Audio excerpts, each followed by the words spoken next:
2-minute warning, counselors. 2-minute warning.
I'm calling the October 14th regular meeting of the Roswell City Council to order.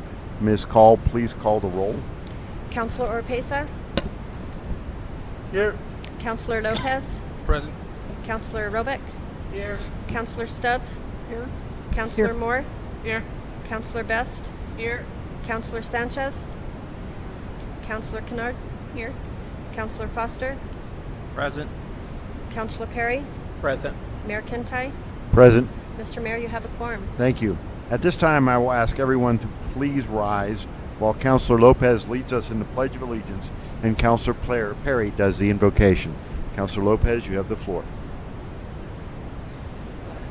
Of the United States of America, to the republic for which it stands, one nation under God, indivisible, with liberty and justice for all.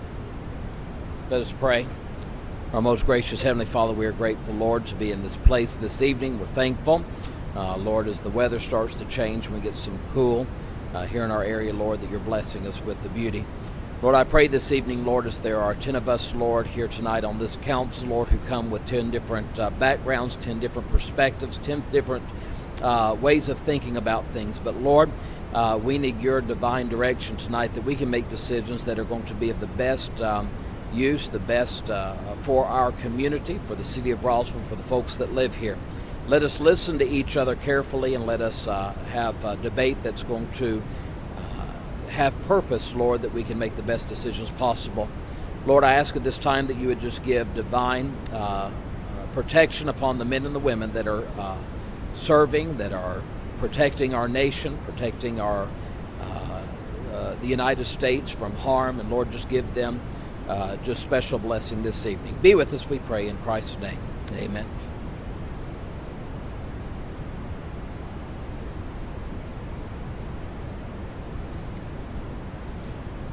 Councilor Perry. Thank you, Mr. Mayor. I make a motion that we approve tonight's agenda to include the non-action items, also the appeal hearings of one appeal hearing and a public hearing, to also include the consent items that are listed, and also the new business with the resolutions that are presented and the new requests as well. And I have a motion by Councilor Perry and a second by Councilor Foster to approve the agenda as presented. Any discussion or debate? Seeing none, I'll ask for a voice vote. A yes or aye approves the agenda as presented. A no or nay rejects it. All those in favor, please signify by saying aye. Aye. Any opposed, please say nay.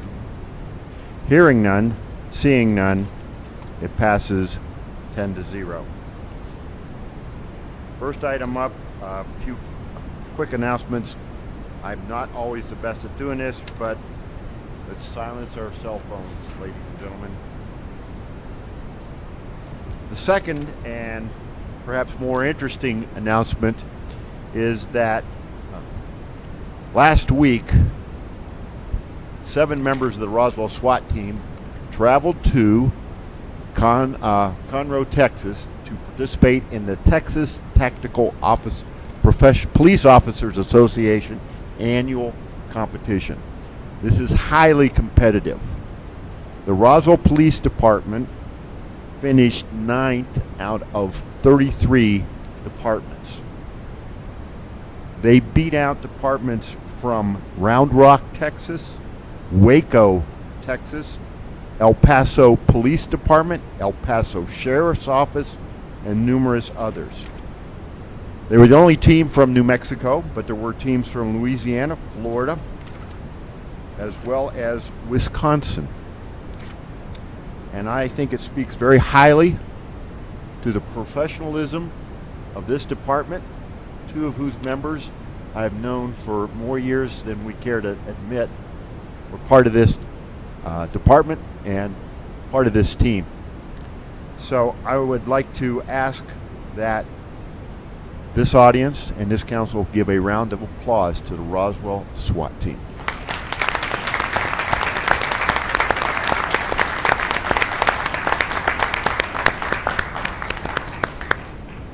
That's Lieutenant Mahone, I believe, isn't it? Yeah, yes, that is. I didn't recognize him in the white shirt. Okay. Next up, item number 3, Mr. Burris.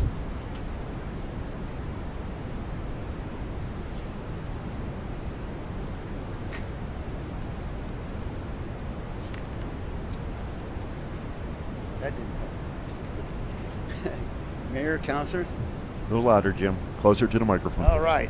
Mayor, councilors, good evening.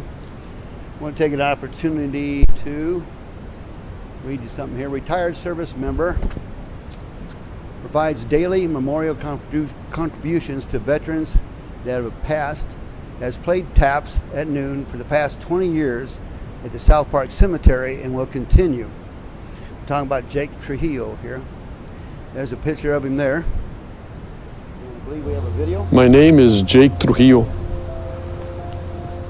The first time I played taps, I was 12 years old, and I played taps at the cemetery in Hageman, New Mexico. At the time that I retired, I wanted to make some sort of contribution, and having been in the military, I thought that I could make a contribution to those veterans who have passed away. And I did a couple of different things. I came out to South Park Cemetery and got permission to play taps on a daily basis here at South Park Cemetery, where we are situated right now. And Paul Sullivan, who was sexton at the time, was more than happy to agree to let me play taps at the cemetery. I have played taps at South Park Cemetery for 20 years. In March of this next year, it'll be 21 years that I've been playing taps here, and I don't have any plans to stop doing it. The reasons that I have decided to go ahead and play taps on a daily basis is because it's very important to me to preserve, maintain the memory of our veterans, especially those who have passed on. It is my way of remembering their spirit, the contribution that they made to the United States of America. And it's a very, very small way to say thank you. I don't plan to stop anytime soon. So long as these people at South Park Cemetery allow me to do it, I plan to keep on doing it. It's an honor for me to participate in this kind of thing.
Okay.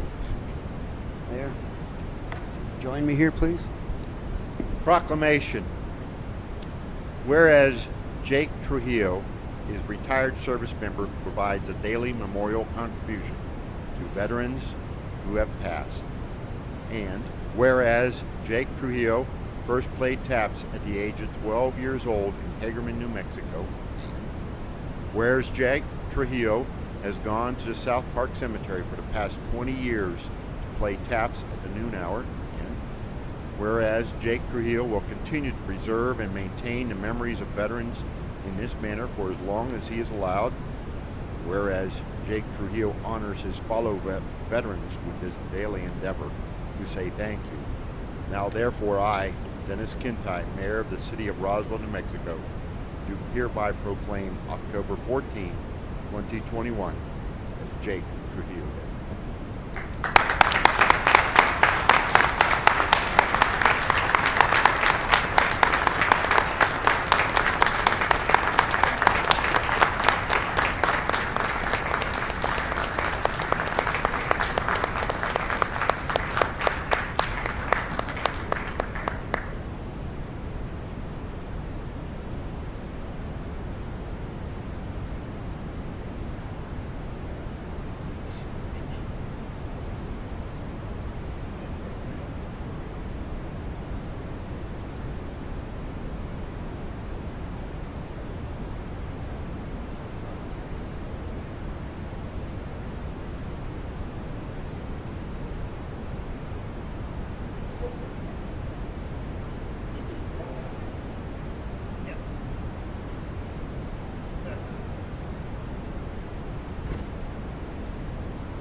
Go ahead and be seated. Next up, item number 4, Mr. Nebb. Sir, Mayor, City Council, I get the distinct pleasure to do the 2 presentations today, partly because of just following on the tail of that thing. We live in such a wonderful community. We have such wonderful people that do wonderful things. So these next two presentations kind of, I can get louder. Yep. Yep. So these next two presentations are along the same lines, probably not as impactful as what Mr. Trujillo did, but I want to make sure that I give a lot of credit to my staff as we walk through this. Wanted to share with you the new park organizational structure. Generally, I wouldn't bring these things to you, but I believe that this change in the park system will be the impact on it and taking care of our parks, putting some accountability out there with our people is going to be transformative within the whole process of our parks. So beginning on October 7th, we've already done this reorganization. Mr. Burris has restructured the entire parks department, where from where we were at with the parks doing different types of processes and different types of jobs. So we had a crew that did graffiti, we had a crew that did the light mowing, we had a crew that did the big mowing, we had a crew that did irrigation. What we have done now in order to help provide our quality team doing this work and the ability to take pride in that, we have redistributed all of our park system into teams, and so they will take care of everything within the park that is their responsibility. So as we walk through the improvements of the parks, I will guarantee you that this team is ready to go. All these teams are ready to go, and they're ready to take the accountability and they're ready to take the pride with that. So I wanted to share a little bit with that. So we have over 644 acres of parks. I know that we're going through an ad hoc task force in order to determine what our parks are going to do. But until we get all that work done, it's a resource allocation thing and making sure that everything gets taken care of. So whether the trash is getting picked up, whether the sprinkler systems are working the way they're supposed to.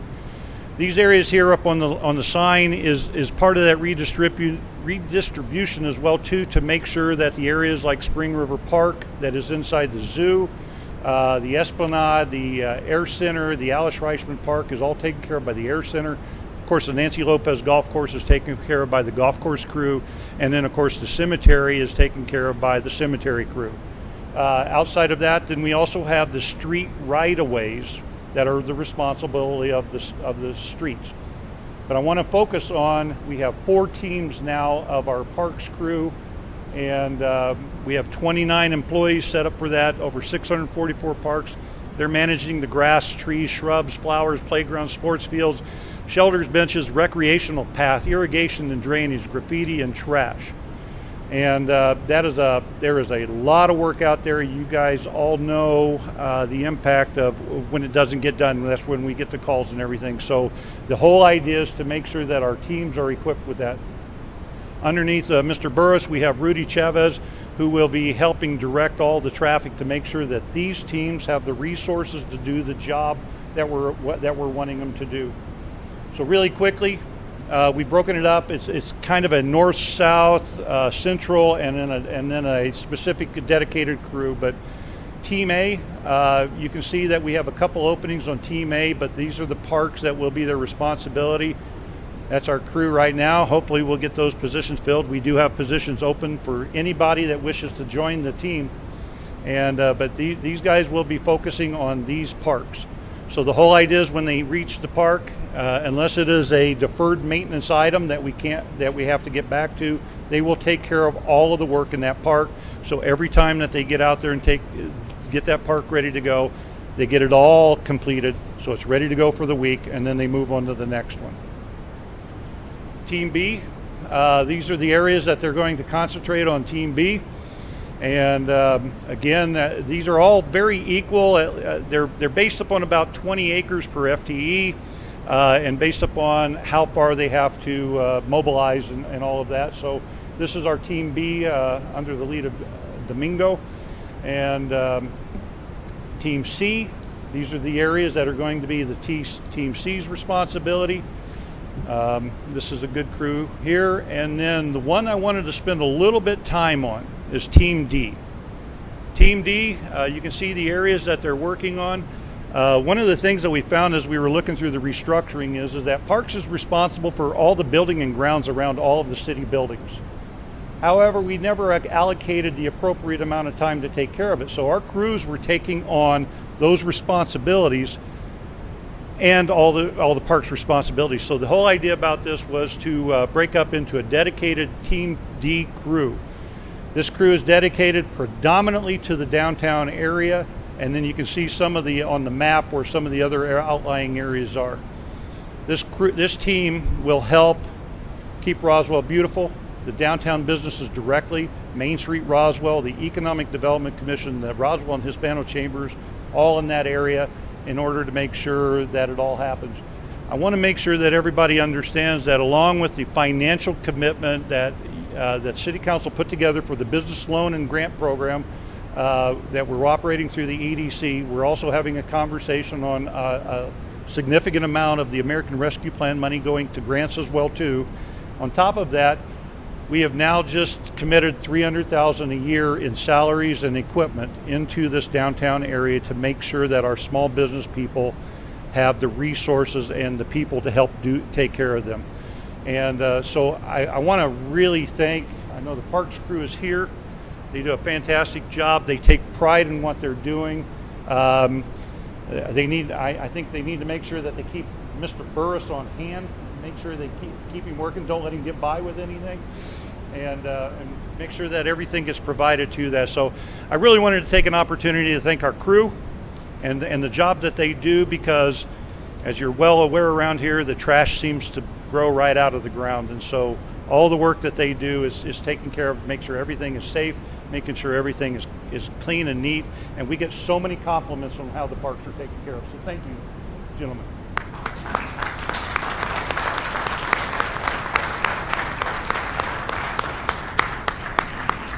I offered to them that they could stay for the rest of the meeting, but no.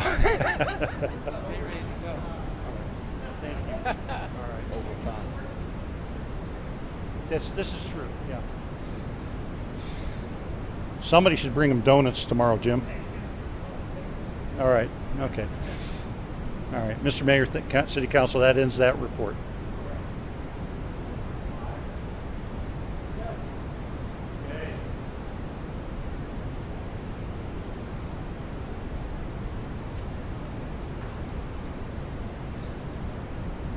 Yeah, all right. We believe studios. Mayor, City Council, I am not the most knowledgeable about the ins and outs of marketing, but I do understand the importance of transparency and outreach to the public. My reason for doing this presentation is so that I can loudly brag on the staff that is doing this work out of the Public Affairs Department. We're going to start with a video, and then we'll keep on with this, but I wanted to show you some of the work. You actually saw some of the work with Mr. Trujillo's information. This is the quality of the information that we're putting out. So are we able to hit start on this one? I don't think I can do it from here.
you ready to get on board?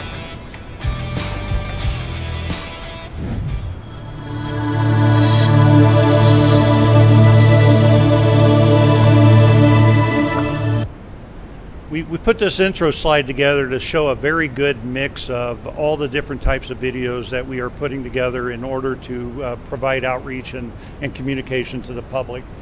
I'm going to share a few more at the end of the conversation, but if we can go back to the PowerPoint. And okay. So with our goal to implement a focused marketing strategy of one voice, one Roswell, the intent was to utilize our brand effectively, utilize our communications in sync with each other, pull it all together, because every one of our departments is important. Every one of our people would not be here if we did not have a need for having them do that work.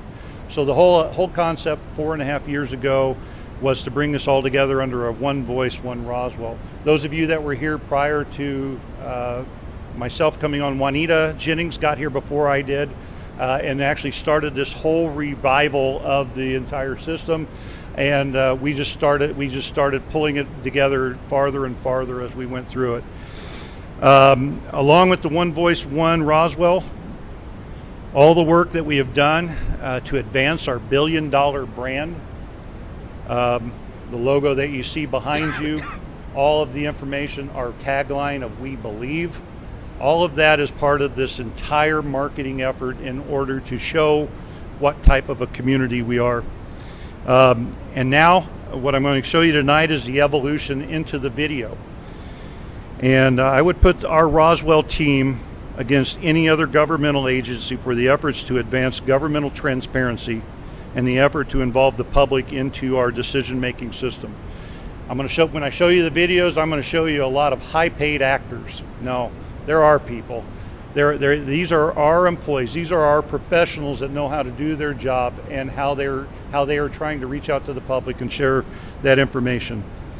Versions of this presentation have been made to the New Mexico Municipal League and the New Mexico City Managers Association. I believe it is important to remind you that this information is available for you and for your constituents all time. And we have a YouTube channel out there where all of this information goes after we've used it on Facebook for Facebook Live and all that information.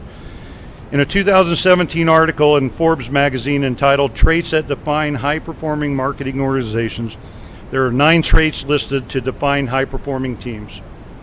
Under the leadership and direction of Juanita Jennings, the City of Roswell's public affairs team surpasses all of those marks.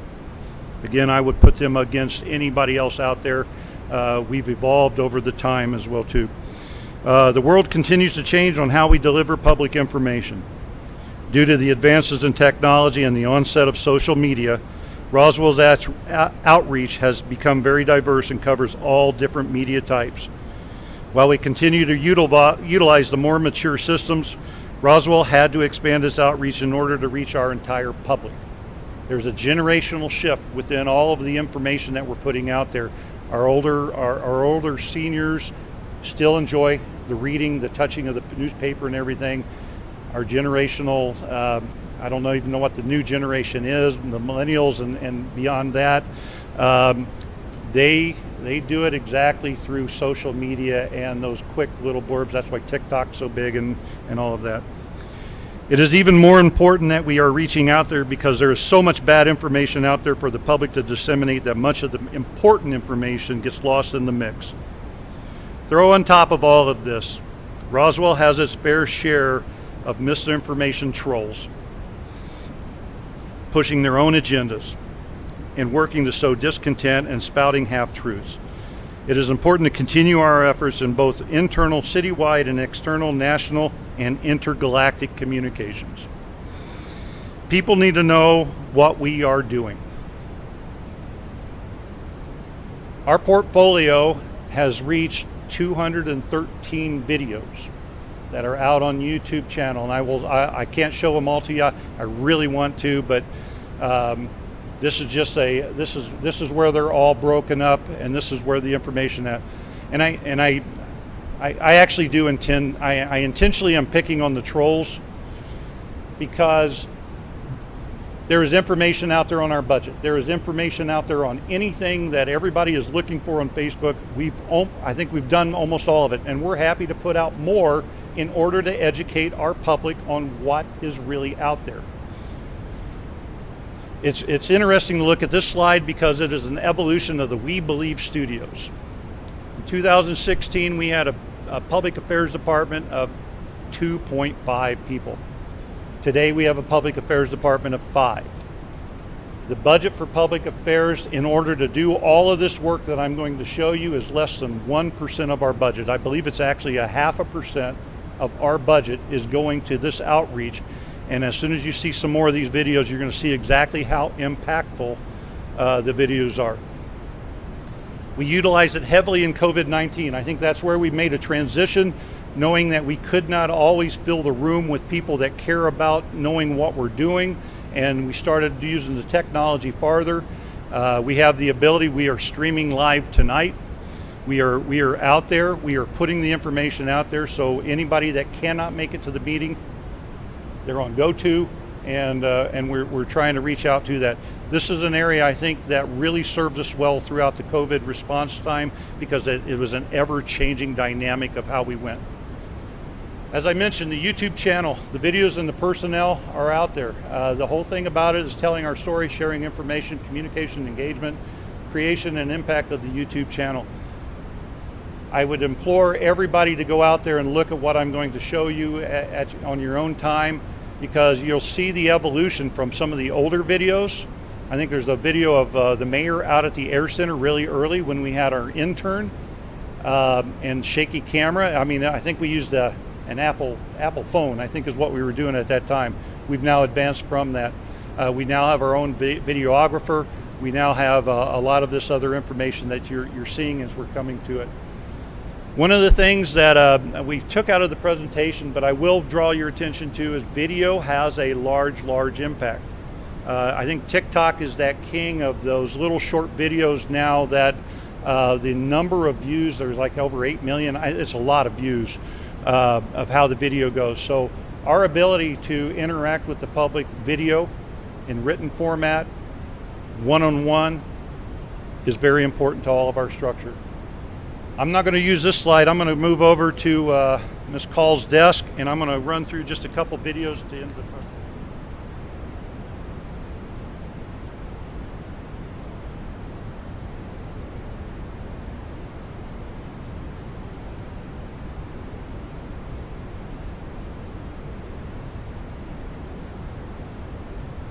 If you go out onto our YouTube channel, if you go onto YouTube, you search for City of Roswell, New Mexico, you can find us under our new logo, and this is our portfolio of videos where we stand today.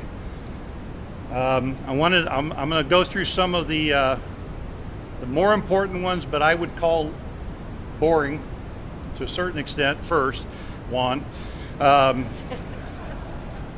These are so important because it relates to the money. It relates to these processes. So we have our Money Matters series out there. We have enterprise funds, lodgers tax, water, wastewater, solid waste, the Air Center, and our general funds. I'll just show you just a really quick clip. Hello, my name is Juan Fuente, attorney.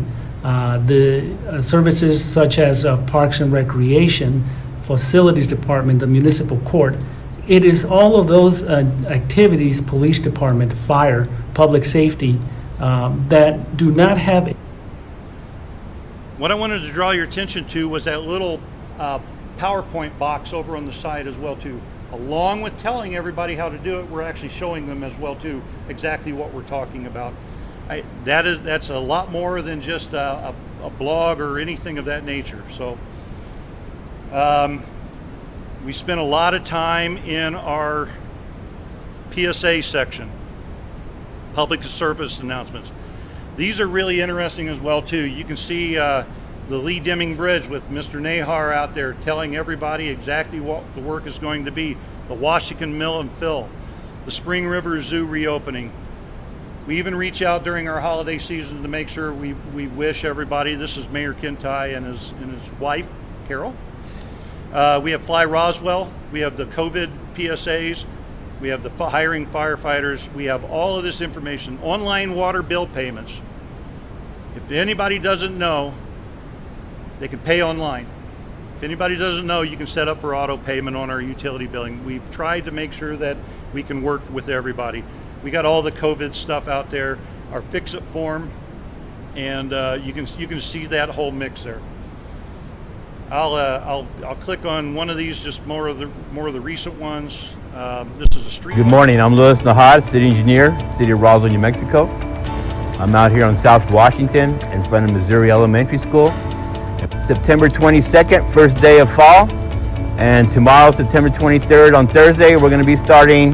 But the citizens, the rough road, the worn out pavement, well, we're going to start tomorrow, and we're going to be working, including the weekend, and try to get South Washington completed from McGill. Okay, I would love to watch all of these. I'll tell you, it's let's go over just a little bit different. Of course, through the Recreation and Aquatic Center, we were shut down. A lot of our services were impacted heavily on the COVID responses and everything. We wanted to make sure we were welcoming everybody back.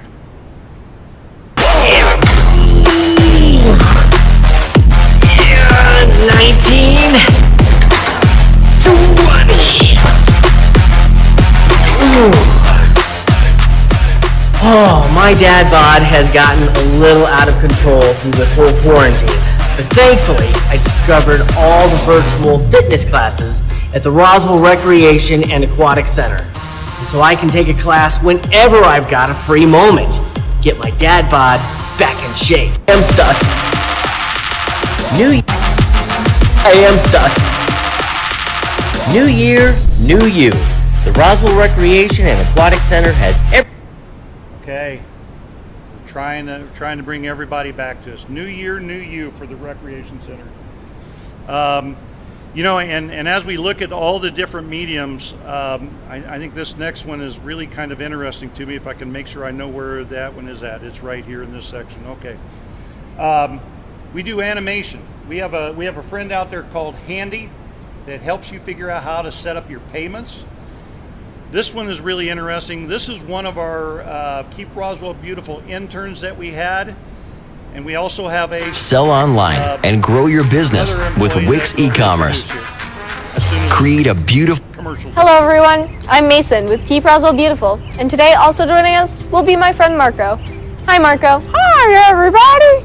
Do you know what Keep Roswell Beautiful is? Nope, what is it? KRB is the local branch of Keep America Beautiful, which is an organization that works to keep our country clean and beautiful. Wow, how does KRB keep Roswell clean? All right. I didn't know we had a puppet, but we have a puppet. And so that's wonderful. You can see Ruben out there talking. He's our arborist, cemetery section, taking care of the seed planting and all of that. Let's go into a couple of the public safeties really quickly here. Where is the police at? Is it at the bottom right? Okay. All right. So we have a lot of different things out there. Some of you that were on the council at the time maybe remember the Why I Wear the Badge series in order to help attract new recruits to us. I was going to go down to the RPD We Believe one, show this one a little bit.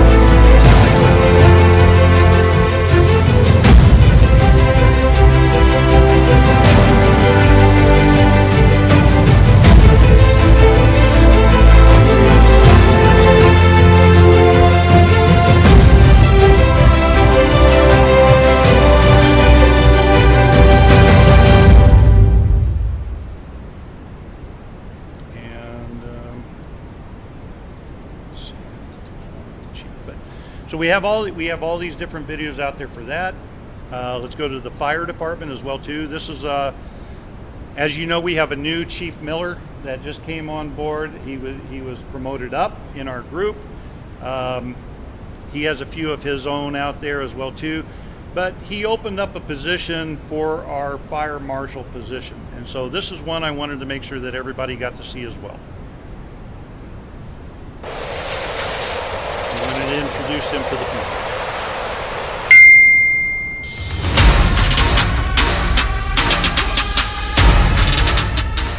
Hello, my name is Jared Olive, and I'm the Fire Marshal for the City of Roswell Fire Department. I'm here to talk to you today about fire safety. Okay. Many of you will be fortunate enough to never experience a fire-related emergency. However, statistics have shown that 1 in every 4 households will experience a fire-related emergency at some point in time. So what can you do to be better prepared? Have the right tool for the job.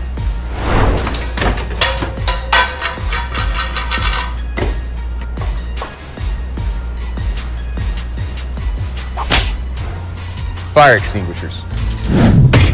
As with all tools, you need to understand how they operate. So we're going to go over some basics. There's many different types of fire extinguishers. You have the classic one that I have. All right, and I have only one other video I would like to make sure that you all see. Because we are still, I think, about 90 positions short in order to be fully staffed.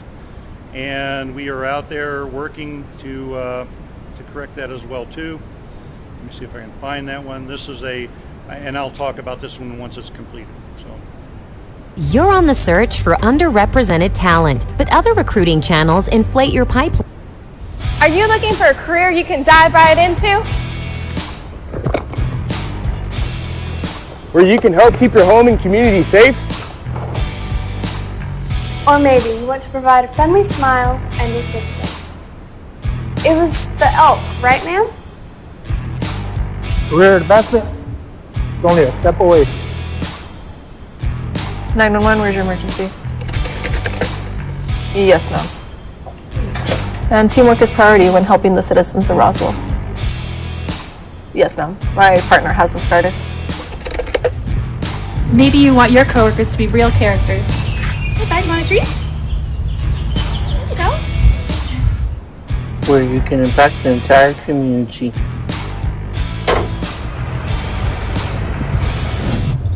A career that offers retirement, great benefits, and a steady pay.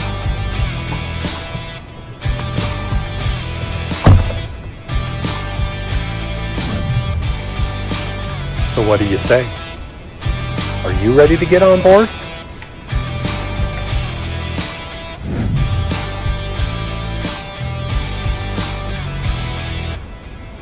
Mr. Mayor, City Council, just for ending, I just want to make sure you understand these are all our employees that are out there doing this work and trying to help educate the public as well too. They are professionals in their own right. They take pride in what they do. Every one of them out there is important to our success. We have 655 positions open. We are still 90 individuals shy, but our people are not slowing down, and they continue to operate with that. The work that Juanita started 5 years ago when she took over with Public Affairs, you can now see how infectious it is with all of our departments. We have and if you go out there and please do go out there and look. Mr. Burris has a park life video section talking about ladybugs, talking about all different types of park life. We have the New Year series. Check out the Space is Awesome for the planetarium. Jeremy Howe is out there in order to try to make sure everybody understands that part of our business. The museum moments, public safety, the PSAs, the Keep Roswell Beautiful, and even you are out there. All of you that have participated with the Counselor's Corners, they're out there. The Counselor Corners were designed to put more information out there as to who you are and what you stand for. The public forums are out there. We actually trimmed down the public forums because our public forums are actually broadcast on a public access channel on the cable TV again. And so we're actually putting the information, so we have to keep it within a window of time and everything. Very interesting concept that to go all the way through, but the public forums are out there as well too. All the services, all the money matters and everything else. And Mr. Mayor, I wanted to make sure that everybody here is aware of where Roswell has come from and where it is going.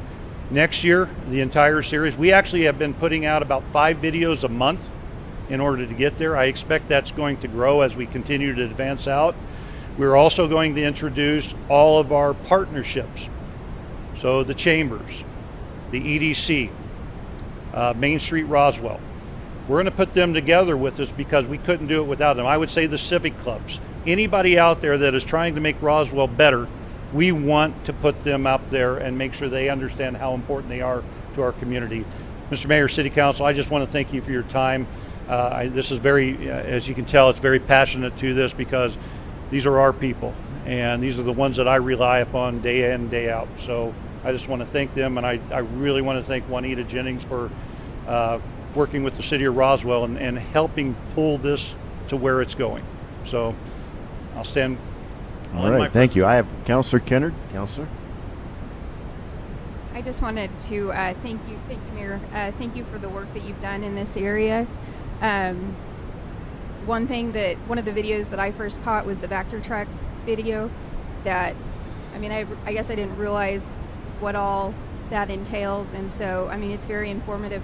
My question is, I know we have a lot more to cover in these videos. There's so much that the city, so many departments, so many employees that the city covers. Are there other municipalities, Juanita might know, that do this? I mean, even in our area, are there other government agencies that are trying to get the information out in the same way that we are doing? If you want to cover it, it's there are things out there, but nothing to our quality. Okay. I would agree with that. Our City of Las Cruces, they actually have a news studio and a news station where they do have different segments. What we've been seeing and really excited, City of Hobbs actually started doing some stuff. I know they're person in my same role, and it's really great to share ideas and bounce things, and so they've been a little bit more active. We've actually shared our job description with the City of Alamogordo for a videographer and kind of our structure for public affairs. It's really nice to have other communities look to us as the leader of structuring the public affairs department. I know that the City of Farmington, their mayor actually has started producing some video segments, but as far as the number, we don't keep track of that. I will say that we have a lot more to do, but it's really great to be the leader and have other cities contact us for our structure, our processes, and our job descriptions and salaries, so that they can build something like we have. Thank you. I just wanted to let you know I was able to, when we switched over to the Tyler system for the water billing, I actually watched that video so I could figure out how to set up under the new. So I think that they're very, very good for us. Thank you. All right. Thank you, Councilor. I have Councilor Perry and Councilor Roebuck. Councilor Perry, you have the floor. I just wanted to say that the state of New Mexico, I was just asking Councilor Stubbs, has 106 incorporated municipalities within our state, and we get together once a year for a conference. This past month we had the conference in Albuquerque. Myself, Councilor Oropesa, and Councilor Stubbs, as well as some staff, went to that conference, and it's very nice. There's a few breakouts where they take an opportunity to share some things that could be critical or very important or very beneficial to your municipality, and Roswell was chosen for that municipal league to be spotlighted because these 106 municipalities recognize that Roswell's doing something that no one else in the state is doing, and it was just a proud moment to see Joe and his team. Juanita was unable to attend because of some things, but Joe represented us very well and showing the rest of the state that we're not just a city in this state, we're leaders, and it was very much appreciative. It was a proud moment. Thank you, Councilor. I have Councilor Roebuck, and that exhausts my list. Councilor, thank you, Mayor. Thank you, Mayor. I think back to starting on the council 3.5 years ago and talking with Joe and talking about how important communication with the public is, and at that time, Juanita had a pretty small area. And I really appreciate, Joe, your leadership in giving Juanita the resources she needs to grow her department. I think speaking to overall thing, what has been happening in the city government of Roswell over the past, since I've been on council anyway, and a little before then, I think, is, you know, we're really taking this city from sort of a small town kind of government to a professional government. And I think that Juanita and her team has done a great job of taking that communications element, which is so important to creating that professionalism, helping build trust with our constituents, and even just helping the understanding. Obviously, you know, Juanita wants to do a lot more, and we're excited to see what else she has coming down the pipe. But we certainly, you know, from a communication standpoint, I'm just really pleased that we're taking this very seriously, just like when we tackled Tyler, brought the Tyler sophomore on to bring finance department up to date. And, you know, we had a great presentation that we didn't have here, unfortunately, but at the infrastructure about how we've modernized our dump is the wrong word. That's thank you, landfill. We've modernized our landfill. So I think this is part of that movement inside of our city government to let's make this city government professional. Let's make it friendly. Let's and the thing you mentioned earlier too, I think is super important, you know.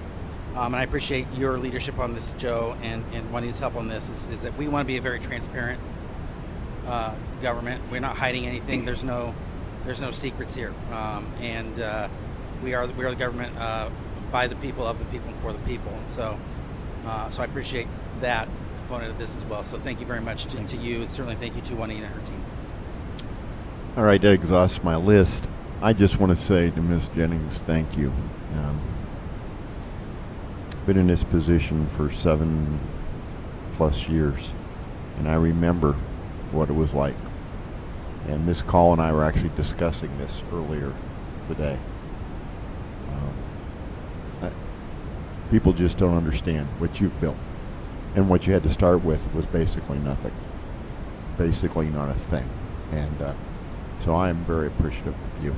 Thank Mr. you, Mayor, City Nemeth. Council, I want to leave you with one other answer to Councilor Kennard's question as well too. Ms. Jennings is very gracious, but I will tell you that the vehicle that we drive in does not have a rear view mirror. It is always forward. We don't care who's behind us. They can catch up if they would like.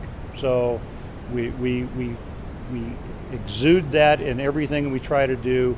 If we dwell in the past, if we worry about what everybody else is doing, we cannot do our work the way we are supposed to. Our commitment is to the Roswell citizens, just like yours is, and we want to make sure that we're taking care of our community. So thank you again for those and all the good words. All right, thank you. Item 6 is next. Councilor Perry. Yes, Mr. Mayor, just one quick question, I guess, for our council, Mr. Patterson. This being an appeal with a quasi-judicial, should my motion just be to hold the public hearing and then, or should it be? I think it's appropriate to do a motion to hold a public hearing, and then at the completion of that, we can do a motion one way or the other at that time. That's what I'd rather do. Thank you. Mr. Mayor, thank you. I make a motion that we hold an appeal hearing and vote on whether or not to uphold the condemnation under Resolution 21-49 for the property located at 35 Brown Place, Pecos Valley Village, Block 7, Lot 15. All right, I have a motion by Councilor Perry, if you want to activate the motion button, and a second by Councilor Best to hold a public hearing. Mr. Patterson. Do we want to vote to hold a public hearing before I do the presentation? No, let's go ahead and do the presentation. Okay, so before we get into the specifics of this case, I want to do a brief review of the legal background here so that to refresh your recollection and kind of set the table in terms of what standard you're going to be using when you review this case. As always with quasi-judicial hearings, you are not acting in your normal capacity, which is as a legislative body. You are acting in a quasi-judicial function, meaning that your job is to take evidence which is presented to you in a hearing and then make a factual determination on the basis of what is presented before you in the hearing. In order to observe procedural fairness, one of the fundamental principles of that is that you do consider only the evidence presented in this hearing and do not bring outside opinions. That is impermissible when acting in a quasi-judicial function. It's a fundamental principle of fairness to the people who bring a presentation to you that you only consider that evidence and not what personal information you may bring from outside. As always, in a quasi-judicial hearing, staff may act as advocates rather than simply subject matter experts, and any decision which comes out of this hearing may be appealed by an aggrieved party to district court. In this particular case, you are hearing an appeal of your resolution 2149, which you adopted on August 12th of 2021. It was a condemnation resolution ordering the removal of, the removal of dangerous and dilapidated premises, including the structure located at 35 Brown Place. The owner of 35 Brown Place was provided a copy of that resolution, and he did timely file an appeal on September the 2nd. Because his timely appeal was provided to the city, he is entitled to a hearing before the City Council pursuant to Roswell Code 16-12. 16-12 provides that whenever a structure is so ruined, damaged, and dilapidated that it presents a menace to the public health, comfort, peace, or safety, the City Council may pass a resolution requiring a removal of the debris or building or structure.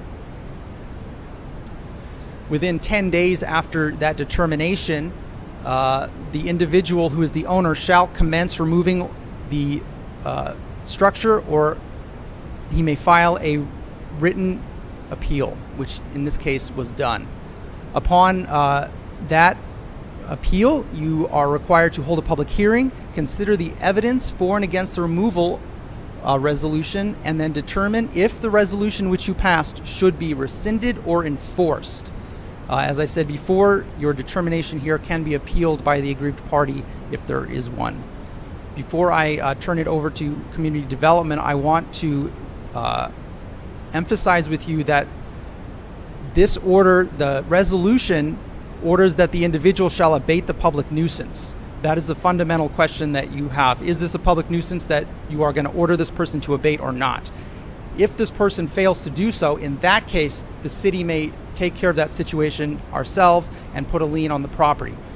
All of that to say that your order does not require that this premises be demolished. It requires that the individual involved remediate and abate the public nuisance. So whether or not the structure is ultimately destroyed is in his or her hands. So, Councilor, Mr. Patterson. Yes. We are required to have the hearing because the objection was filed in a timely manner. Yes. So rather than vote on whether or not to have a hearing, we will comply with our city ordinance, proceed at this point. Unless there is an objection from the council, we'll proceed with the hearing as required by ordinance. Any objection? Hearing none, we will proceed. Ms. Call.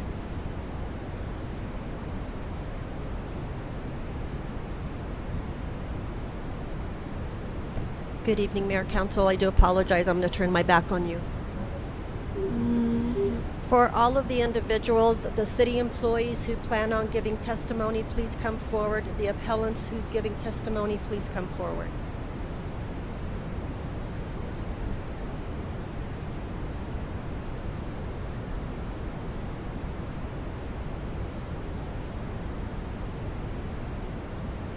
For the record, one at a time, I'll ask you to state your name, starting with you.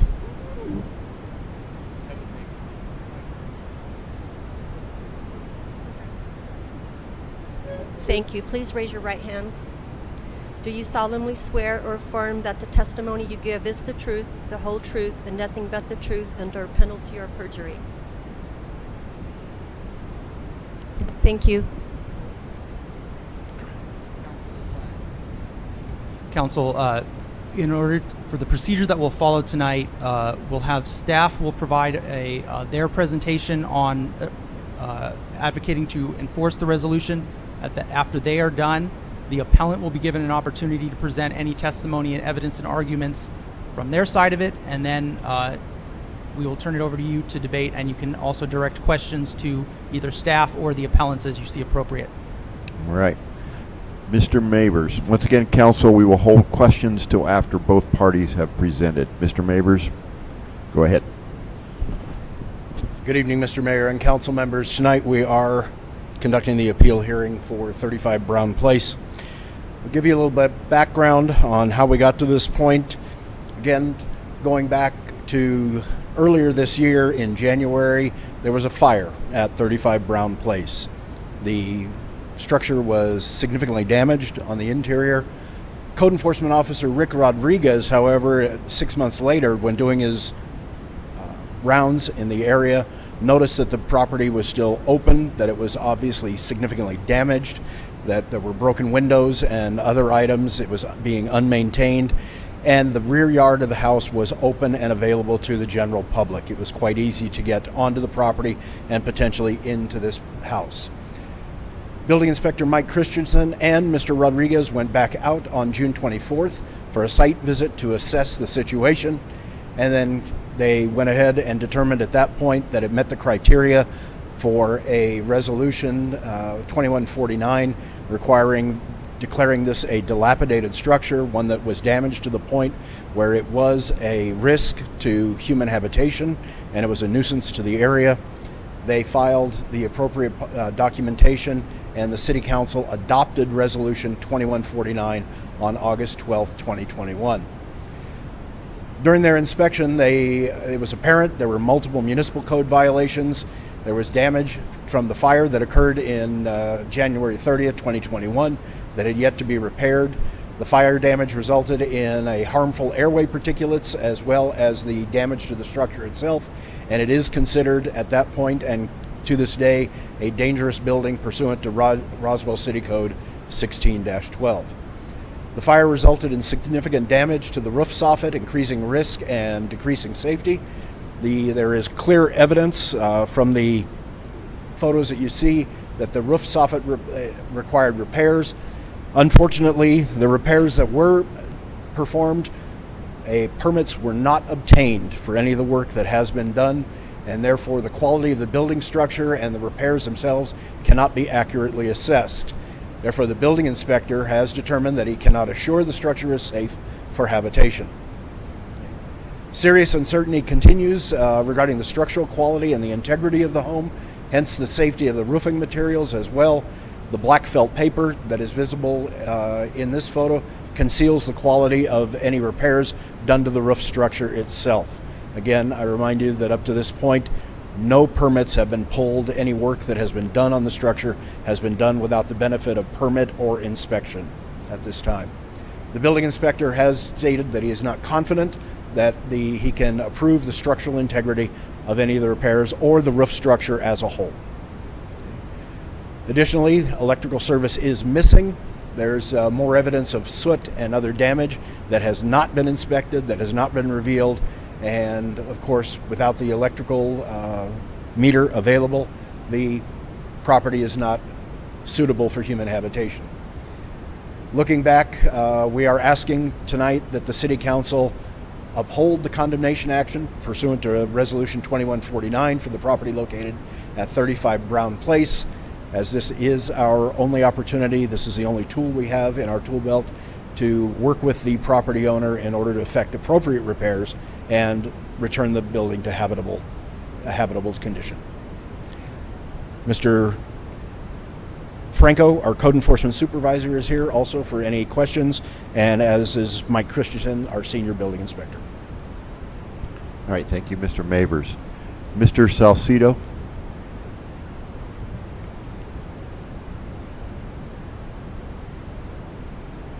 Mayor, Council, good evening.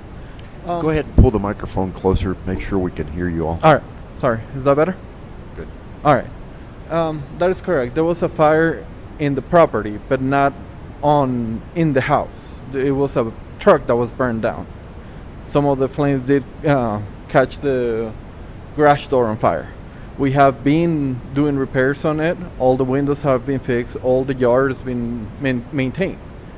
Last time I tried to speak with Mr. Miller, which is the inspector. They told me that as long as we can maintain the yard and make sure that the area is secure, where there's no vandalism in the house, that we would not be result to this condemnation. And that's why I'm here. I'm clearly not abandoning the house. I'm here because, I mean, it's our home. I do have some pictures of the property being maintained. I don't know if you would like to see them. Okay. You want to share those? Why don't you give those to Ms. Call?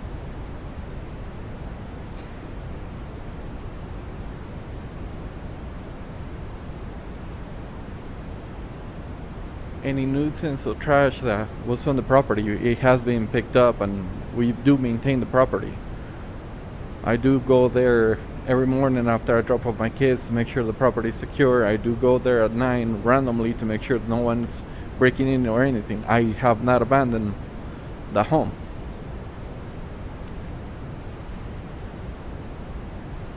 All right. Anything else you want to share with us? Okay. Not at the moment. Why don't we, at this point, we'll go to questions from the council. Yeah, about the roof and the permits. We did hire a contractor that I did believe that he was going to pull the permits. Well, right now we are already still trying to get in contact with him about the contract and everything. We're going to end up having to take him to court because of not pulling the permits. And who was that? Thomas.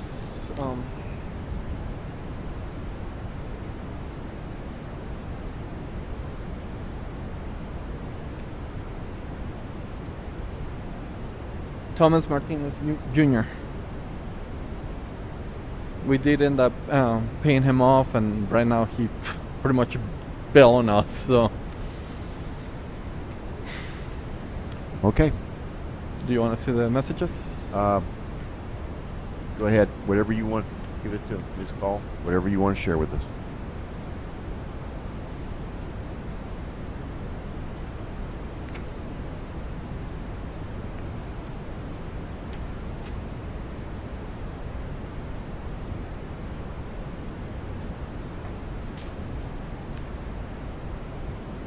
Now, what I will confirm with you, Mr. Salcido, I'd like us to be able to hold on to these exhibits till tomorrow so that Ms. Call can make a copy for the record. Not a problem. They will then be returned to you, the originals. Are you comfortable with that, Mr. Patterson? That's appropriate. All right. All right. Anything else you want to share right now? We're gonna go to questions from the council, but we'll give a chance for everybody to speak again. No, we should be okay for now. Thank you. Okay. I have Councilor Moore first on my list. Councilor, you have the floor. I really do not have a question.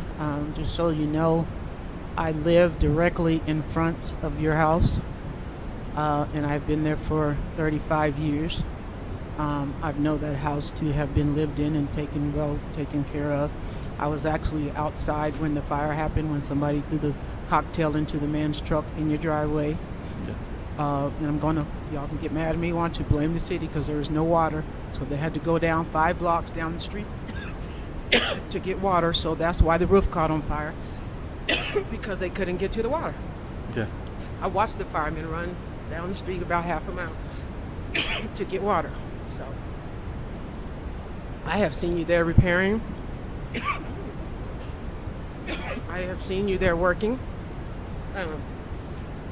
I walked around, and the fire meter, I guess the electrical thing boxes. Yeah, it was because of the removed. fire. XL will not replace the box yet. Yeah. Our whole neighborhood got all new boxes, all new electrical boxes, because they saw the fire on the roof. They would not replace the box. Correct. I was there. I know that. So, like I said, I've seen you working. I've seen you there cutting the grass. I did see when the windows were broken, but that can happen overnight. It happens every house on the street. If that's the case, half the houses on the base should be tore down. Correct. If that's the reason for what we're doing. Now my problem is not that you're here. My question is, I see that you're here to defend your house, so you're not leaving it. So this is different than someone we never come to. That's what I thought we wanted, for the people to be able to redo their houses and take care of, their properties. And I see that that's what you're doing. So I'm okay with rescinding this because I've saw the work. Like I said, I've seen the progress. I've seen the damage, and it wasn't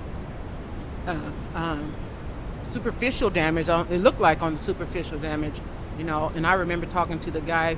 I actually gave him some slippers that day because he jumped out the window with no shoes on when the house caught on fire, and the other people were in the house. He went out the back window. So I struggle with it. I was looking at some of the inside of it, but I mean, that could be just water damage. So I didn't see as much, and I don't know how. They said on September the 9th they took some of those pictures that were on that the city showed. But over those last few weeks, I haven't seen anything but work going on over there. So I appreciate that you're trying, and that says a lot more than some of the other people in this situation that I've seen since I've been on here. So I'm not going to vote. Okay. Thank you. Okay. I have Councilors Best, Roebuck, Kennard, and Oropesa. Councilor Best, you have the floor. My heart definitely goes out to you because I'm the world's worst at hiring contractors that don't have a license and electrical people that rewire my house and leave caps off electrical lines up in the attic and so forth and so on. The house, to me, I lived on a ranch, and my bunkhouses looked worse than that. So, to me, it's savable, from what I can tell. My question is, are you? And I know you're in a lawsuit or whatever with the contractor. Correct. That's going to be like a forever type deal. I can tell you that already. Been there, done that. Are you willing to go back down to the basics so our Inspector Miller can look at it and start all over and build back up? I know you're going to lose money because I've lost a lot that way. Our hearts are just big. I understand that. Are you willing to go all the way back down and start all over so he can see? Because I did see on the slides, if we want to back up. Can we back up, Ms. Paul? To the rafters. On the outside, the top picture was burnt. What, back again? Right here. To where the top was burnt, and you see that the 2x4 goes all the way across, and this contractor has cut this 2x4 across there because he hasn't bothered to do it correctly. So are you willing to bring Mr. Butts back in and look at this and tell you what you need to go and follow what needs to be done with the city and pull the permits, whether you have to pull them yourself and do all the work yourself or hire another contractor? And by all means, look at that dang license, because I've been there, done that. So I think that's my question. Issue, ma'am. It's the funds. I am the only one working in our household. Sorry. Can you hear me better? Yes, ma'am. The problem is the funds at the moment. Right now, I'm the only one working in our household. My husband does stay home and takes care of the children. This was our rental property so we could help support our children. We just don't have the funds at the moment to do it as quickly as the city would like. Like Ms. Moore said, Councilor Moore said, that we are working when we can, when I do have the funds to pull, and we are able to repair small things at a time. Okay. I'm just kind of at a loss because I am where you were, and I too lost a lot of money, and it's hard to get it back once it's gone. And then of course suing is not going to help in any matter. But you're willing to, Parker, remind me again in my little pea brain head that we're not asking them to tear down the building. What are we asking? So if Mr. Miller Butts told them, keep the doors closed, the people out, tell me what we're working on at this point, please, just to refresh my memory. Your condemnation resolution orders them to remediate a public nuisance. So as long as they are, and according to the ordinance, it says that they shall fix it or commence fixing it within a certain amount of time. And as long as they are working on fixing it, then the city won't take action to demolish the property. So Okay. you don't need to rescind the resolution to do that. In fact, you can enforce the resolution without knocking it down. You're just giving staff the ability to work with them and have that tool on the back end if it turns out that they are not doing what they need to do. Okay, so and it's going to be slow. I can see that because of the situation they're in. But since you put new windows in, if they put up plyboard over those new windows so that they don't get broke again, make sure the doors are all shut, locked, so the public can't get in them, so forth and so on, they can slowly move forward. Right. As long as they are making efforts, then according to the ordinance, the city will not act to demolish the property. As long as we rescind this. No, you don't have. No, if you Okay. rescind it, if you enforce it, then the city maintains the ability to knock it down. If you enforce it. Okay, I'm a little backwards, but I'll get there. I think I'm done. All right, I have Councilor Roebuck, Kennard, Oropesa, Foster, and Lopez. Councilor Roebuck, you have the floor. It's a full night. Thanks for coming in. I have a question for staff. I would like a clarification. The staff gave the explanation that because permits were not pulled, we're unable to inspect something. That feels odd. I figure we can inspect anything at some point. I mean, there's lots of things.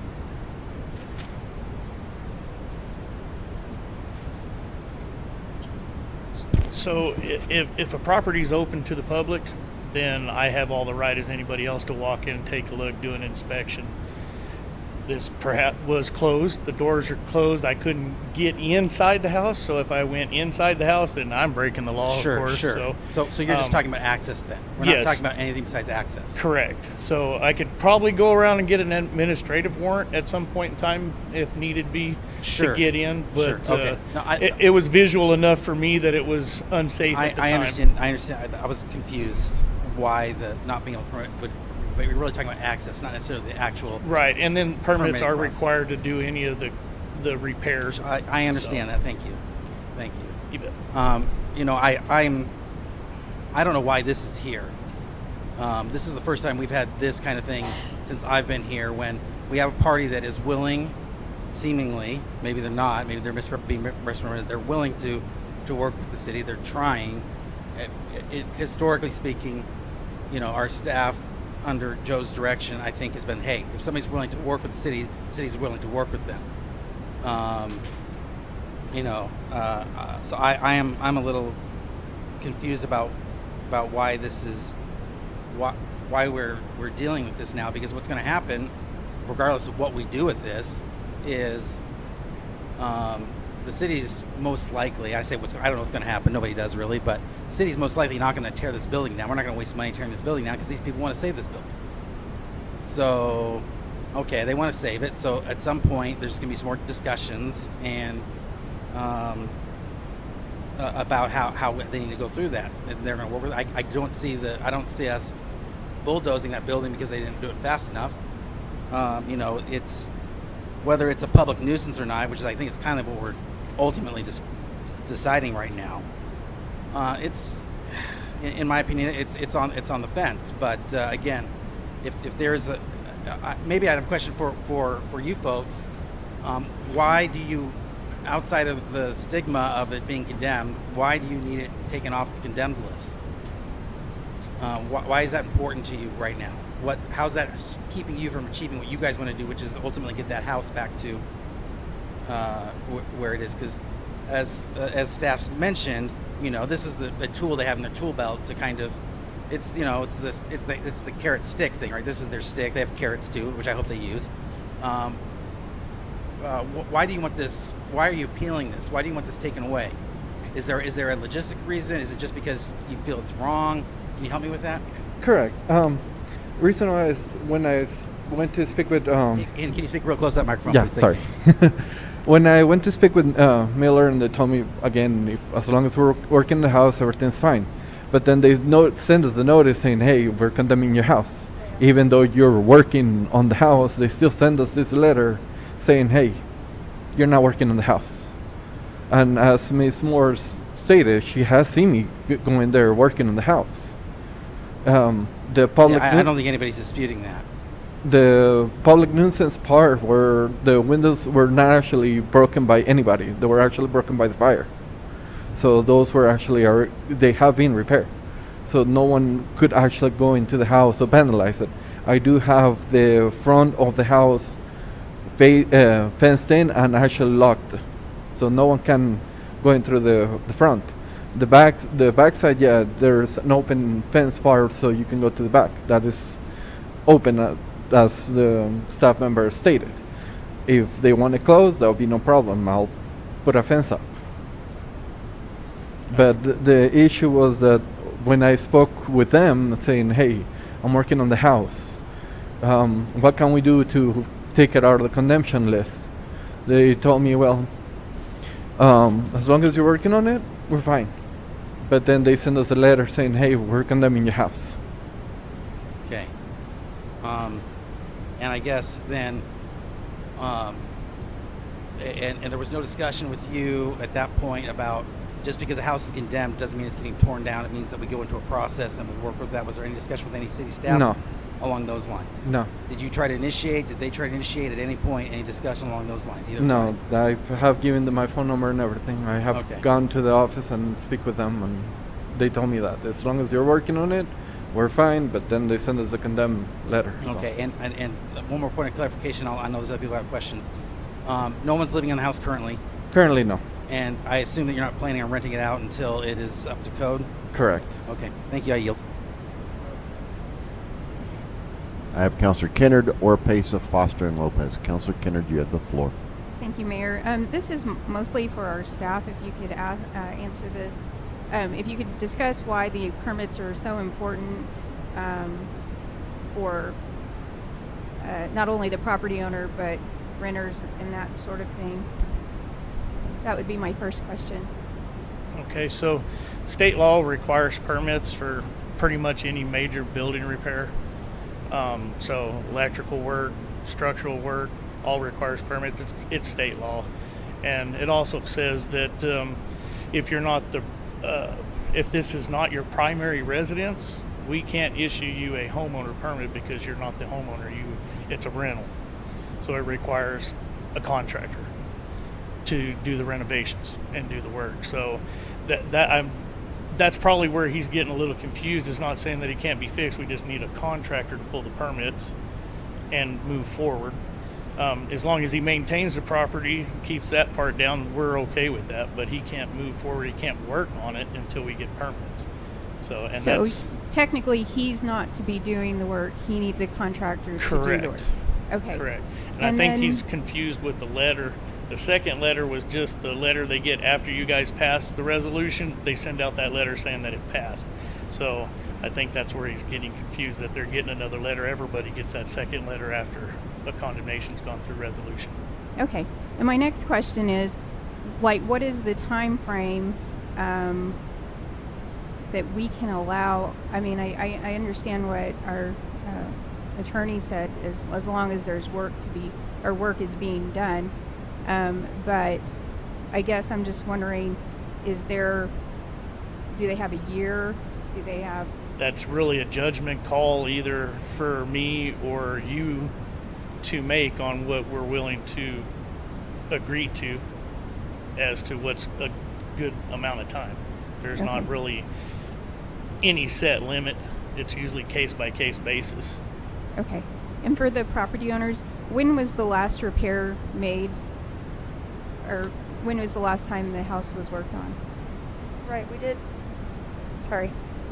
we did the windows yesterday, which my husband did, and I tried to clean off the black soot, I guess, off the walls, which we finally found something that would. But how do I put this? I trusted a contractor to pull the permits. I paid him off completely. We trusted him to do this, and he obviously didn't. we were given a specific notice that it's a copy of this notice will be posted on the premises. Boarding up windows and doors will not be acceptable as a means of repair. So we cannot board up the windows according to the letter that we received.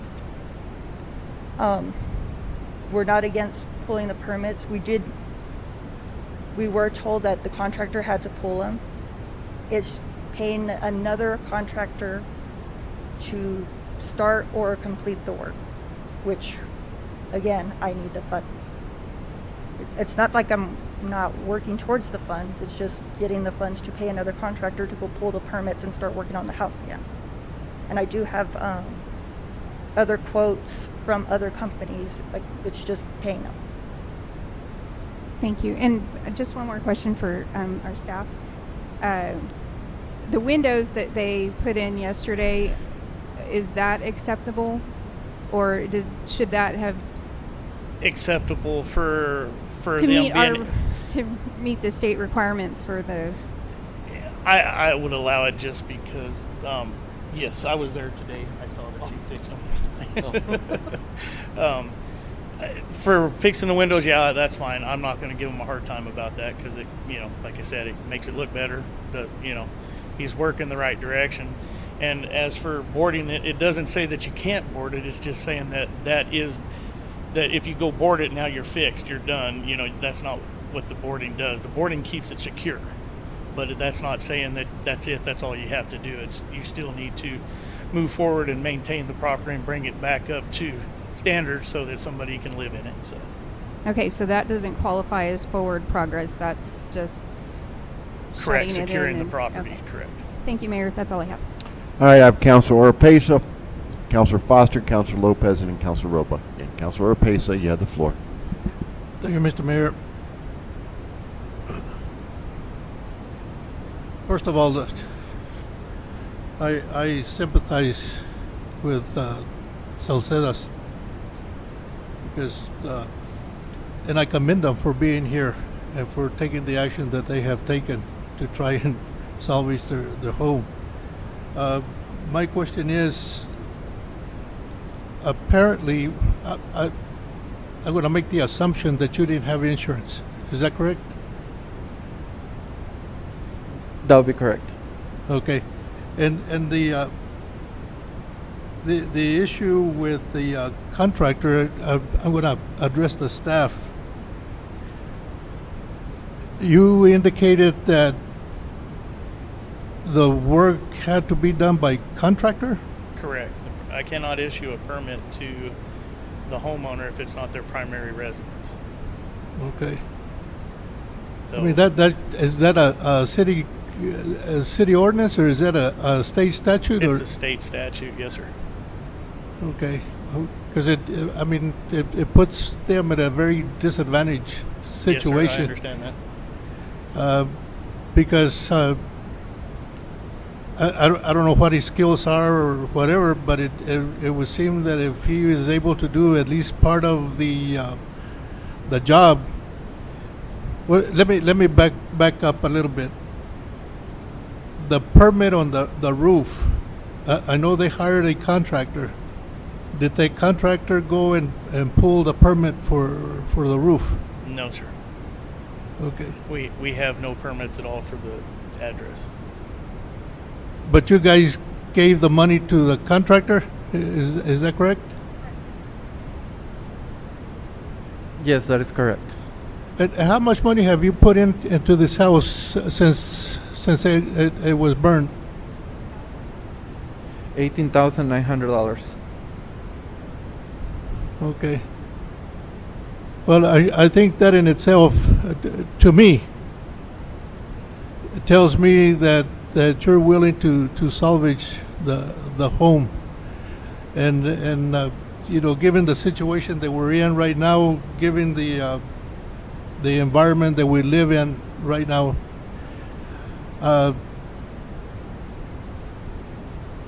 I believe that we need to be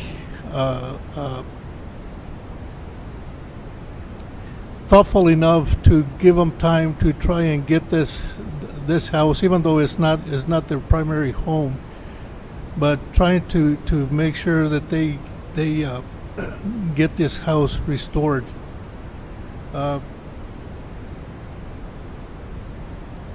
So I'm having a very difficult time. I know the stance of the city, but again, you have a young couple that it seems like they're struggling because only one of them is working and not the other one. That I am willing to give them the opportunity to try and get this house back in order, and so. You know, especially when they spend so much money and they're making an effort to try and get it and work with the city. Thank you, Mr. Mayor. Thank you, Councilor. I have Councilor Foster, Councilor Lopez, and Councilor Roebuck. Councilor Foster, you have the floor. Thank you, Mayor. Most of my questions have been answered, but I do have one question for staff. Are we familiar with Thomas Martinez Jr.? The name doesn't ring a bell right offhand. I'm not sure if he has a company name or something, then that may be. Creative Remodeling and Construction? I've never heard of that, so I'm assuming he's an unlicensed contractor. All right, and that would be something I think that we need to, as a staff, needs to be investigating if we have an unlicensed contractor in our city doing work and taking money. The other thing I think is that the Salcedos have shown that they are willing to do the repairs and get the work done. They put $19,900 into this home in repairs, and I'm with Councilor Roebuck in the fact that we probably shouldn't be at this stage here. This should have been, and primarily. I'm not going to blame fault on anybody because there's things that we should have been able to do prior to this. But I do think that there's lots of ways that we can be working on this. And so I do, well, we're not at a voting stage, but my questions have been answered, and I do think that staff need to look into this Thomas Martinez Jr. and we need to move forward. I yield. I have Councilor Lopez and Councilor Roebuck. Councilor Lopez, you have the floor. Thank you, Mr. Mayor. I agree too with Mr. Foster, Councilor Foster. We need to look into this Martinez gentleman to see, make sure that he's not going to be doing this. Councilor, could you talk a little more into your microphone? It's a little bit. Test 1, 2. Yeah. I agree with Councilor Foster. We need to look into Mr. Martinez and make sure he's not taking advantage of other families here in Roswell. But so. Going back to the structure itself, the roof was replaced, right? Not the roof, the ceiling rafters, the ceiling joists on the inside have been replaced, and some of the soffit material on the outside has been replaced. Okay, so the all roof without permits. On the exterior, the roof has not been replaced at all. Not that I can tell. Can I ask Mr. Salcedo? Has that roof been replaced? Correct. All the shingles were replaced. And that was part of the Martinez contract? Correct. Okay. Thank you, Mr. Salcedo. Back to staff. Since has anybody been up on top of the roof to look at that, or is it just No, an sir. assumption that it's not been done? With what I could see through the windows with the smoke damage, until I can see it from the inside, I ain't about to climb myself up on top of that. Okay. So if they get the inside taken care of to where you could gain access, or a contractor could gain access. If another contractor comes in, he's stating that the roof has been replaced and repaired. If another contractor, I'm just trying to find out a way to help save him some money instead of having another contractor come in, rip it out, replace it again. Right. If a contractor, they could find a contractor that would go and inspect it. I probably wouldn't do it if I was a contractor signing off on somebody else's work, but is there some way or somehow that can be done? From what I can see from the pictures, the work that has been done might not all be bad, but until I can get a further investigation of what's going on and what's there and what's been fixed and what hasn't, then I can't give a good answer to that. And of course, like you said, whoever they hire afterwards has got to accept the fact too that he's taken over the job and taken the responsibility of even the prior contractor. So. Okay, so that can be an option if that contractor accepts the work of this other guy. Correct. Okay. And again, most of my questions have been answered too, but going back to the boarded windows, is that an option to help people breaking the windows and causing more damage? Yes, it's an option to help secure it. Okay. And what the letter's trying to say is that it's not an option as a repairs. Like, you can't board the place up and say, oh, I fixed it. So it's just for security reasons, yes, you can secure it and board it up. Okay, but not long term. It's got to be where they're showing some. Yes, need to try to show some sort all right, of thank you. movement. I have Councilor Roebuck, and I exhaust my list. Councilor Roebuck. Thank you. Councilor Perry. Go ahead. Two quick questions. So if the council decides to, I guess the term would be rescind this, is that correct? Yeah, you either rescind or enforce. If we did rescind it, there's nothing that prevents the city in the future, should the plaintiff act in bad faith, of condemning it again, correct? Yes, the staff could put it on a resolution and propose it for another adoption again. Yes. So I think that's one thing that anything we do here in either way is not necessarily permanent for either things. I think my other question is kind of a silly one, but and maybe it's for Parker too. But you said that either party can appeal it to district court. Can you guys really appeal it over the city council? Conceivably, any that's all party I need. that's aggrieved. I thought that was an interesting statement. I want one more comment, and this, we put a lot of trust in our staff, and they work really hard, and they do a lot of. There's most of these things we never see because they've done a great job on them. I don't want anything that happens tonight to say anything negative about our staff. They're working hard, and we appreciate them and everything that they do. They're in a lot of hard spots a lot of times, so I did want to put that out there, I guess, before we vote here in a minute. So thank you. I yield. I have Councilor Perry, and that exhausts my list. Councilor Perry. Thank you, Mr. Mayor. Before I ask questions, I just want to remind our duty right now is not as normal on council as making law, making resolution ordinances. We are quasi-judicial.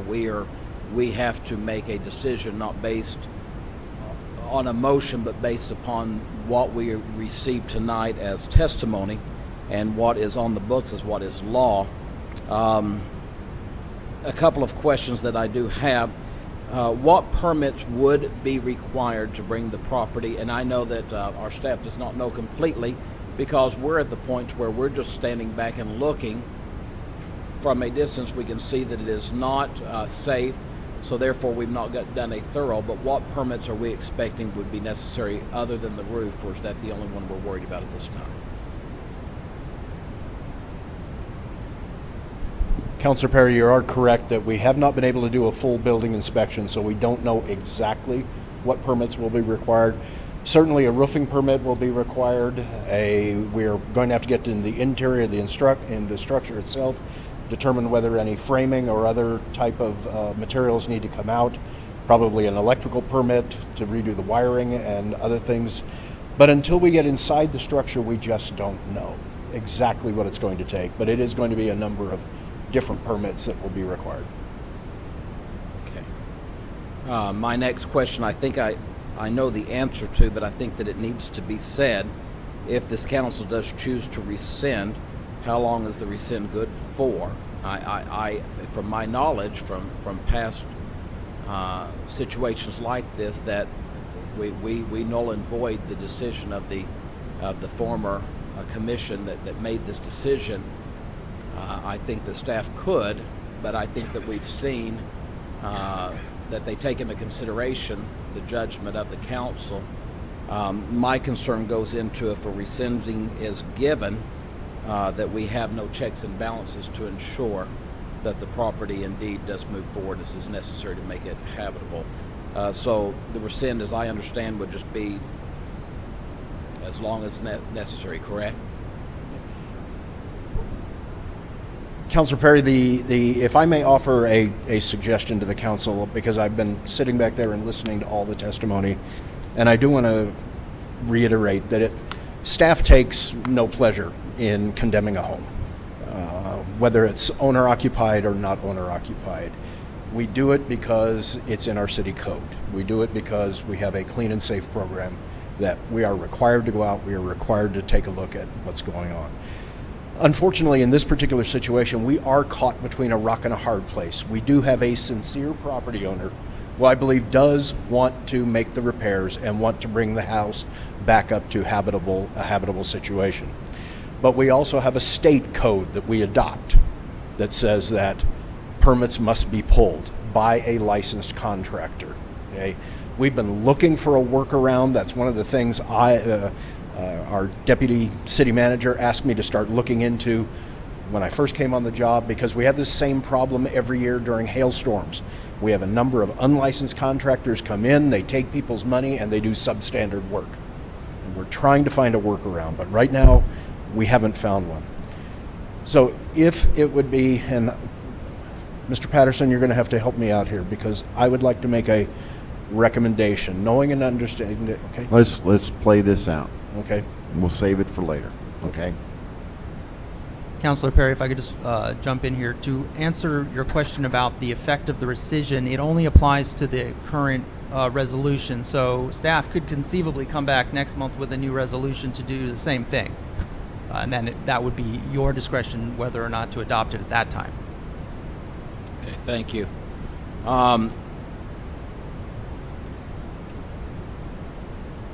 And I just want this for the record, can contractors gain the necessary permits to do the necessary work and repair with an upheld condemnation? Yes, there's no legal prohibition or impediment to pulling a permit just because of the resolution. So with that being said, I believe these property owners are sincere. I believe that he's out there trying to do his best to make this property what it needs to be. I know that in that portion of town, we have some folks that are trying to take care of their homes. I know that they also, in that area of town, that was an area that was flooded as well. So I know there's some hard times down there, and I understand that is a hardship. I also understand that if there's no checks and balances in place, it could be very easy for something like this to go off of the radar again. I understand as I read your letter that you've put into record dated August 25th requesting this consideration, that resources are not as available as they once were. So I understand that it's going to be difficult and even trying to move forward. So I'm very concerned about rescinding this, because I'm afraid that the checks and balances won't be there to help this property owner in being able to move forward. I'm just concerned about the ability of us to be able to do that with rescinding. So that's just the comments I have at this time. I have Councilor Stubbs and exhaust my list. Councilor Stubbs, you have the floor.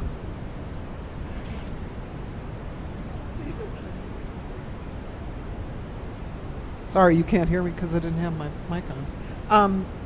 Just something that was said earlier made me question this, and I can't, forgive me, I can't recall the answer to my question, and that is, isn't a building permit good for only a specific period of time, or there has to be so much work done in a period of time, or am I anywhere near asking what I'm trying to get an answer for? I'm not sure.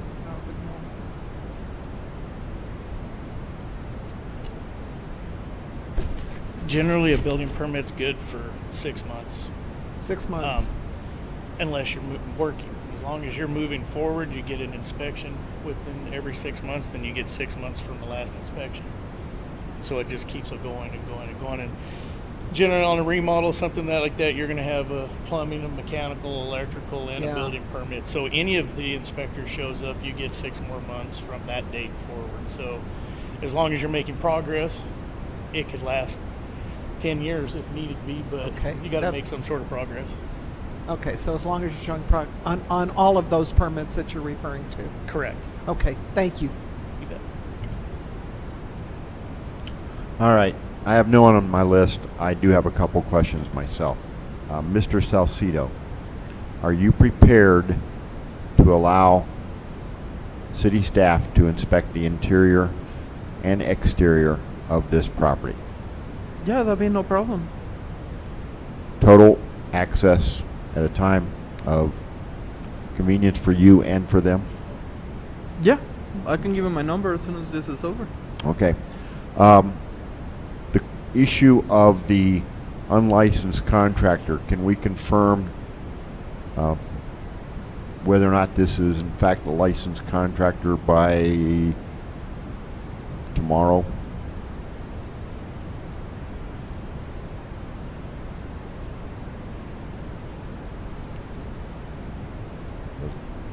I should be able to. I'm pretty sure they are unlicensed, but as long as I get a name sometime tomorrow where I can run it through PSI's website, I can find out whether they're actually licensed or not. Okay. Fair enough.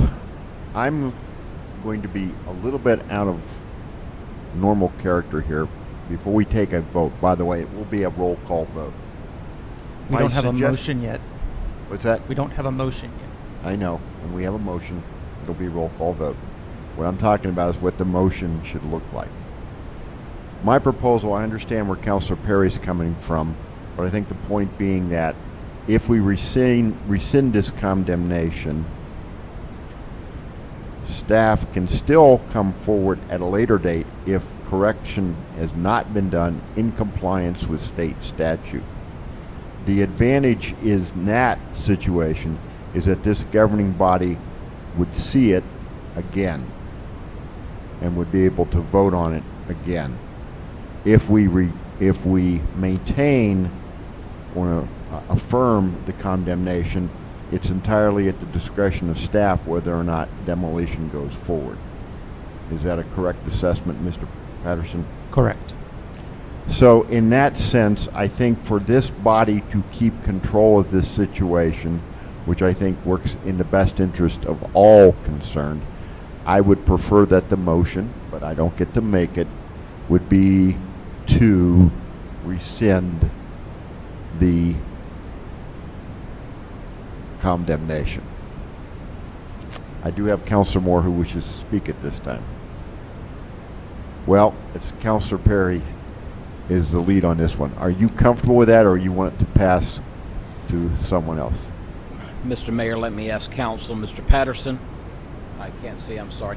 I don't know that I'm comfortable with rescind, because then that it's done. The way that I look at it, I would much rather, if we're to that point of having that much concern on it, could this not be postponed until the next meeting? That gives them the opportunity. I would rather do that than go ahead and make an official quasi-judicial determination, because my motion would not be at this time, because we still have, I have to look at the facts. There's no electric meter there. There's all sorts of significant. I'm sorry, councilors, that seem to have concerns with me as I look up at the dais at this time, but I stand upon what is stated with what our officers have to do. I don't think that I have the ability to change that. So if there is concern to that point, I would consider postponing. Counselor, you are the master of your motion. If you would like to make a motion to postpone to the next meeting the resolution of this case, you can do so. And Mr. Mayor, I would make a motion that we would postpone until the next meeting to give staff the opportunity to answer the questions that have been raised by certain counselors. Can I get a clarification, the next meeting or the next regular meeting? The next regular meeting. Thank you. I have a motion by Councilor Perry to postpone further action on this matter to the next regular council meeting. Is there a second? Is there a second? There is no second. Okay. The motion fails for lack of a second. And Mr. Mayor, I make a motion that at this time that we uphold the condemnation under Resolution 2149 for the property located at 35 Brown Place, Pecos Valley Village, Block 7, Lot 15. Okay, I have a motion to uphold the condemnation. Is there a second? Is there a second? Mr. motion. Mayor, excuse me. I'm trying to second and I'm not getting. Okay. I have a second by Counselor Stubbs. Thank you. We have, at this point now, a motion to enforce the condemnation. Now let me clarify before we take a vote. Mr. Patterson, if the vote on this is negative, does that mean it's an automatic rescind? Or do we have to act on another motion?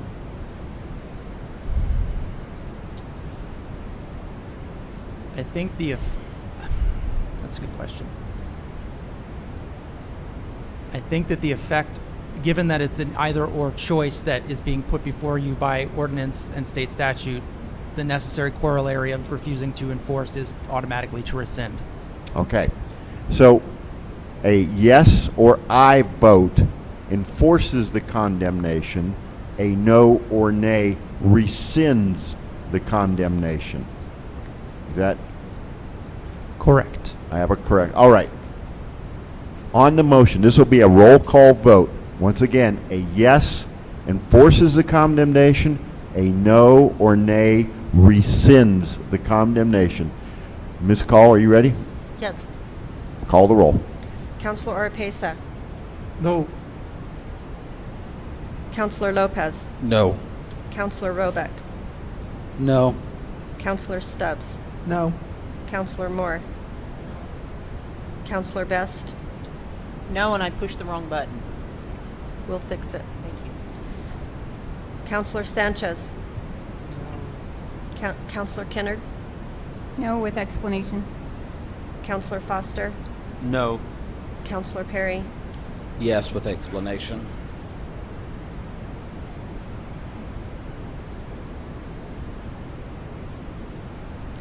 The vote was 9-1, or 1-9. No, 9 no votes, 1 yes vote. Yeah. I hit no. Or I hit- Everybody voted no except for Counselor Perry.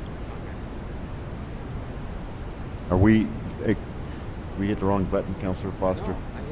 So it looks like we might be having that same issue I discussed with you, so it looks like the Yeah, request. Councilor Pace's vote does not appear on my screen. Right. So what we need to do, the request to speak works, but we have to do a manual vote. Okay.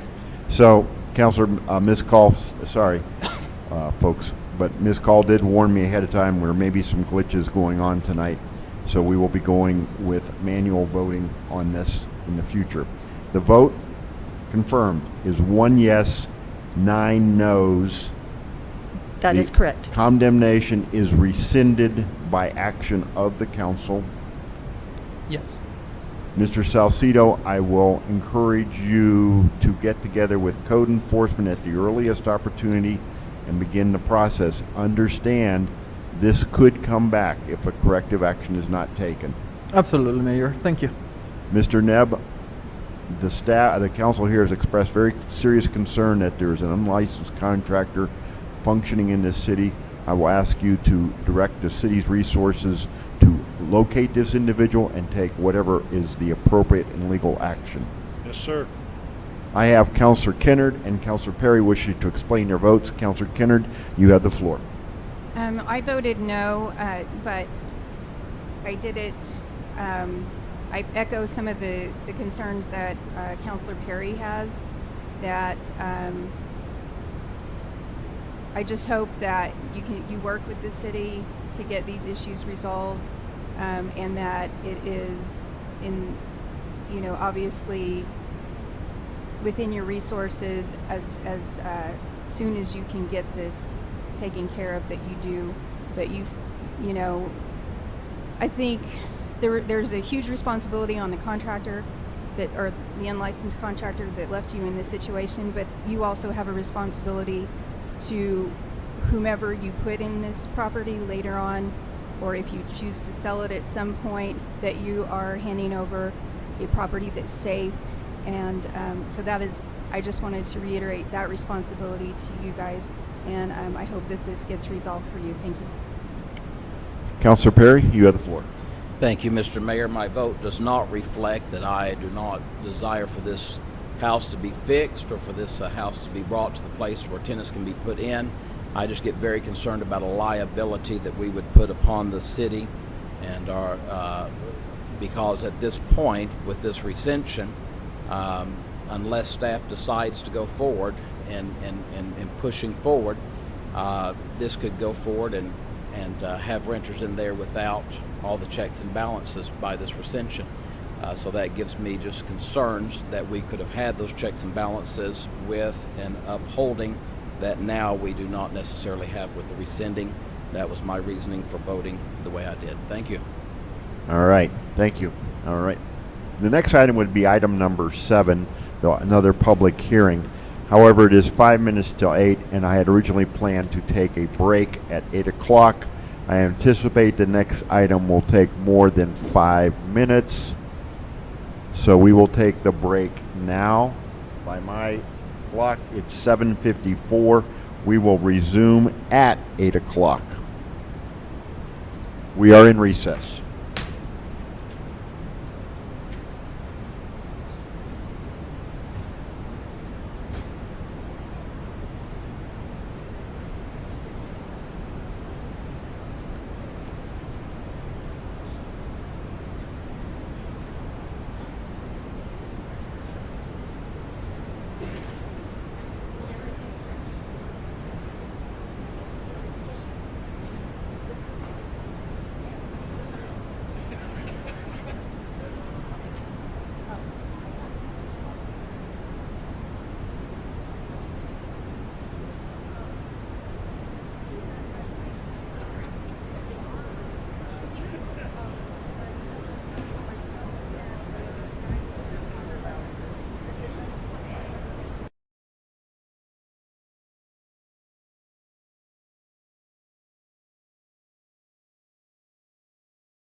a public hearing and vote on proposed ordinance 21-10. Mr. Mavers. Good evening, Mr. Mayor and council members. Tonight we bring to you amendment number 1 for Chapter 27 to work on the comprehensive cannabis ordinance. I'm going to go back in time just about 60 days here with everybody real quick. But on August 12th, we created Chapter 27, which laid out the framework for our comprehensive cannabis code.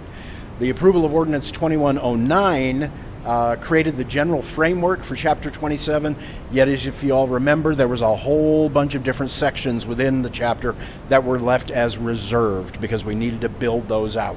Okay. Again, the timeline showing August 12th, we created Chapter 27. August 26th, the legal committee approved and recommended for public hearing amendment number 1. September 9th, you all set it for public hearing, and we're here tonight to go to work on this particular amendment. We are still awaiting additional information from the Cannabis Control Division of the state of New Mexico. They are slowly rolling out new rules, slowly rolling out information. As we get this information, we are bringing it in and turning it into our own ordinance. City staff continues to believe that this incremental approach will allow us to build the best and most comprehensive ordinance that will allow us to not only promote or potentially promote an orderly development of cannabis establishments, but would also provide a degree of legal protection for the residents of the city, including our most vulnerable populations. Proposed Ordinance 2110, as amendment number 1, creates and enhances a number of different subsections in Chapter 27. It does predominantly consist of sections relating to procedures for applying and locating a cannabis business within the city boundaries. As we have discussed extensively, we are allowed under state law to create our code that allows for appropriate time, place, and manner rules within our development code. Article 1 establishes that. We reiterate the fact that we are the authority on time, place, and manner for all cannabis establishments. We give ourselves the authority and jurisdiction over time, place, and manner in Section 27-4. Fees are established in Section 27-5. Okay. Article 2, we move on and we incorporate the state law definitions. The Cannabis Committee, as well as the Legal Committee, we went round and round on how many different definitions we should include and how many we should incorporate from state law. We've determined that we were okay with incorporating the vast majority of what was in state law, but we did establish additional definitions, those that are specific to the city of Roswell and those that we're referring to in our ordinance. Article 3, we set forward administration. How are we going to administer all the rules that are coming forward? The Community Development Department has a role in the establishment and processing of cannabis applications. The Planning and Zoning Commission will then review those applications as they come forward. They will then recommend approval or recommend to the City Council how to proceed. The City Council is, under our code, the final decision-making authority on all cannabis projects from this point forward. We did establish in Article 4 a pre-application review process. We don't want anyone coming forward with a project that hasn't had the opportunity to have a full assessment at the staff level before they move forward. Developing a cannabis project is exceedingly time-consuming and very, very expensive. If we have someone that comes forward with a project that we cannot work into our code, we want them to know that early, which is why we developed this pre-application review process. The Planning Commission review process is established in Section 2732, and then the rules for council determination on cannabis projects in Section 2733. Article 5, our permitted cannabis establishments, and we wanted to lay this out because there are a wide variety of different cannabis establishments. But we lay out the standards and regulations. We also lay out the application process. Because cannabis is so much different than so many of our other project types, we are putting together not only appropriate applications for cannabis, but we're also streamlining the process. All of our applications now are going to be PDF forms, fill in the blank. They will be able to download everything from our website, fill it in online, turn it right back in for us to review.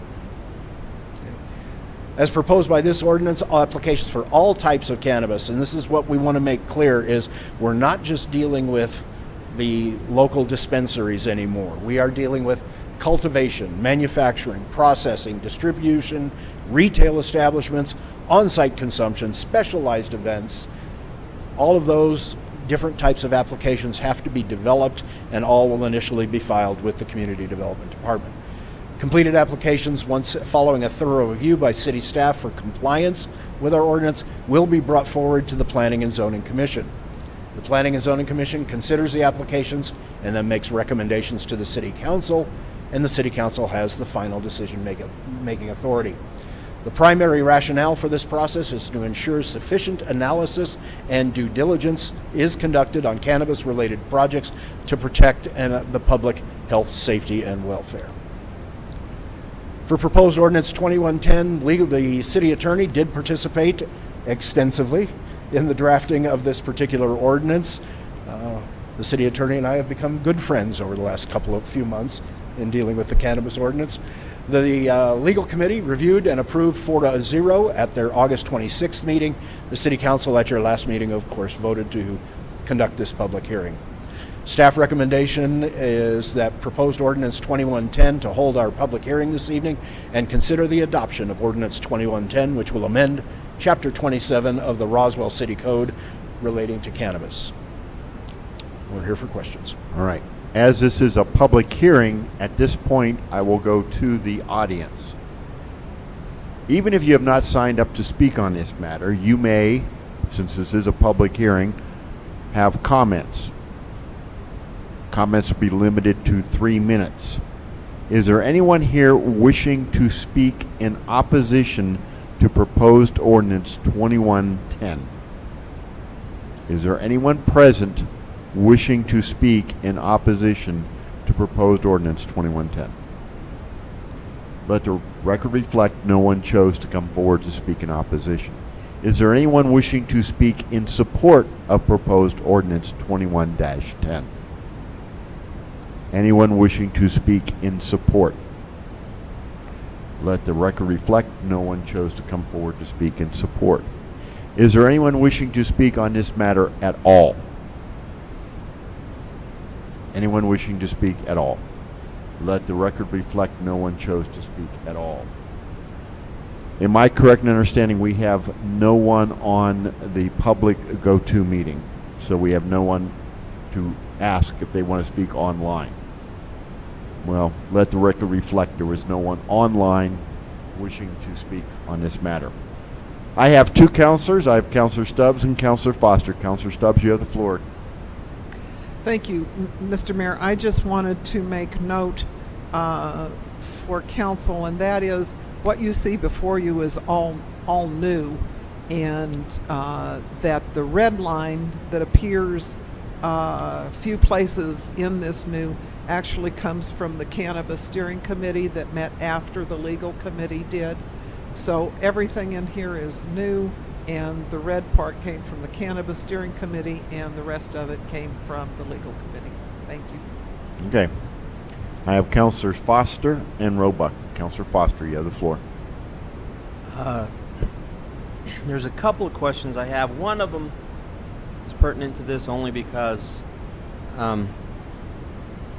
I just recently saw it advertised, and Mr. Mavers, I'm not going to say what realty company, but there is a advertisement for a building in Roswell that's pre-approved by the city of Roswell for any cannabis-related industry. I'm aware of that particular advertisement. I took it upon myself to contact that real estate agent and to inform them that there is no such thing as a pre-approval and that their ad was misleading, and requested that they amend the advertisement. Thank you. I just wanted that in a public comment or out so everybody can hear it. The other question I have is, when we were discussing this in legal, my one reserve I still have is in the pre-application review process. Anything that we get is open to NIPRA request, correct? Correct. So, I know at the time we were trying to figure out some way of having a shield so that we're not releasing information that needs to be held confidential for a short time. According to the Attorney General, IPRA does incorporate certain common law confidentiality provisions, one of which is trade secrets.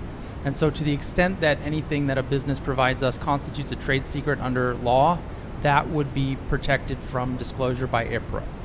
And I don't have the test in front of me, but it's one of those judicial tests that they have, and they have a multi-factor test of what constitutes a trade secret. Okay. So I'm a little less concerned about that. It just gets to that point that I know it puts us in a pinch, and it puts our staff in a pinch if we get in between two entities wanting to fight, that we become liable for certain things, or possibly. Yes, it would fall on the city to make basically our own determination on the basis of the factor test about whether any particular document in our minds would be considered a trade secret. That does create that possibility. All right, I yield. Thank you. I have Councilor Roebuck, and that exhausts my list. Councilor Roebuck, you have the floor. Thank you, Mr. Mayor. On page, I think, let's see here, page 7 at the top of the page. I'm sorry, I don't have the right section. Item number 3, it says whether the particular location would be detrimental to public health, safety, and a red line change welfare of the citizens of Roswell. We used to be Morals. Can you elaborate on that? What the reason that changed? That was a discussion that came out of the steering committee about whether morals or welfare was the more appropriate term. There's not a real legal reason for it, except that you'll see morals was something that you saw in a lot of legal opinions back in the day, but that has tended to be replaced in recent years by welfare.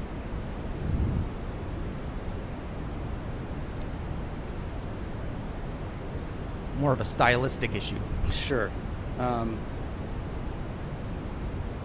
I certainly accept that as a reason.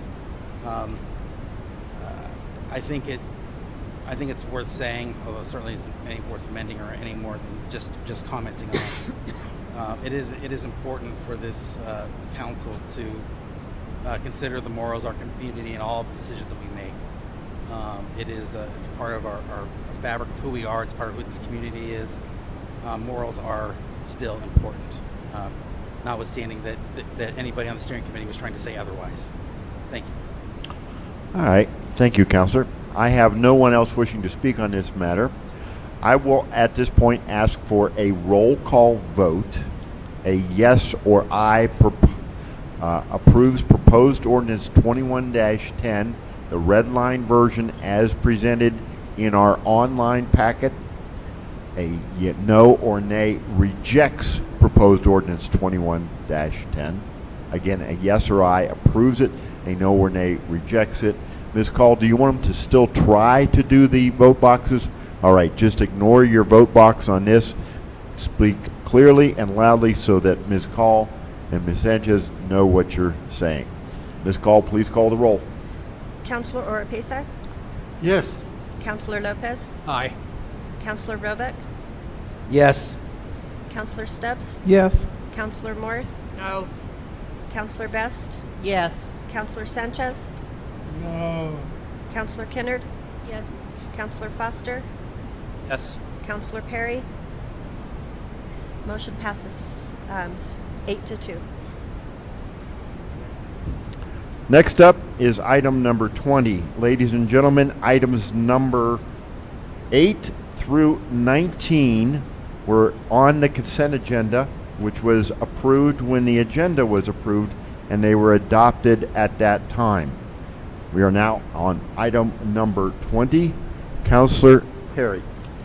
Mr. Mayor, I make a motion that we adopt Resolution 21-63, which would move the November 11th of 2021 regular city council meeting, which would be on Veterans Day, which is a city holiday, to November the 18th of 2021 at 6 o'clock p.m.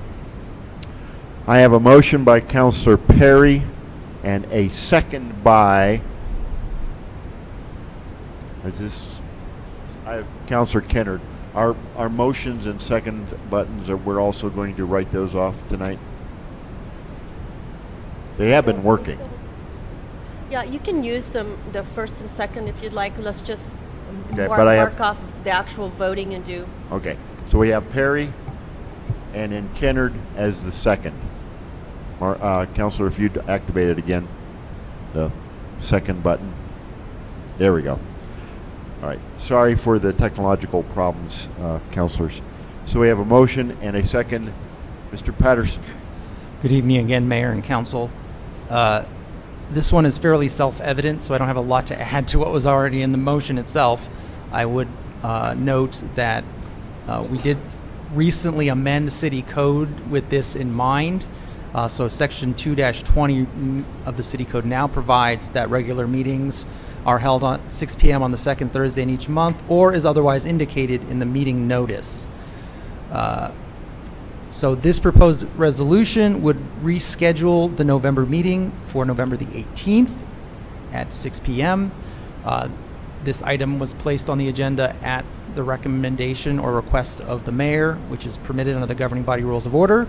So please consider adopting proposed resolution 2163, rescheduling the regular November meeting of the city council to November 18, 2021. And I stand for any questions.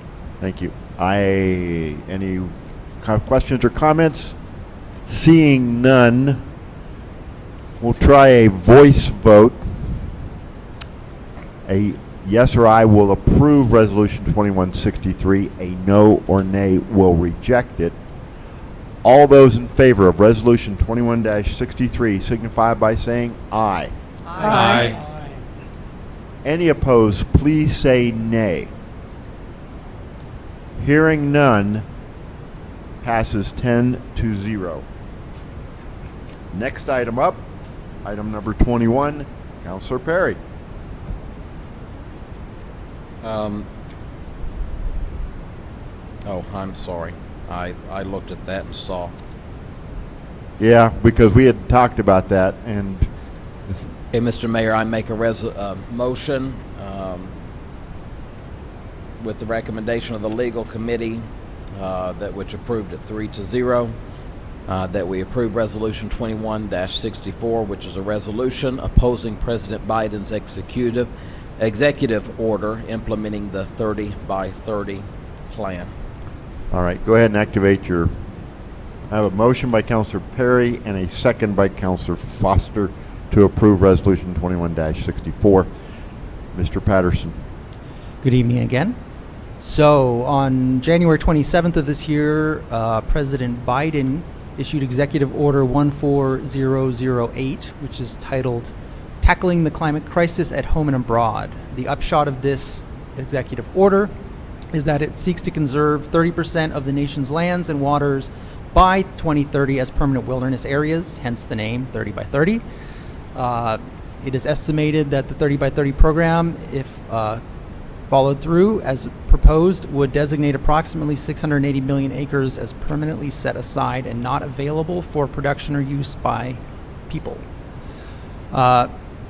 This proposed resolution would express the City Council's opposition to the 30-30 program if adopted. Legal Committee recommended the adoption of the proposed resolution with some minor changes, which I believe are redlined in your packet. At their meeting, 3-0. So please consider adopting proposed resolution 2164, opposing Executive Order 14008, establishing the 30-by-30 program. And All I right, stand thank for any you. questions. At this time, let me explain why I've asked Counselor Perry to make the motion, and I will ask him to take a lead on this. Counselors, this is in all seriousness, a political statement. This is not anything that we can enforce. This is a statement of policy by this body if it should pass. All of you have the authority, of course, to bring forward these kinds of issues. Counselor Perry was the advocate for this, And because of that, I felt that Councilor Perry should be the one to make the motion to recognize this is the plan or the position he believes this governing body should adopt. It'll be my intention on future matters of the same nature to have the advocate or primary advocate make the motion and to allow them an opportunity to state why they wish to have the resolution adopted. Once again, recognizing the public policy / political nature of these kinds of matters. So, Councilor Perry, I will ask you to speak, and then Councilor Stubbs. Councilor Perry. Thank you, Mr. Mayor. Let me just start out by saying this has absolutely nothing to do with trying to put a blight on any administration whatsoever. This just particularly doesn't matter what administration it would be. If this would have been another administration, I would be making the same exact statements concerning a resolution opposing such a plan. The federal government, underneath this mandate and this plan, would set aside approximately 680 million acres of our nation's lands to be permanently preserved in its natural state as is outlined within this resolution. The concern is that those lands are not going to be found in New Jersey. They're just not going to. Those lands are not going to be found in Connecticut. Those lands are going to be found in Massachusetts. Those lands are going to be found within the corridor running north and south of places like New Mexico, which has a significant amount of open land.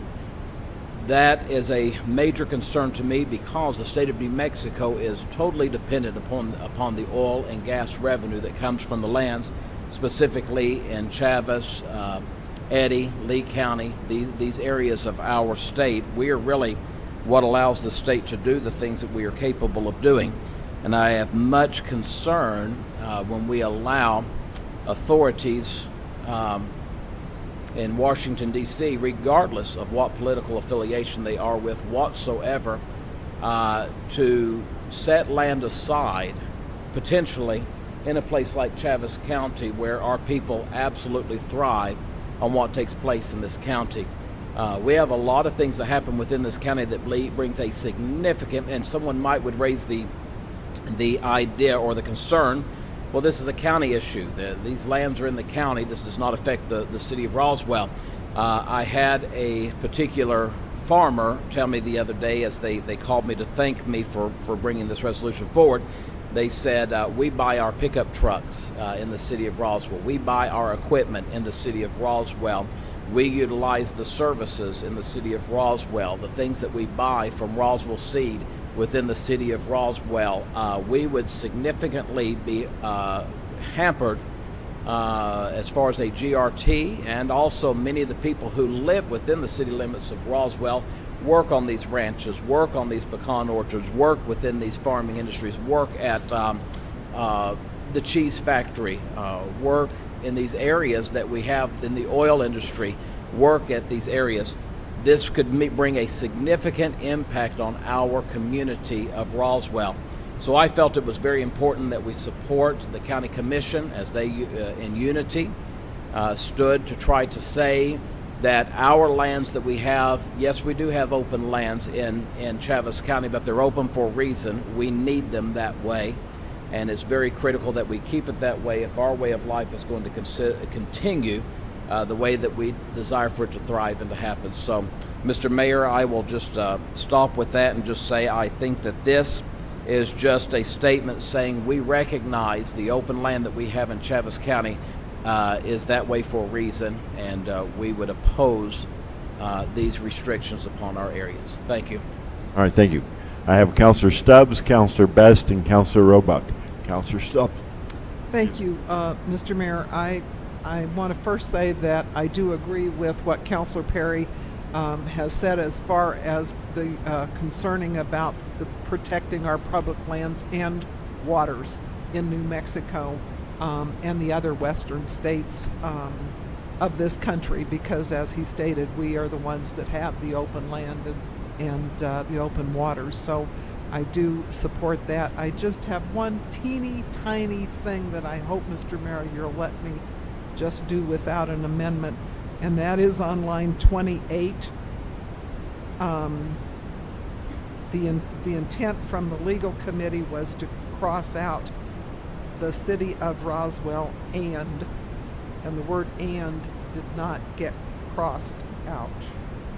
Okay, So that line should read significant percentage of all the land in Chaves County where the city of Roswell is located. Okay, hang on. I'm trying to bring it up here on my. Sorry, Best, page do you have a hard copy? 114 of the agenda, So once again, line 28.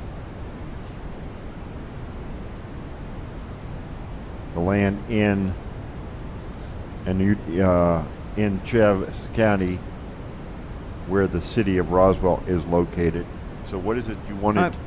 I'm sorry, on that line 28 where you are is where it's crossed the city of Roswell. Oh. The next word "and" should also have been deleted. All right.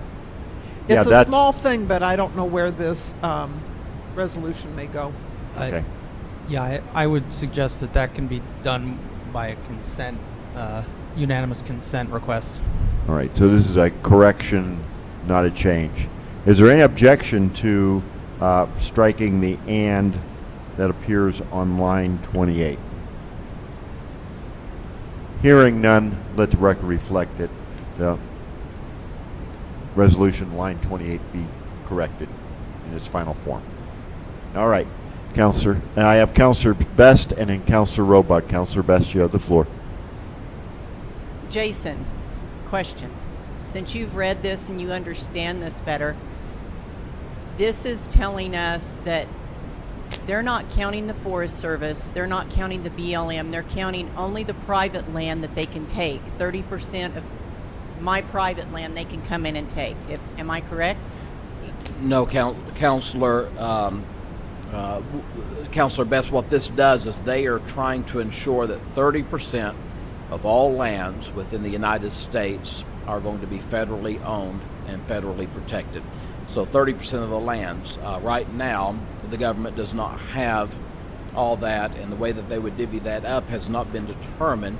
And I don't think that they're going to say 30% of Delaware, 30% of Florida, 30% of New Mexico. They're just looking for 30% total land within the United States. We are in an area where a significant amount of grab could take place. So it may affect us where it would not affect someone in New Jersey. So what I hear you telling me, they're going to add up all the Forest Service, all the Bureau of Land Management, and then if there's not 30% in their grab already, then they're going to go to the private entities and take their private land. No matter what state it's in, whether it's under pivot, whether it's rangeland, whatever, if the United States doesn't have 30% by 2030 in their forest and their Bureau of Land Management care, they're going to start hunting for private lands to come and take. Am I correct? I will say this. I can't speak on behalf of our President, our Congress, and our Senate. I can only say that I would like to have a statement to let them know that we desire that nothing is grabbed from within Chaves County. I can't promise you that that's the direction they're going to go in, but I certainly am not willing to stand back and not make a statement and assume they're not going to. I understand. I'm just trying to get the public to understand. If they're not happy with what they have now through the Forest Federal Service, which a lot of us as ranchers already pay a per diem to use, and we pay a per diem to use the Bureau of Land Management land, we already pay that. They're going to come and take our private land if they don't have enough and they can choose what they want. So I just want the public to know this is serious. This is what they call a land grab, and they will grab what they want, where they want, and when they want. So I'm done. I have Counselor Roebuck and Counselor Foster. Counselor Roebuck, you have the floor. Thank you, Mr. Mayor. First of all, I just want to thank Counselor Perry and the legal committee for taking this up. I appreciate your work on this. very, very much. And I just want to reiterate that I support all the points that Councilor Perry made. I yield. I have Councilor Foster and then Councilor Oropesa. Councilor Foster, you have the floor. Thank you, Mayor. No one's I don't have a crystal ball like our city manager, but one of the things that I do want to push that I think that I don't believe they're going to, it could possibly be a land grab for private land, but what it definitely will be is those forest lands that that ranchers lease out now. It'll be, nope, sorry, we can't lease these out anymore. It's wilderness. It is designating it so that it can't be used. And, oh, no, you can't drill on our land, our federal land, because we have to set it aside as wilderness. And that's where the money from our state comes from. And that's basically, it's going to put a big chink in New Mexico's budget, and it will put us back to a point where we don't have the industry, and it'll be cutting our industries. So that's the fear that I have.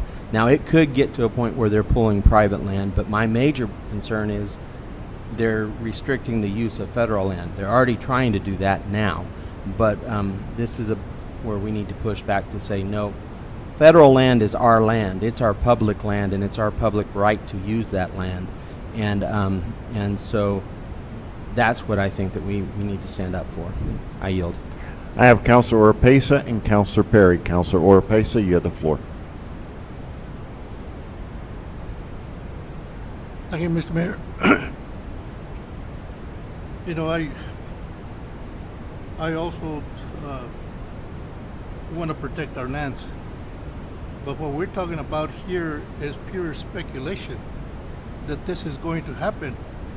Because if you read the second whereas,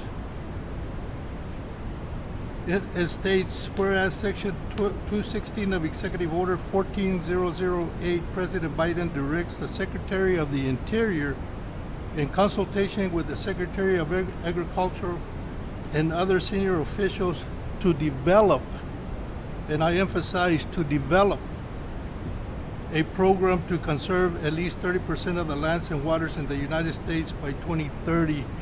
And there's nothing in this resolution that says, or that we can point to, that New Mexico is going to be one of those states that's going to be affected. So until we have the plan in hand that we can truly address and say, yes, the public lands in Roswell, Chavez County are going to have an effect, then I think we can go ahead and bring a resolution, because then we have information that we can point to.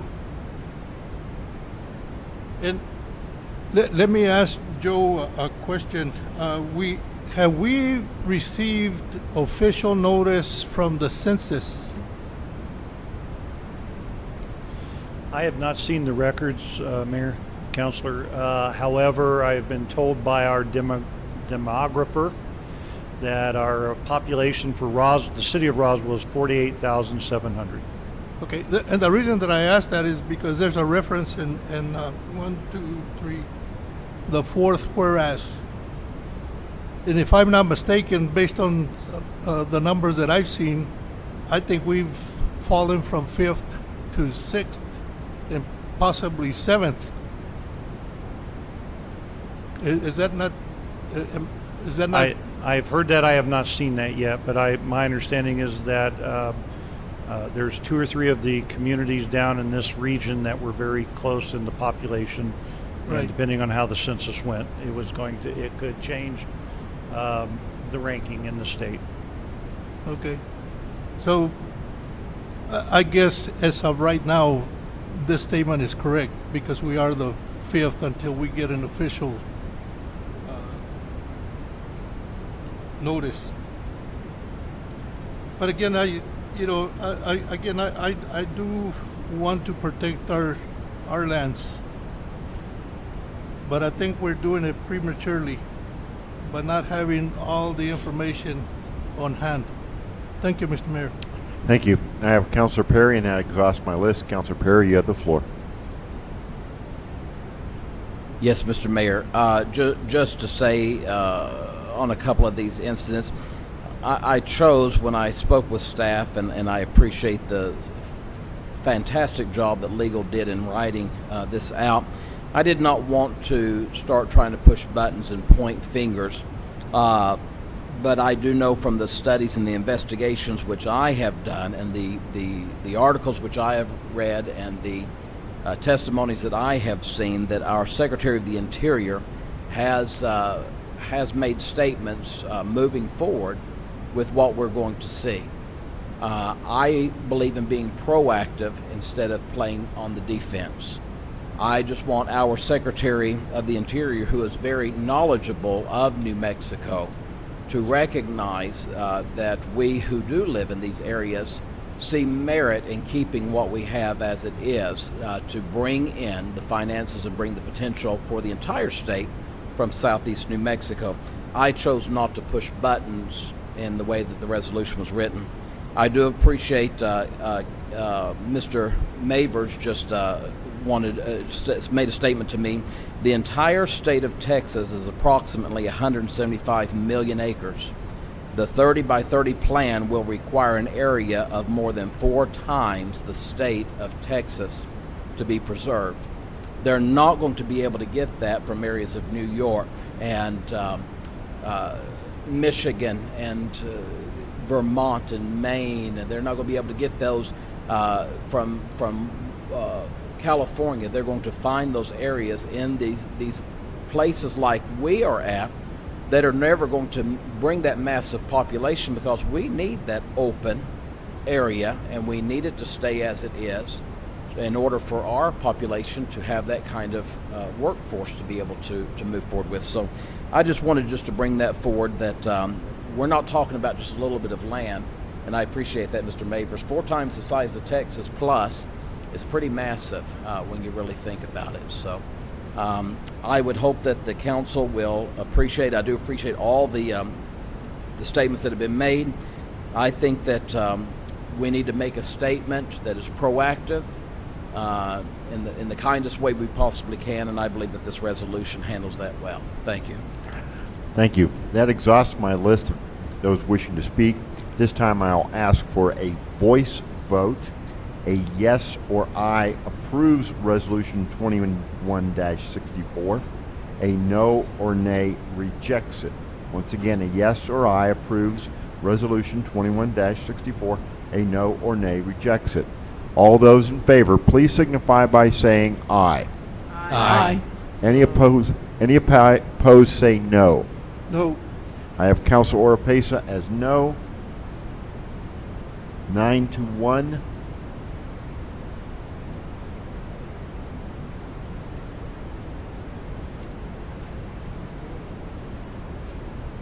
Oh, Councilor Sanchez is a no, so it's 8-2. Sorry, I stand corrected, Councilor. 8-2. Thank you, Councilors, for clarifying that. Next up is item number 22, Councilor Stubbs. Thank you, Mr. Mayor. This is again at the recommendation of the Legal Committee with a vote of 3-0 that I move to adopt Resolution 2165, creating the Municipal Infrastructure Reimbursement Program. I have a motion by Councilor Stubbs and a second by Councilor Foster to approve Resolution 21-65. Mr. Knapp. Sir, Mr. Mayor, City Council, Mr. Mavers and I will tag team on this, and I wanted to start with at least the history of why we're even talking about this today. So I'll get to my initial thing. So the City of Roswell is facing a housing shortage. Not enough homes are available to attract or maintain the needed workforce for our city. For those of you that remember, back on December 9th, 2019, the City of Roswell, the Economic Development Commission, Council, and all of our real estate industry individuals held a housing summit in this building, in this room, to discuss this housing shortage. Obstacles that were shared by that group included that the infrastructure costs are a detriment to keeping our lot prices low, which are a hindrance to us building additional housing within the city. The market analysis at that point in time in 2019 showed only 75 homes on the market in Roswell. The limitations and number of type of developers within the region were also a detriment to this. We had a sufficient number of builders. We had a sufficient number of buyers. The challenge was that we did not have enough developers that could put a project together in order to continue to move in that area. Going a little bit farther, since that meeting, the city, the industry, the EDC have all been trying to consider a variety of ways to overcome the obstacles that we've just discussed. The two things that the city has been doing since then has been, and you've seen that with Mr. Versiglio, we've been working to utilize the available pool of acquired property for affordable housing and neighborhood infill. The city would seek partnerships with development companies to increase both construction capacity and absorption rate. So this is the stuff that the city was working on, and everybody's been trying to figure out how to tackle this issue. I'm going to give you a little bit of a math test here. And so I went out and I went out and looked. This is how the real estate industry figures exactly how much to get to. A balanced market of homes is when we are plus or minus 6 months worth of houses that are coming and going and moving through. If you are less than 6 months supply, you are a buyer's market. If you're more than 6 months supply, you are a seller's market. So the sweet spot in the middle of a plus or minus 6 months supply is really where you want to be, where you're having enough movement in the real estate industry, people moving up from starter homes through the system and moving through all of that. The assessed value of the property is based upon the comparable sales over the period of time. So be aware that as the market sells homes, that actually affects the comparable pricing of the new homes and such like that. And so we are looking to maintain the housing industry in a balanced market. That way we can assure enough homes for the families that are looking to move here and assure the value of the existing housing stock. Having adequate housing stock will keep our rates or our values of our properties higher. And here's how the industry actually determines where we're at, and I'm going to share some of this. So you look at the past 12 months of sales in the market. In 2020, Roswell had 950 home transactions. You take the 959 home transactions, divide it by 12, and you get the average monthly sales of almost 80 homes a month. Be aware that the city, out of our building permit section, we see 60 new homes on average every given year. So be aware that's how many new homes are coming on. And then if you look at that, so out of that 959, you can figure there's about 900 of them that are moving within the market. The current number of homes on the market, this came from Zillow just last week. We had 269 homes on the market at the time. You take the number of homes on the market, you divide it by the monthly sales, and you come up with what is considered the month's supply. We are at 3.37 months supply of homes on the market. This is why we have a housing shortage. This is the whole issue of what the real estate industry has been trying to tell us as to what those challenges are. Based upon that criteria, we should have 480 homes on the market in any given time frame to adequately have a 6 month supply. And I believe that was my 3 slides. Yes, it was. I have some other information. As soon as Mr. Mavers explains exactly what this program is, I'll share a little bit more about what the program does and how it actually operates. But I'm going to turn it over to Mr. Mavers and allow him to walk through all the information that brought us to with this document.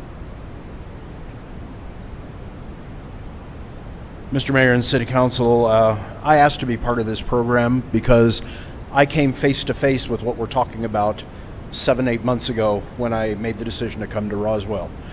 The Goldilocks market, that market that's not priced too low or not priced too high, that is priced just right. In reality, we talk about having on almost 3 months of supply. The reality is there's about a 72-hour supply. Homes that come on the market that are priced right, they go in and they go right back out almost as quickly as they appear on the market. So we continue to face a severe shortage of market rate multifamily and single family housing units. The shortfall, of course, is driven by renewed economic activity and interest in the city. We are getting people moving into the city, immigration from other states. The supply of new housing stock and the ability to construct new housing is also hampered right now by a shortage of materials and labor following the COVID-19 economic slowdown. Okay.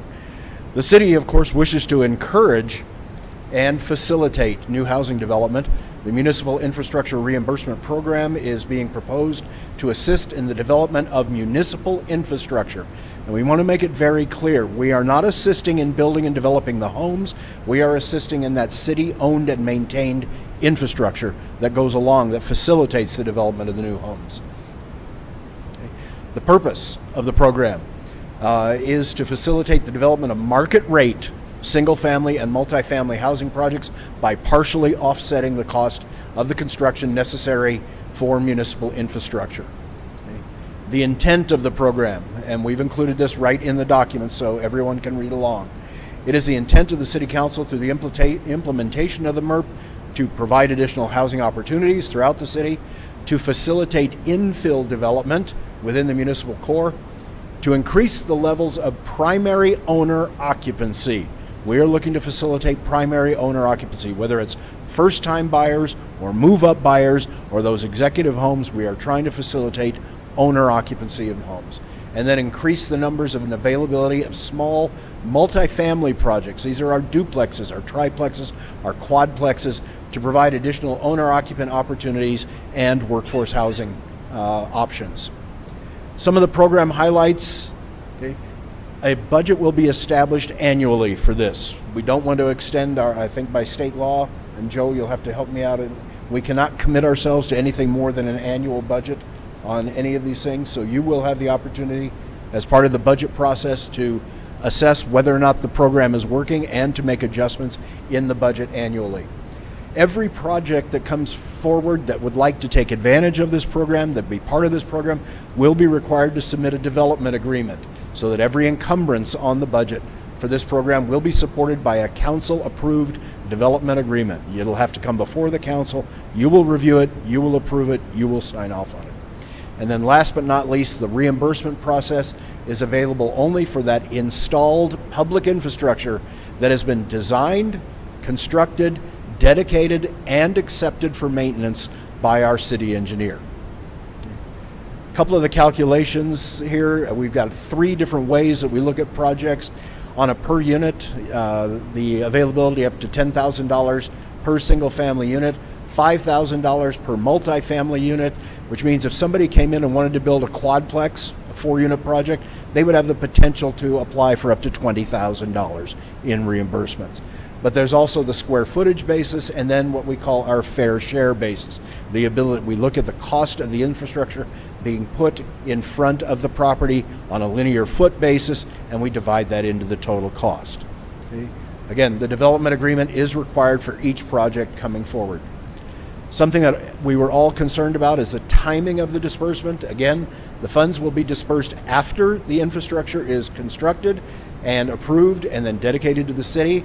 And finally, the certificate of occupancy for the home that this reimbursement is applied to for that infrastructure must be issued. The home itself must be completed and ready for occupancy. The legal committee reviewed all of this and recommended 3-0 for approval and adoption. And of course, staff is hoping that you will review, approve, and adopt Resolution 2165 and create our municipal infrastructure program.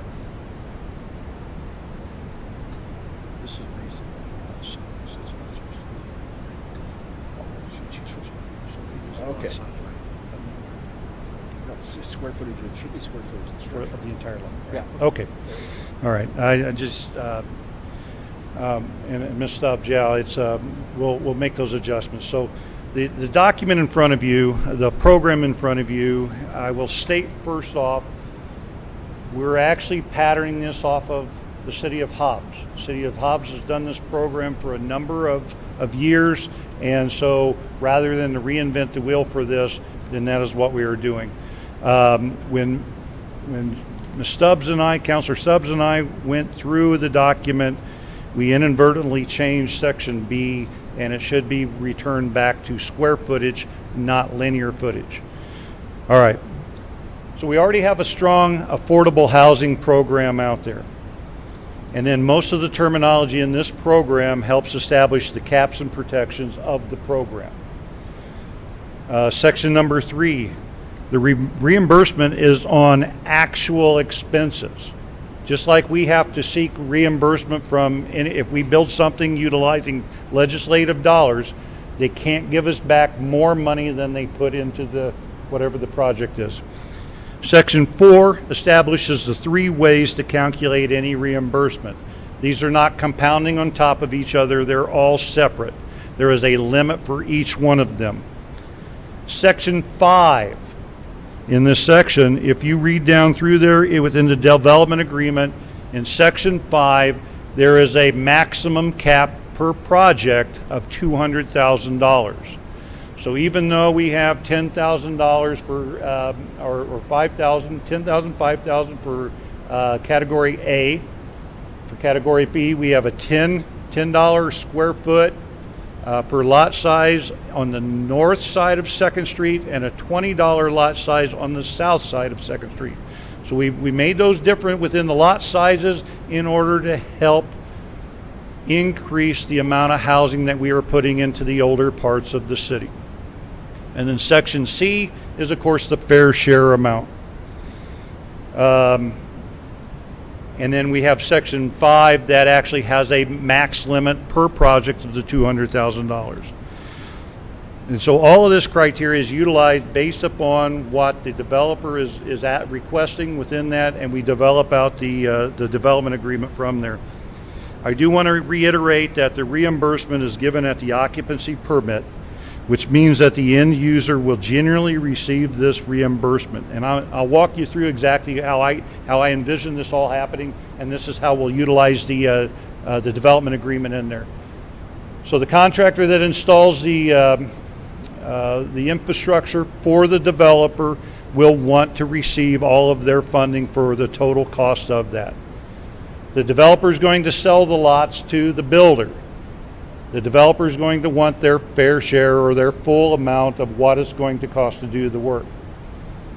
Somewhere between the builder and the end user, who is the person buying the house, is where this reimbursement of, because it's at the certificate of occupancy, that is where the reimbursement is at.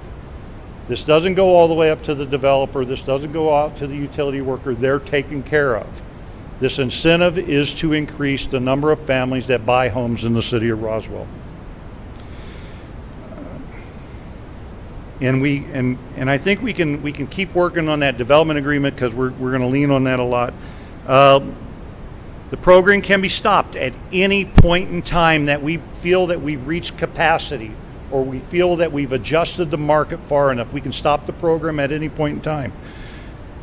I negotiate the development agreements with staff. The city council is the one that approves the development agreement. So if we negotiate poorly, you have the full ability to correct those situations. As we look, and if you want to jot these numbers down, this might help as well too if you have those questions. The engineer's estimate for water, sewer, streets, and sidewalk per linear foot is $407.57. $407.57 per linear foot. That came from our city engineer. So keep that in mind, that is the number that we utilize as far as that goes. When you look at the reimbursements that are in there, whether you use the fair share, I think the fair share is probably the better formula for this one. The total amount that you can get in the fair share amount for water, sewer, streets is $180 per linear foot. That equates to 44% of a reimbursement of that entire structure. If you take the average lot size of 60 foot for property, the infrastructure to serve that average lot size of a 60-foot frontage is $24,454 of infrastructure. So if you take all of that math through there at 180, you're at 44%. So we're not reimbursing 100% of this project. We're just taking the edge off. And keep in mind that as you look at the total project, as I said in section 5, there is a maximum cap of $200,000 per project. And that is the stuff I will leave it at. I know there's a few individuals that are wanting to speak on this item, but I wanted to go walk through this document because the intent of this is to help increase the amount of housing new housing that's coming in order to help offset all of the challenges we have with every business out there that is trying to find workers. We'll stand for any questions, Mayor. Counselor, there's a hard copy in front of you which is labeled item 22 redlined. The motion was for what was in your packet. At this time I'm going to call on Counselor Stubbs, who I anticipate will move to substitute the handout version. Counselor Stubbs, you have the floor. Thank you, Mr. Mayor. I may be putting the cart before the horse, but I'd like to have a discussion with Mr. Nebb and try to understand, because I was trying to think and write and talk at the same time, so forgive me. Before we get to the substitute, well, no, let's look at the substitute that I had. I was going to make an amendment with what you have in front of you that is redlined, and I'm going to go to page 2, which is B of number 4, the calculations of reimbursement. And if I understand this correctly, if we leave it at reimbursement shall not exceed square footage basis, then the $10 per square foot for residential unit north of 2nd and $20 per square foot for residential construction south of 2nd.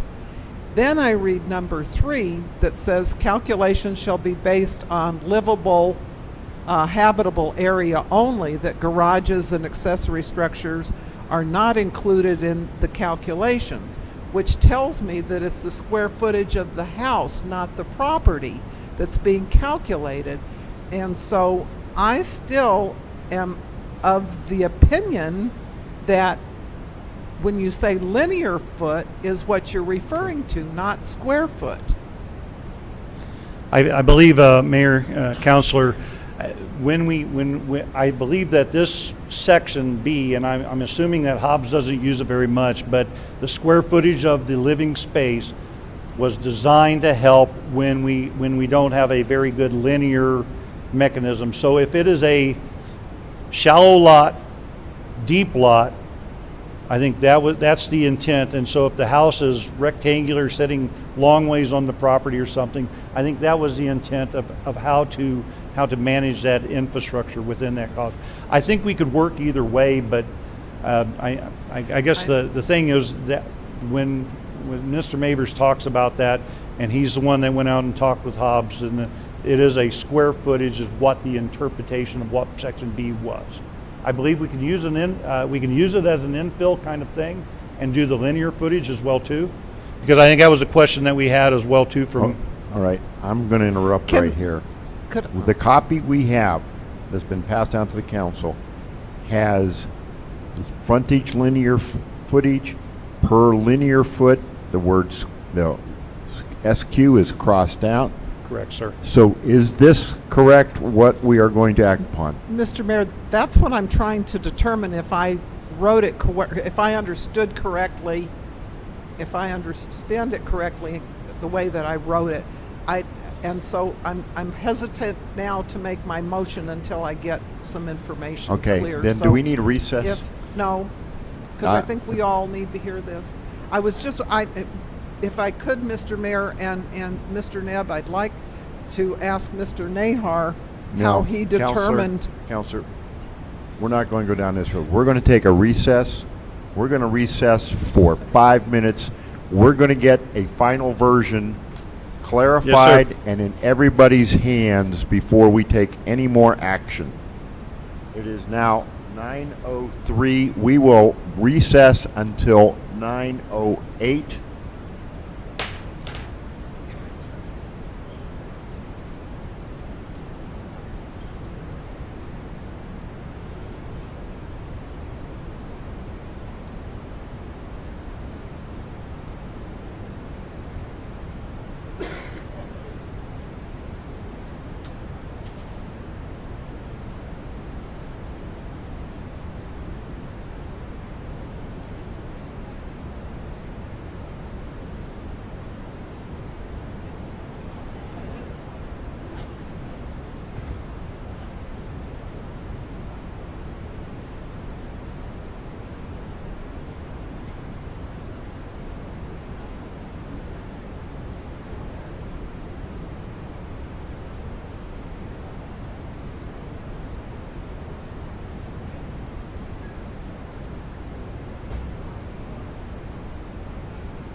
and then you have 3 minutes. Go ahead, sir. Okay. My name is Dan Datola. I'm working with the developer on this project.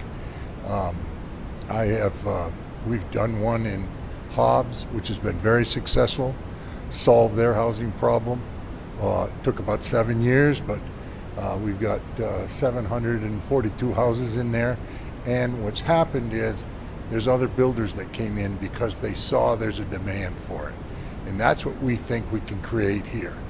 I've studied this market, and this market is in more serious problems than Hobbs was.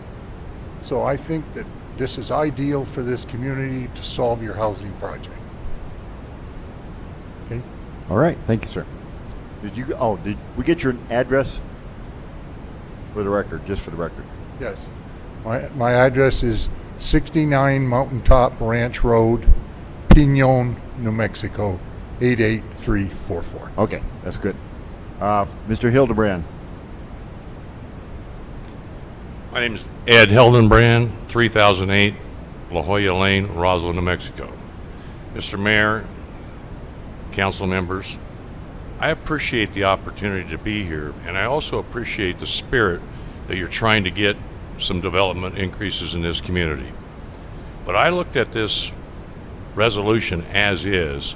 I have personally started a development in this community almost 20 years ago. Started out with 72 lots.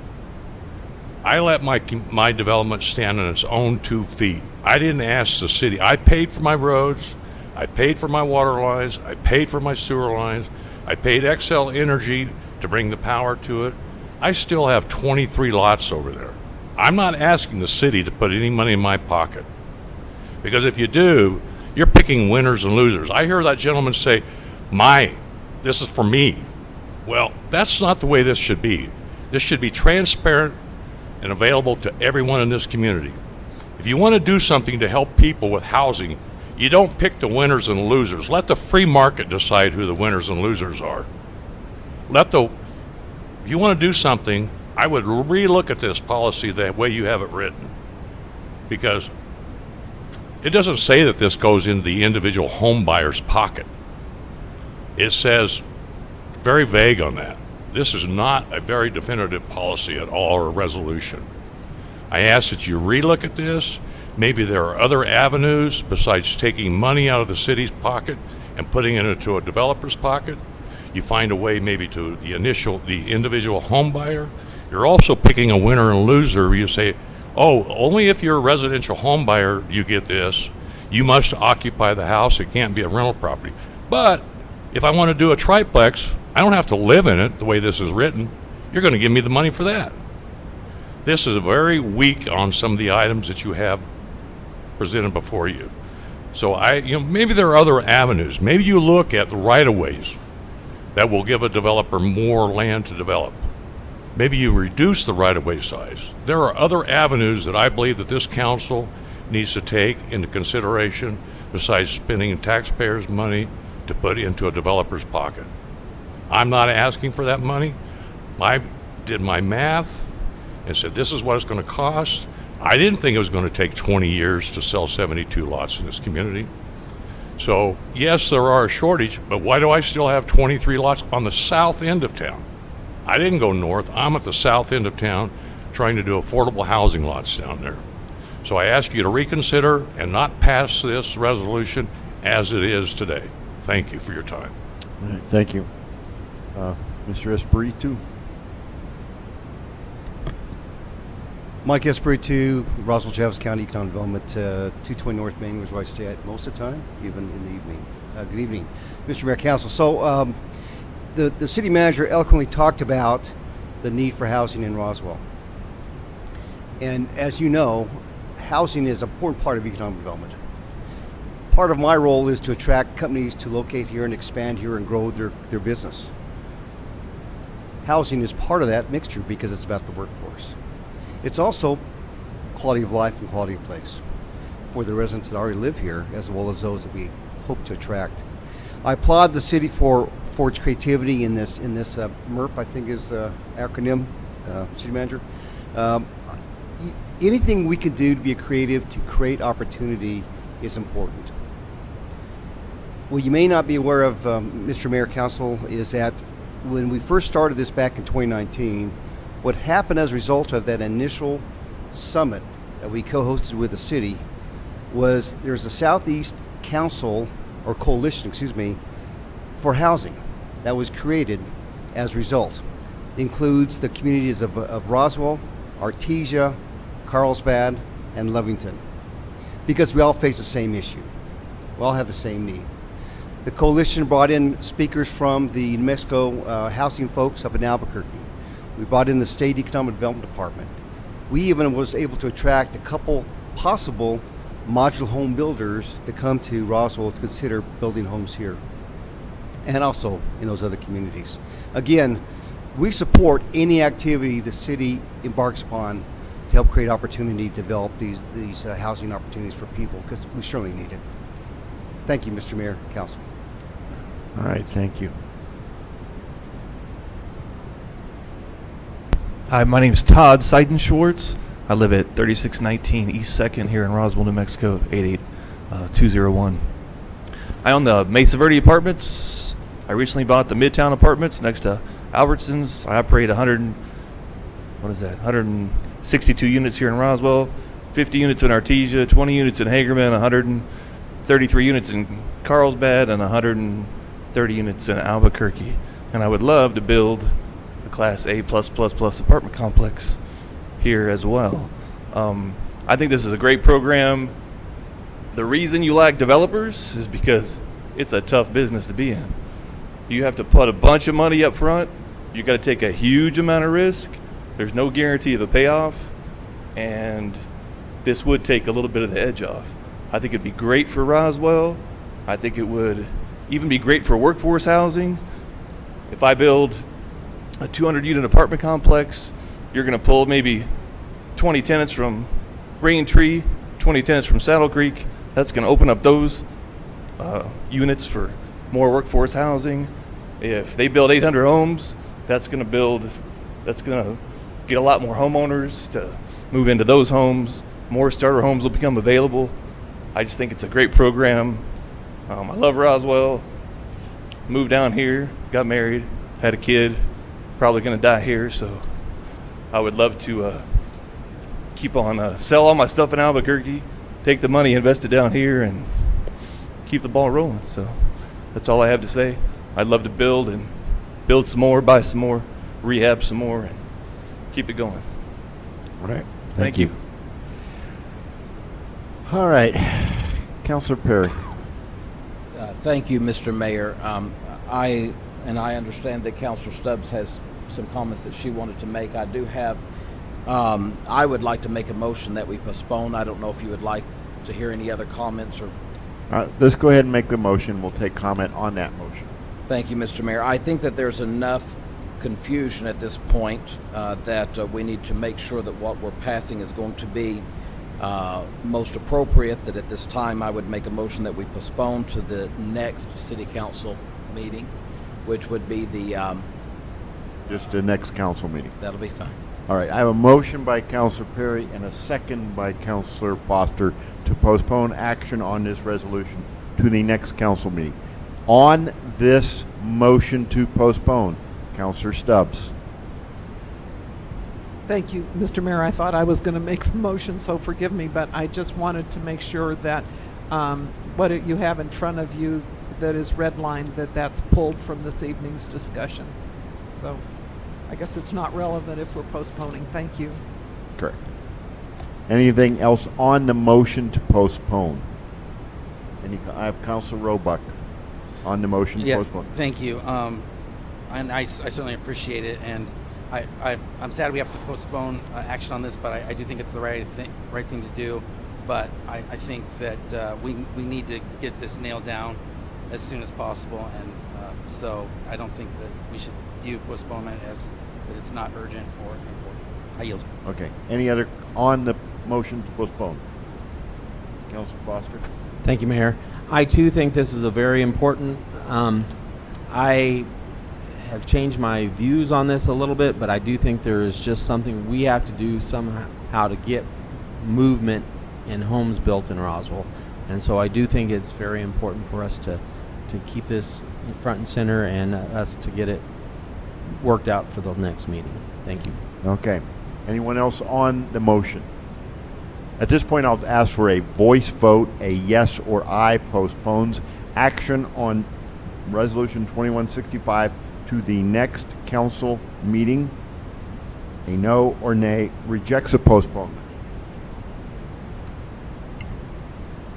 Oh, okay, well, go ahead. Okay. Thank you. I'm sorry. Thank you, Mayor. Mr. Nebb, you answered a lot of my questions in your presentation. One of the questions that I had was how long, this program would go.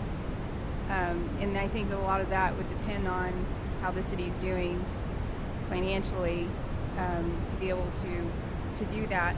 I appreciate Mr. Mavers and you, Joe, for being proactive in this effort to address those issues that we are all dealing with right now.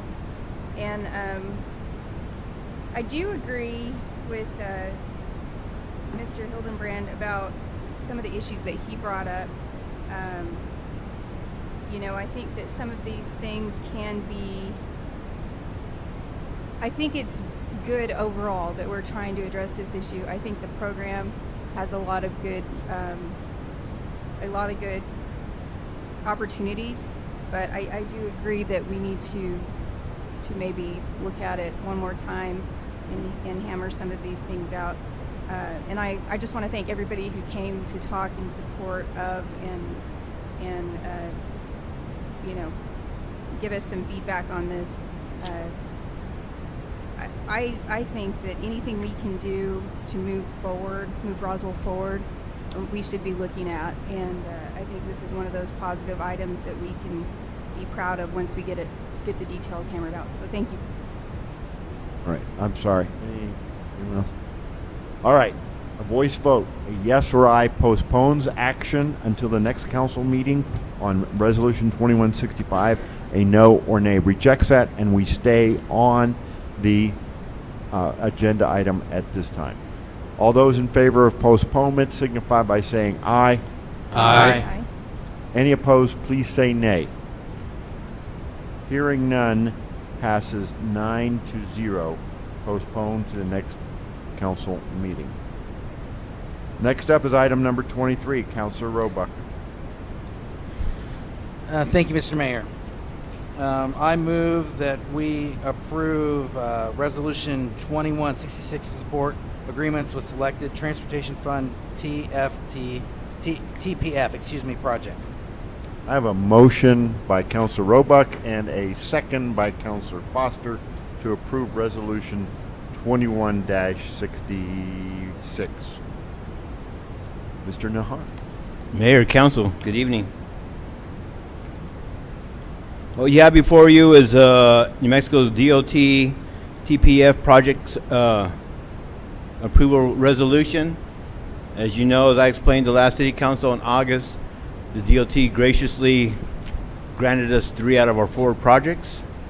So in essence, we'll be spending $220,000 and getting $4.2 million. No, $210,000 and get $4.2 million worth of work. So your resolution is to approve this resolution, and then tomorrow the mayor can sign the agreements. These projects we'll be bidding these projects right off the bat in November, and we'll be doing the Nova Chip in March because our season's almost over. The first project is West McGaffey, from just west of Wyoming to Union. That'll be a mill and fill and put some sidewalk in the gaps. The other project will be East Hobson Road, basically from just east of the railroad tracks to just past Wyo Road on the east side of the airport. And we're going to widen that one. We'll recycle the existing pavement, 6 inches deep, build some shoulders, then overlay the whole thing. So we'll have that's a pretty good rehab project. And then the last project, which we'll do in March, will be a Nova Chip and you're experiencing what we're doing that on Atkinson right now. We already finished college, but we would do the same thing and start at McGaffey all the way to college where we left off last year and tie it all in. So I'm excited that these came through, and again, thank you DOT, District 2, and Cabinet Secretary Sandoval for helping us with these projects. And this was approved by Infrastructure Committee 3-0, and I stand for any questions. Okay. I have Councilor Foster. Councilor Foster, you have the floor. All right, going back to to Project 1, West McGaffey from Wyoming to Union, is that 100% our road, or is that half ours and half county? It's all ours. It's all It ours? used to be the old truck route, but when they did the relief route, it's no longer. And when did we accept it into our inventory? We've always been dealing with it since I've been here. Okay, because I was under the impression that some of these roads were half ours and half county. No.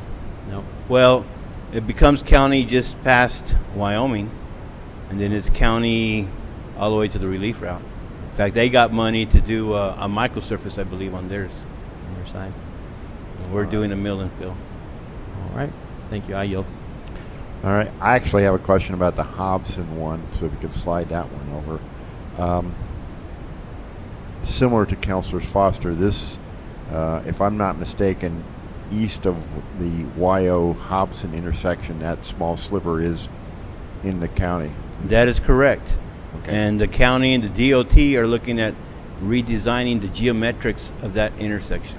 That was where my next question was. Now, I know the county actually has funding for East Hobson. On the East Hobson, but the DOT and the county right now are looking at it. In fact, I got a query from email today of if we had any water sewer lines at that proximity to that intersection, which we don't. That is, in all honesty, I think a hugely important rebuild project. There's no acceleration, deceleration lanes, and it's a lot of traffic. And of course, we've had this discussion, you and I, many times. I'm thrilled at the progress we're making here. I just hope that the state follows through on the rebuild of that intersection. I think they will. Okay. I do have Councilor Perry. Councilor, you have the floor.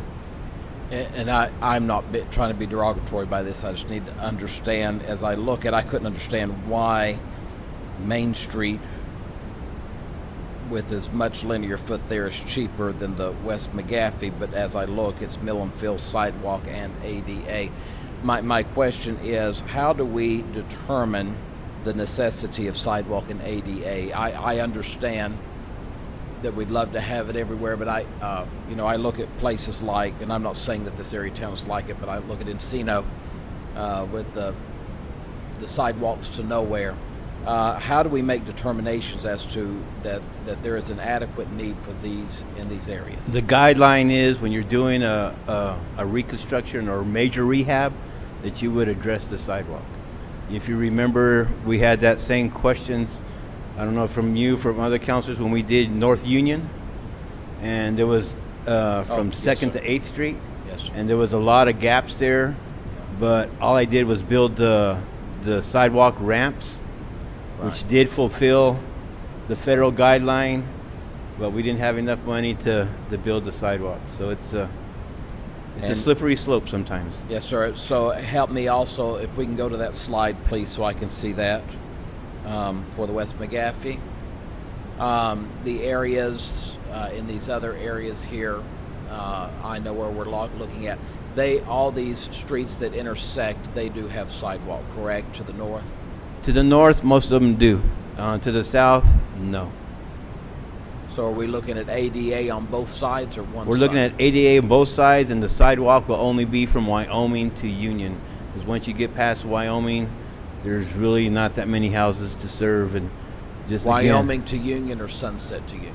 Wyoming to Union. We're looking, this is McGaffey from Wyoming to Union. We'll pass Sunset. Sunset will be about halfway. I'm not following too well. So where will the sidewalks be?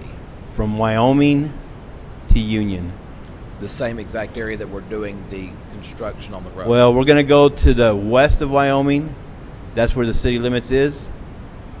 That picture's a little deceiving. But the city limits actually goes about 300, 400 feet to the west of Wyoming, Counselor. So my question is, are we doing sidewalks on both sides between Wyoming and Sunset? Yes. Take advantage of somebody else's money. Okay, thank you. And again, just to reinforce, this is a 95% match from New Mexico DOT.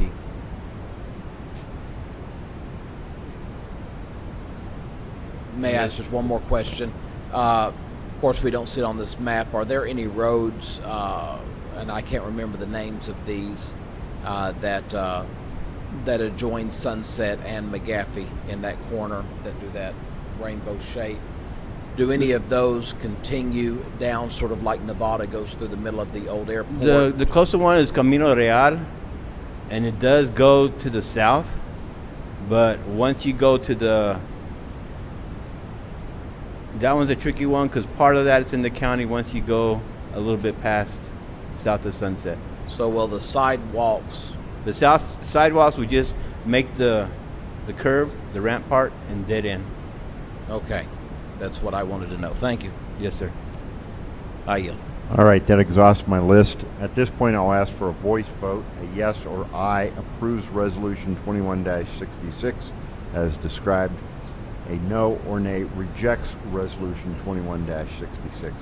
All those in favor of Resolution 21-66 signify by saying aye. Aye. Any opposed, please say nay. Hearing none, passes 9-0.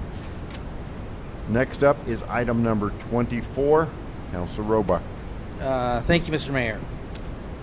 I move that we approve to designate the west curb lane of Mississippi Avenue in the 500 to 700 blocks with prohibited parking for use as a trail connection option to connect Spring River Trail and Cielo Grande Trail. I have a motion by Councilor Roebuck and a second by Councilor Foster to approve Resolution 21-67 dealing with no parking on Mississippi Avenue in the 500 to 700 block. Mr. Nahar, long time Mayor, no see. Council, I'm going to explain a little bit more than I previously thought coming in tonight because I do believe you have some citizens that signed up. Yep. Okay, so Council, you all know that we've been working on the trail connection for several years, and we've been working on this particular one for about 3 months. Again, for the benefit of the public, this trail connection would connect the Spring River Trail, and you would walk up North Montana to Riverside. You would go west on Riverside, and then go up on Mississippi, on the west side of Mississippi. And this resolution is for no parking on the west side of Mississippi only, not the east side. The west side only. I've been watching and driving this at all times, early morning, afternoons, night, and all these times that I've been driving around there, I've only seen one vehicle parked on the west side. We've gone to Parks and Recs Commission, we've gone to General Services. You approved the concept last month. As I advised last month that the next step would be a resolution for no parking.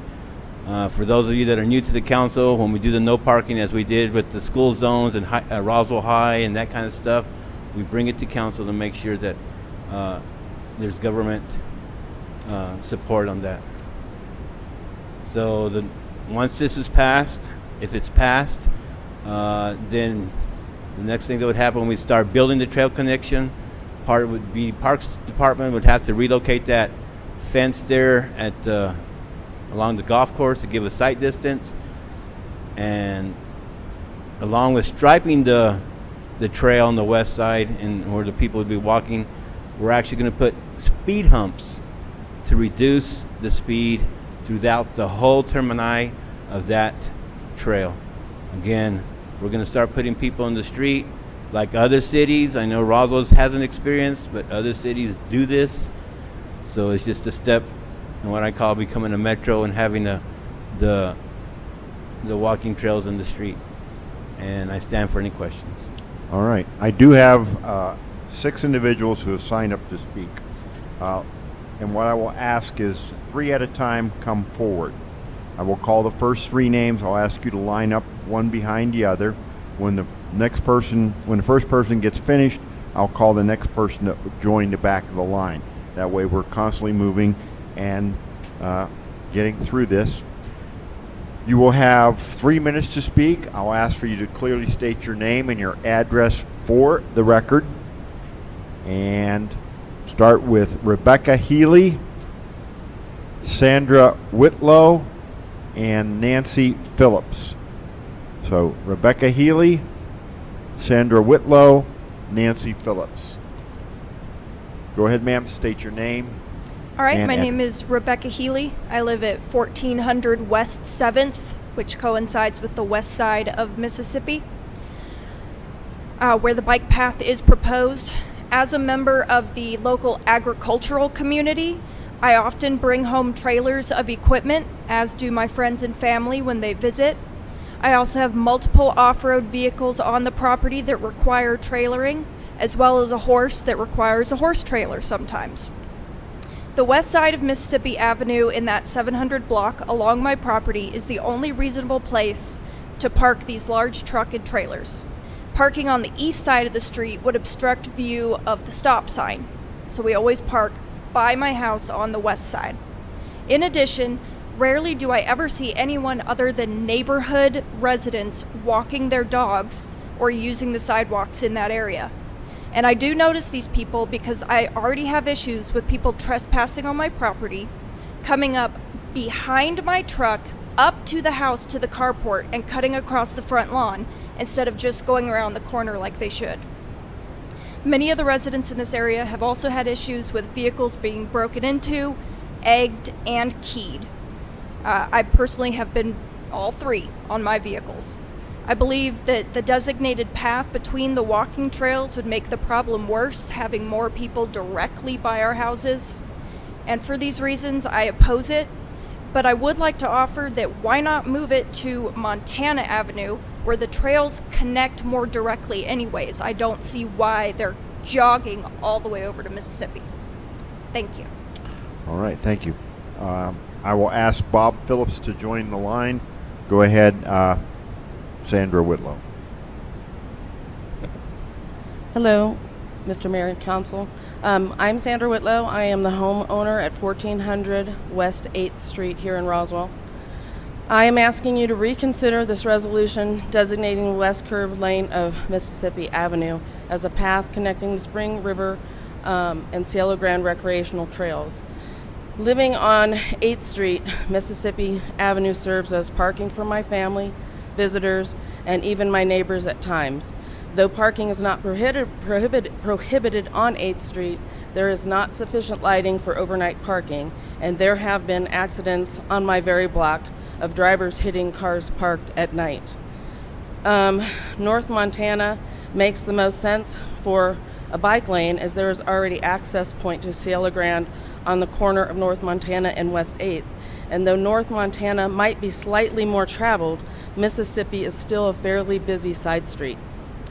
It is my understanding that the alleyway between Nancy Lopez Golf Course and North Wyoming Avenue was paved for the purpose of linking these trails several years back, and there is already a paved access point to Cielo Grande walking/biking trail directly across from West 8th and the alleyway. Wrapping the bike lane from Spring River Trail north on Montana around to the south side of Riverside Drive along the golf course and then up that paved alleyway provides a safer, less trafficked area for bike riders and or walkers. Not to mention, it offers an attractive view of the golf course greenery. I can attest to this as I walk my dog this route daily. While the alleyway could use some repair, it would certainly be less costly than creating a completely new access from across North Mississippi. I purchased my house for some really cool reasons: the Old Timers Balloon Fiesta and July 4th fireworks show, to name a few. Sadly, these two events no longer take place across the street from my home. Now you want to take my entire side street parking for an occasional bike rider. Should this resolution be approved, you would need to consider making intersections crossing 7th and Highland into four-way stops, just for safety. Some I have spoken to have expressed that my property taxes may go up because of this resolution, and I certainly hope that is not the case. If anything, those of us this is affecting should be compensated rather than penalized. Thank you. All right, I ask Roberta Atkinson to join the line. Nancy Phillips, go ahead. Hi, I'm Nancy Phillips. I live at 1311 Highland. I'm on the corner of southeast of Mississippi and Highland. And I do not know if there's been a study on how many people walk that street or ride their bikes on that street versus the Montana street. And I also don't know the people that go to the Silla Grande Park, how do they get there in the first place? Do they get there by their car and then walk, or ride their bike, and then how do they exit? And I've been a homeowner for 42 years in that same house, and I don't see the need to put a bike path on Mississippi instead of Montana, which the bike path already leads to Montana. And if there is a bike path put on there, what kind of hours would that have in a residential area? Would it be from 1 hour to another before changing back to a bike trail? Holiday time comes up, we have family that would need parking, as well as other activities during the month or year. And that's it for me, but I thank you all for your service. After being here from 5:30, I don't know how y'all do this on a regular basis. So thank you very much. All right, and the last one on my list is Rick Atkinson, if you'll join it. Mr. Bob Phillips, if you'll come forward.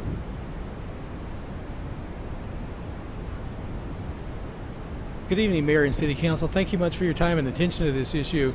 I am Bob Phillips. I live at 1311 Highland Road. Our house is on the corner of Highland and Mississippi, and we're on the east side of Mississippi. We would not be affected by this, but we have neighbors that have greatly expressed concerns about this to us. I, like others, are mystified with why you would want to put that trail there. Montana seems clearly a better choice because of the way that connects now. If not that, I agree with the neighbor who spoke previously that alleyway, and I understand a while back there were controversies with some of the owners of the people that brought their trailers in the back and that kind of thing, but I understand that alley was paved expressly for that reason, and apparently there was some lobbying that was done that allowed that to change. I think that alley is a much better alternative. I walk that same area every day, and either the Montana or the alley that adjoins the golf course to me seem like a much more superior option and less troublesome to most of the people in the neighborhood. We've tried to find and could not find any reasonable listing of anything like what are the rules governing cyclist or bike lanes. There's very few of them in New Mexico in general that I can find. And I would really want to know something about or have something published about what would be expected of cyclists in that area. For example, we have a New Mexico law that requires helmets, and yet the number of people who don't wear them is catastrophic. We have no laws that govern whether bikes can or cannot, for example, ride on sidewalks. So unless you're going to do other kinds of things to regulate bike traffic, especially in the small area where we are, I think that you're just going to make more trouble for those people that are living in my neighborhood. The other question that came up from Nancy was the idea: do these things stay? Are they prohibiting traffic for 24/7, or are they governed by hours? That's not been stated. We'd like to know that as well. So thank you for your deliberation and hearing our concerns. Thank you. Okay. Roberta Atkinson, come on up. Hi, my name is Roberta Atkinson. I go by Robbie. Anyway, I live at 1400 Highland Road, and I don't think a bike trail through Mississippi would be feasible because, for one, we would lose our parking. For another, my driveway is on Mississippi.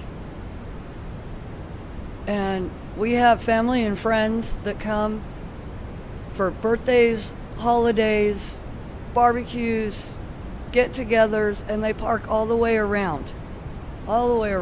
And we would lose our parking. And I agree with everybody that has come up so far. I think the alleyway would be perfect because it doesn't hinder anybody's parking. It doesn't hinder anybody's anywhere. And I can't lose my parking. I would just have one side to park on, and I have too much family and friends to lose it. So thank you for listening, and please don't put it there. All right, and last one is Mr. Rick Atkinson.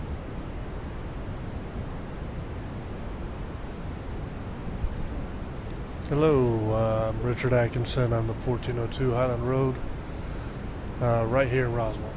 And I am the avid bike rider that uses bike trail up to 5 times a week, right in that particular area in particular.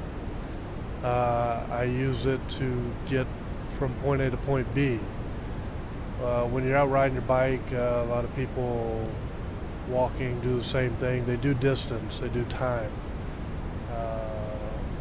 One of the things I do when I'm riding my bike is going from point A to point B, you pick the shortest routes. When I come off of the Cielo Grande bike trail, right now it's set up to go right into Montana, so that's what I use to get on through the park, the golf course area, and further. I don't always connect with the Spring River. I carry on in different directions. Very few lanes that bike riders can use effectively here in Roswell. So my thought is you guys are planning on taking us a little bit off the route, off an existing course, an existing trail that's used regularly. If you just sit out there long enough, you'll see the people who walk, they take Montana. The people who ride a skateboard, ride a scooter, ride a bike, they all use Montana to get from one side of it to the next. So your setup is getting us off of the existing and used travel route. So that would be my thought, is keep it simple, run it up Montana like most Roswellites are used to using. And it just seems like it would work out better. Just because you put lines a block away and say use this one doesn't mean people are going to do that. Thank you very much for your time. Okay. All right. Counselors, on this resolution, questions or comment? I have Counselor Foster. And thank you, Mr. Nahar. How'd you know I was going to call on you? We've had this discussion about Montana. We've looked at Montana, and we ruled it out because wasn't it more narrow? It's narrower, and just because of the amount of motor traffic. That for the safety being that, okay, and that's why Montana was one of those that we did look at one point, but it is a more narrow street and more heavily trafficked street. It doesn't have curb and gutter on it all the way. It doesn't have curb and gutter, so that is why we ruled that one out. And so, thank you very much. I yield. All right, I have Counselor Kennard. That exhausts my list. Counselor? Thank you, Mayor. I feel for these people who were going to change their way of life, or several months ago it was the alley, and those residents didn't want the alley. and now we've moved to Mississippi, and these people don't want Mississippi. And I hate to do this, but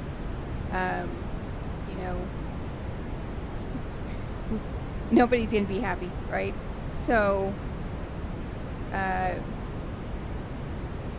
I guess I would just like to go back to the idea that was out there of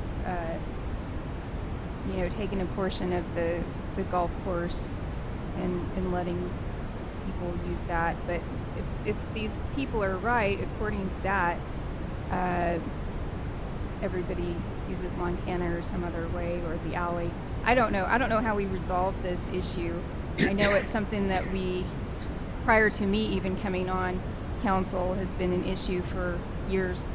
So I guess I don't know exactly what the right answer is to this situation, and I know that this has been researched exhaustively by everyone.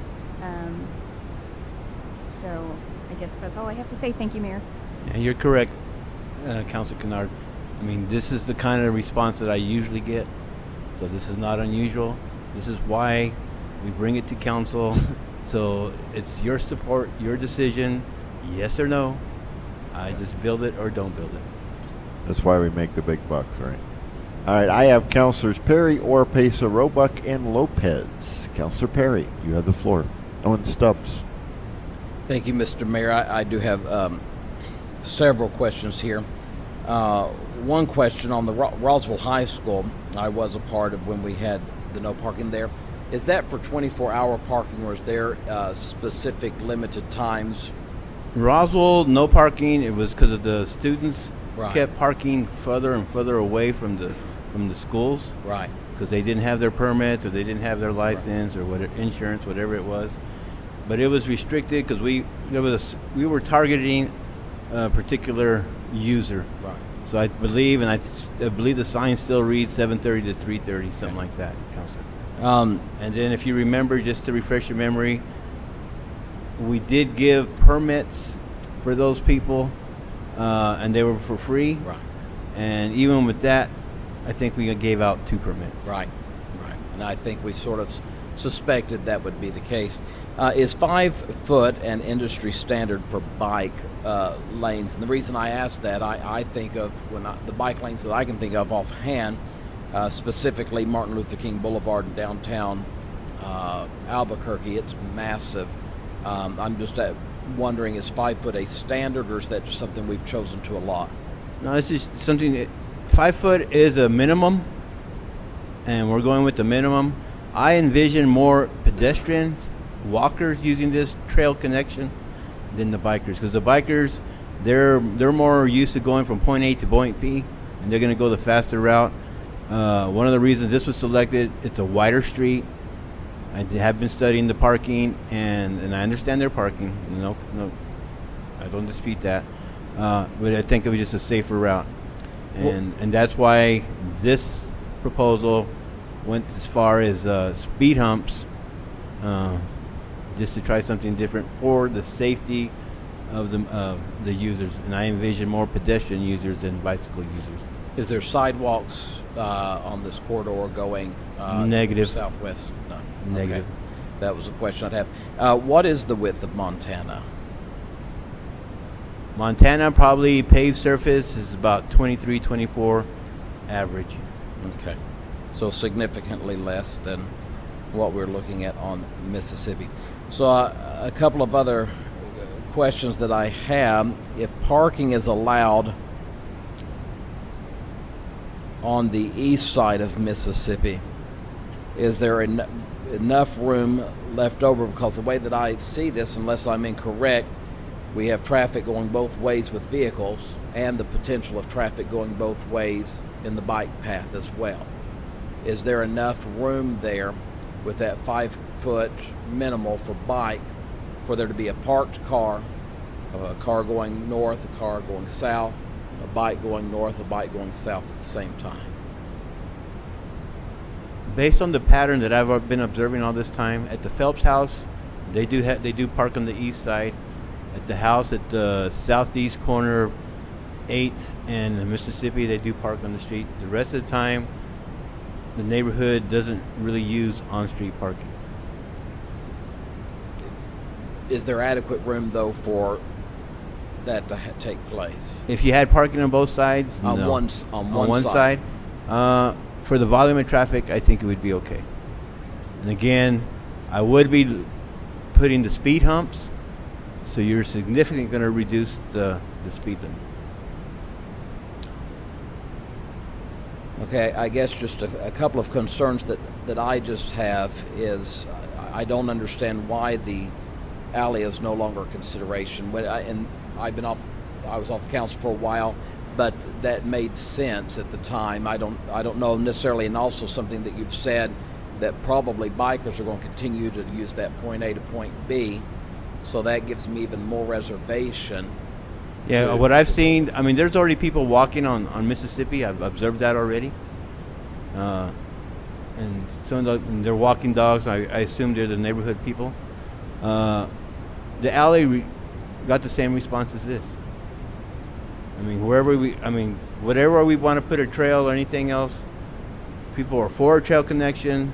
They want this to happen, but please don't put it on my street, or please don't put it in my neighborhood. And it's natural.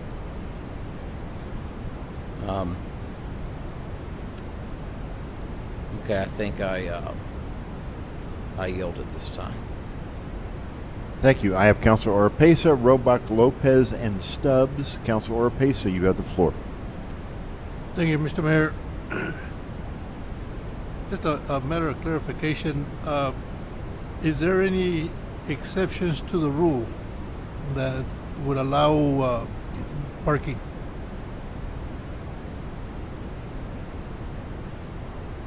There's not really if you designated a full striped bike trail or pedestrian trail. I mean, the exception to the rule would the chief and them be citing people if you're parking there overnight? But I don't know.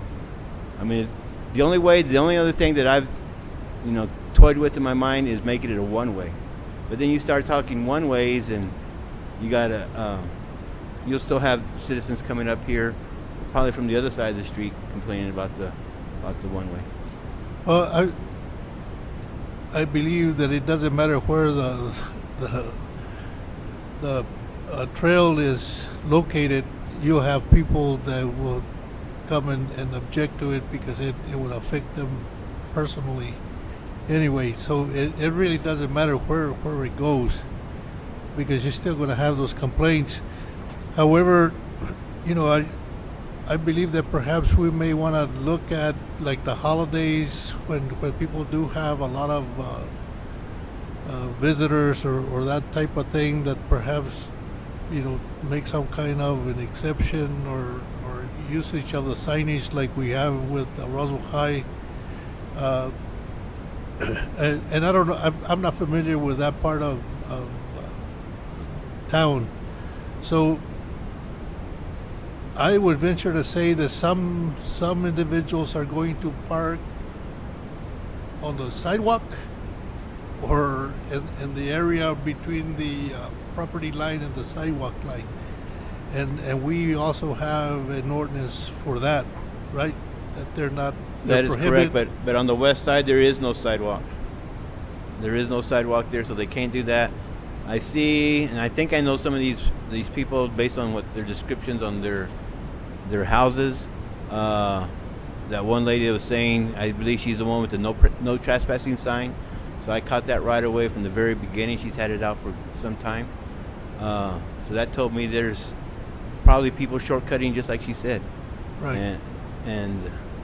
But as far as sidewalk and parking on the right of way, most of the people that I've observed in all my trips through there, and I've tried to go there on weekends at nights, they're parking not on Mississippi, on the west side. They're parking within their driveways or behind the curb, on the dirt behind the curb.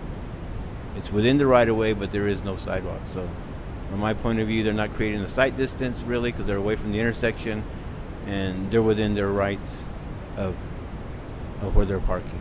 And for the citizens here, I understand where they're coming from. This is why we send the letters. This is why we bring it here to council. And I've done my due diligence, brought it here, and now council, I know it's a tough one, but it's your turn to do the due diligence and vote yes or no. Either way, I'm a happy camper. But again, my hope is that perhaps maybe we need to look at some compromise to determine whether we would be able to allow maybe certain days of the year or something like that. You know, because I understand what they're saying, but again, I also understand that it doesn't matter where you put it. You're still going to have individuals come and complain. And I know that this has been an ongoing issue for, I don't know, 6-7 years or maybe even longer than that. And I believe that the last time that I saw it, there were like 4 options that we discussed. And this one seemed to be the most appropriate one at this point in time. At this point in time, after exhausting some of the other ones, which were Montana and the alley. Because the options maps that we did, that was back in 2018 when we looked at them again. And the trails has been to infrastructure several times. You were there as chairman for a couple of those. Right. So, I mean, theoretically, you don't need the trail connections. It's share the road. People have the right to walk in the street. They have the right to pedal on the street. So the idea of a trail connection and what we're proposing was to make it safer for the pedestrian. And the cost of being it safer for the pedestrian was impacting the residents with their no parking. Thank you, and I yield. I have Councilor Roebuck and Councilor Stubbs. Councilor Roebuck, you have the floor. Thank you, Mr. Mayor. This is it's a difficult thing, you know. It's going to be really hard for me to vote for this one, for when they have the exact same reason we voted against the last one, which is we had really strong opposition from the neighborhood. As much as I Louis, you did a fantastic job on working this, getting the data, looking at it, stuff like that. In some ways, this is not just not to be directed necessarily at anyone in particular, but I am kind of a little disappointed in our community that we can't see the long-term benefit of this. I live near a trail. I've got relatives who live on the trail, and man, it's a great thing. We wave at people going by, and it's sad that people can't see this as that, but they're entitled to their opinions, and they're certainly valid opinions. I don't see that the kind of people who are using the trail that this stuff's going to encourage is going to increase. It's not going to increase crime. The people who are doing crime are already there anyway. They don't care if there's a trail there or not. So it's it's hard to take this, and it's to create the benefit for the whole community is super important, and I think that we get a lot of knee-jerk reactions from our citizens, and I wish they would look into this issue deeper. I know that you've had many forums on it, etc. But that being said, I certainly can't hold this street to a different standard that we held the people in the alley to as well, saying, well, if the alley was the best idea and we decided that we wanted to respect their things, it's hard not to respect these ones as well. So I yield. Excuse me. Councilor Stubbs, you have the floor. Thank you, Mr. Mayor. I appreciate that. I'm not sure I heard what Councilor Roebuck said. I think we're kind of on the same track, but I'm just thinking the way people are, whether the trail is put in one place or another, they're going to use the route they're most familiar with, most comfortable with, the closest, the longest, whichever they're out exercising for. And so I'm tending right now to think that the alley is still the best place to do it. I know there was opposition for that, and I understand that Montana probably has more traffic than anyone else, and that's an issue as well. I don't want to say let's not connect them because people, although I'm thinking, why bother to connect them because people are going to do what they do anyway. Whether they're going to go from one to the other, or I don't believe many of them stop because just the trail stops. So I'm having a lot of trouble with this, but I do know for one thing that the house at the corner of 8th and Mississippi does have sidewalks, and I'm sure people are already using that. So I guess, can you if you could explain to me, Louis, just very quickly again, I know that the alley and the other ideas have been rejected again because the neighbors are not pleased with that, but tell me again why not the alley, because that seems like the best way to put it. The alley got the same response we got tonight. Okay. Several times. I can also say that a couple of those citizens I believe are attorneys. So say no more, huh? So and there was some hints. I'll just leave it at that. But we've had discussions, but it's the same responses we're having tonight.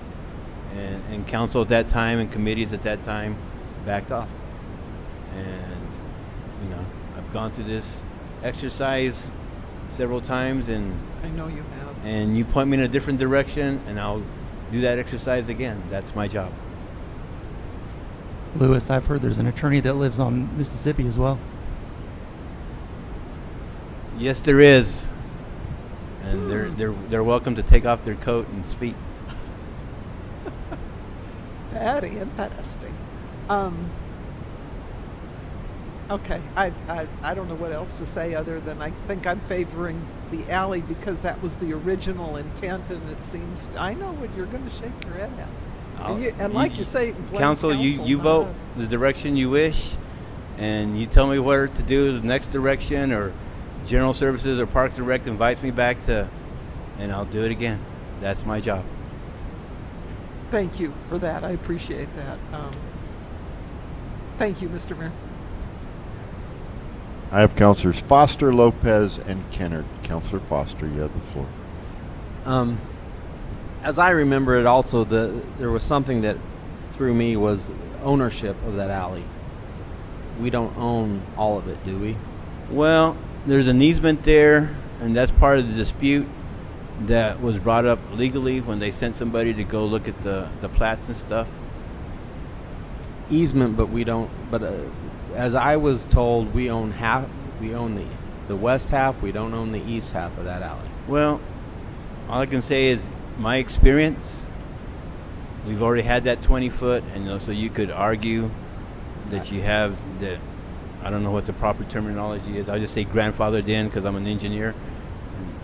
But the alley would be grandfathered in.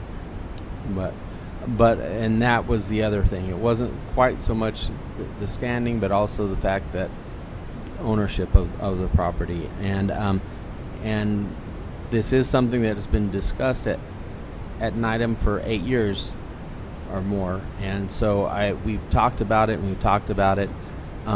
Fact is, we own the road, correct? The road, that is correct. Okay.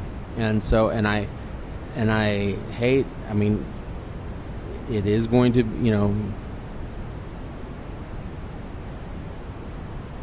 be take away some parking, but there are other parking areas in that. And so I hate it, but it is going to, whatever we decide, either we decide to connect these trails or we decide not to connect these trails. But the problem is I've sat for many hours on this discussion, and this is the most simplistic, and it works, and no matter what we do, there's going to be somebody that's put out, and I apologize for the people here. I can sympathize with you, but it's our job also to make safe pathways, and I think that's what we've been geared to do, and what people have wanted to connect these two trails for years, and that's what we need to do. So I say we move forward and we vote for this. Thank you. All right, I got Councilor Lopez, Kennard, and Best. Councilor Lopez, you have the floor. Thank you, Mr. Mayor. I don't want to drag this on, but I still think, I wasn't on the council before with the alleyway, but I still think that is the best way. Whether there's an attorney there or an insurance agent, who cares? These citizens here still have the same say-so, whether they're an attorney or not, you know. And I do feel for you guys. I live by Roswell High, and there is a no parking in the morning. I did have to make an adjustment. I wasn't happy. Nobody's ever happy with change. But I just want to make sure you understand that we do care for you. Just because you're not an attorney doesn't mean we're not, you know, taking your word in consideration here. So I really do wish we could move it to the alley, but I guess that's been done before, so, and knocked down. And this for sure is the best and most effective way to do it. Correct. Again, based on the engineering, it was a wider street. I think it was safer. And again, if you remember, I'm putting in speed humps, which I'm not a speed hump proponent, but I'm looking at speed humps, extra striping, extra signage, all for the protection of the trail and to improve the neighborhood. I think the neighborhood would also, with the speed humps, people would avoid their street more, and it might be a little bit quieter when you're sitting out having your iced tea or a cup of coffee outside. But you know, the cost of this, if I remember correctly, is about $60,000 by the time we add the trail connection north to 8th Street, put in the humps, put in the signage, put in the striping, and all the extras that I'm doing as an engineer to make it a better, the best facility that we can. and again, just since I'm new here, what is the reasoning for connecting these two trails together? Because there's users that do it. We have one ramp there at the Montana and 8th. We have another ramp right there by the golf course because of the golf course. But we're seeing Cielo Grande, the trail. When we first built the trail around the soccer complex, we were asked to build a trail for people to walk that was exactly 1 mile long. So if you ever walk the trail, and that's why it's got all the serpentine alignment, it was to make that 1 mile so you could just, you could walk it as many times you want. It was 1 mile. Over the years, it's gotten bigger because the use has gotten bigger. And when we did the master plan, that was some of the things, the ideas that came out. You have the Cielo Grande Trail, you have the Spring River Trail. The Spring River Trail is our most widely used. So we're trying to emphasize recreational use and more use of the old municipal airport, Cielo Grande complex. So the next alternative is connected trails. How are you going to connect the trails? I also have an application in with the DOT with the TAP Transportation Alternative Project that's for fiscal year 23 that would be looking at a connection from 8th Street side back to the trail, which is about another half mile, which would be new construction, or do we add on to 8th Street and repurpose 8th Street in the future? But that's the idea, is that the Cielo Grande complex is recreational, the Spring River Trail is recreational, and you want to unite those so people can use it. If you remember, there was supposed to be, before COVID, there was supposed to be the bicycle rentals, and that's when this trail connection came popular, that you'd rent your bicycle at the recreation center, you would take the Cielo Grande Trail, and how are we going to connect them to the Spring River Trail, so then as you're renting your bicycle, then you could go up and down the Spring River Trail. So there's been a lot of, this has been around a long time. Yeah, and I'm sure and I appreciate you work on it, but I'm still trying to get out of the neighborhood to where we can still utilize. On the west side of the Spring River Golf Course, there's that bird sanctuary, right, where there's a trail there too that comes into 8th Street. Yeah, and that would be one of the options that we're looking at for fiscal year 23 if we get DOT money, that we would connect that trail, take it all the way to about where we're going right now with this trail. So would that take care of the problem that we're having now, or does it need to get taken care of now? Well, let's look at it from an engineering and access point of view. You have citizens on both sides of the trail, both sides of the complex. As an engineer, you want to have more than one access. So you would have a west access, you would have an east access, you have the access coming in off of College. We've looked at College as a bike trail. We ran into the same situation. The people on College didn't want to lose their parking. Even though it's a wide road and lots of traffic, we were looking at a bike trail from Main Street all the way to the rec center, and we ran into this kind of opposition. Okay.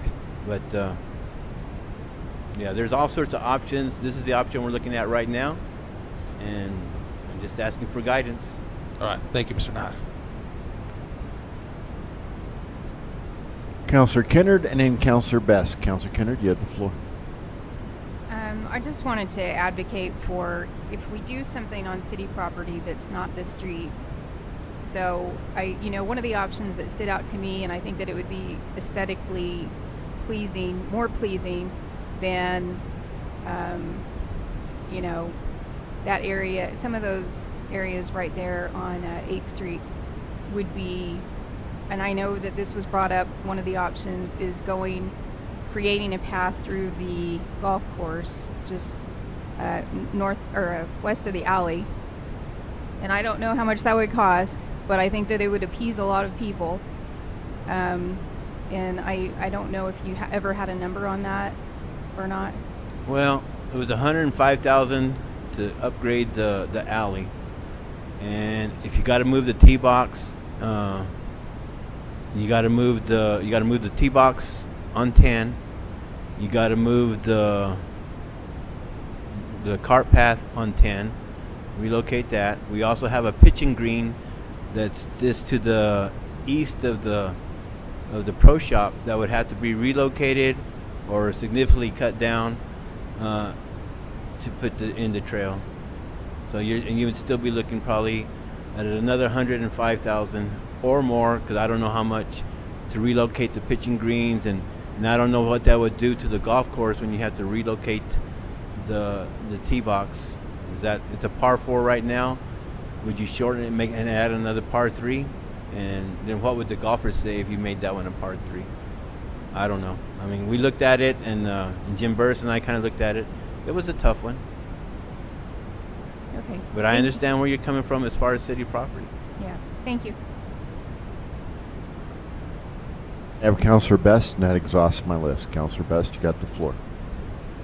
Okay, I've tried real hard to be quiet. It's very hard for me to be quiet.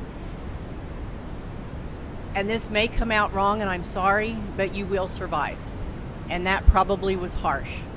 I live on the corner of 4th and Montana. If you've been there any length of time, I've been there 59 years. If you've been there any length of time, you'll know that there was a dip there, that we fought the city to keep the dip there and close that road. They did not. They filled that dip in. They made a straight shot from Sonic Drive-In to Cielo Grande. And if I go back even farther, the zoo, where the lions were where the tennis courts are, the llama hung out on the corner. The river, when that house was built that I live in, the river was still there and we had paddle boats on it. Miss Rebecca, with your livestock trailers, I get it. 4th generation rancher, bringing livestock in. Your neighbors love you when that trailer is sloppy with cattle poop and it's wet. They love it, especially when they have AC that is swamp coolers and it sucks in. I get it. What I've seen with the bike path and the years that I spent there, my dad fought it. He fought it terribly because he did not want people walking in front of his house. He did not want people looking in his windows. He did not want them in his front yard. It has been safer on that corner in the years that bike path and walking path have been there because there's people there watching. People are not, I really feel they won't cut across your yard anymore, and the ones that do cut across your yard are probably the ones that live in the neighborhood, and it's just easier to hit that corner across. The ones going from Cielo Grande over to the bike path, have got a straight arrow. They've got a goal in mind to get from one area to the other. You're going to be okay. You're going to see that it's going to be better than what you thought. Your parking is not going to be that big. You've got the east side all the way down. You know, I promise you'll be okay. You'll be okay. You'll have less burglaries and everything like that. They quit. They don't come before sunup. They don't come after sundown. So it's going to be a sunup to sundown thing. So I yield. I have no one on my list at this point. I'm going to ask for a roll call vote. A yes or I approves resolution 21-67. A no or nay rejects it. Once again, a yes or I approves 2167. A no or nay rejects it. Yes. 6 to pass. Ms. Call the roll. Councilor Oropesa? Yes. Councilor Lopez? Yes. Councilor Robeck? No. Councilor Stubbs? No. Councilor Best? Yes. Councilor Sanchez? No. Councilor Kennard? No. Councilor Foster? Yes. Councilor Perry? No with explanation. Mr. Mayor, the votes are 4 yes, 5 no. The motion fails because it takes 6 affirmative votes. All right. Councilor Perry, to explain your vote. Just to say, I have no problems with I came in here with full intentions after looking at it, thinking that this was the best idea. But after hearing testimony and understanding that the idea is probably that bicyclists are going to continue to go from point A to point B with the fastest way possible, that is probably not going to be utilized by bicyclists as much as we would want it to be. I just don't see it as being feasible. Thank you. All right. Thank you, Council. It is 6:26. I propose a 10:26, excuse me. I propose a 5-minute recess. We'll reconvene at 10:31. We are in recess.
10:32, we're back in session. Counselors, let the record reflect that we have lost Counselor Sanchez and Counselor Foster. We are back with 7 counselors. We have 7. We have a number of items we need to get through tonight.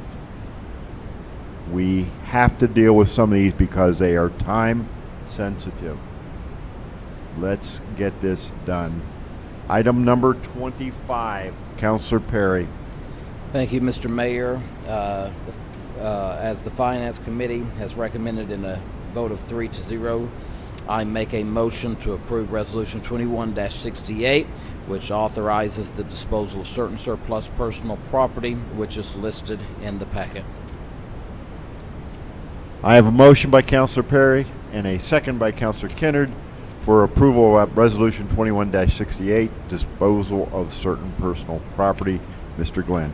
Our monthly resolution to get rid of some of the surplus property. Also included in this is the report. Fiscal year to date from July. Can you pull that microphone a little closer? We've sold just a little over $100,000 worth of stuff. Good. All right. Any questions or comments on Resolution 2168? I'll ask for a voice vote. A yes or aye approves Resolution 21-68. A no or nay rejects it. All those in favor signify by saying aye. Aye. Aye. Any opposed, please say nay. Hearing none, seeing none, passes 7-0. Next up is item number 26. Counselor Perry. Trying to make a motion there. Did it press? It looks like it did. Thank you, Mr. Mayor. At the recommendation of the Finance Committee in a vote of 3-0, I make a motion that we approve Resolution 21-69, which is a resolution which is to amend the budget for the fiscal year ending June 30, 2022 by increasing revenue and expenses to various funds. I have a motion by Counselor Perry and a second by Counselor Kennard to approve Resolution 21-69, budget adjustment for FY22. Ms. Davies. Mayor, City Council, this is our monthly budget adjustment. In your package, you have an Exhibit A, which details all of the various increases in revenue and expenses we're requesting for approval. The total revenue increase to various funds is $394,073. The total expense increase to various funds is $1,866,309. I won't read all of these to you, and I'll just do some highlights. In the general fund, we're requesting a revenue budget adjustment of $167,658. A couple of the large amounts, it's $131,000 for consolidated dispatch, which is the fourth quarter allocation from the county. We also have a $26,000 insurance payment to replace the damaged air center siren. The general fund budget increases for expenditures a total of $629,222. 50,000 of that is contract legal counsel, 41,000 for irrigation system at the zoo pond, and 16,000 for the Roswell Chamber audit. Some of the other fund increases are the library grant fund. We're looking at revenue and expenditures both in about $117,000. They have to spend that by April of 2022. We're increasing the HIDA grant fund by $89,000. They bought 2 pickup trucks. The fire protection fund expense are increasing for the loan payment on 3 fire trucks and 10 defibrillators.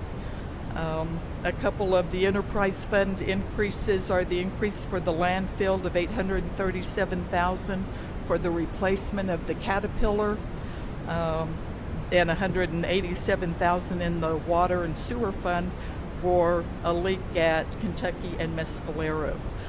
This was approved by council or by finance 3-0 at the September 30 meeting, and I stand for any questions. I have no one seeking to speak on my list, and therefore I'll ask for a voice vote. A yes or aye approves Resolution 21-69. A no or nay rejects it. All those in favor signify by saying aye. Aye. Aye. Any opposed, please say nay. Hearing none, passes 7-0. Next up is item number 27. Councilor Perry.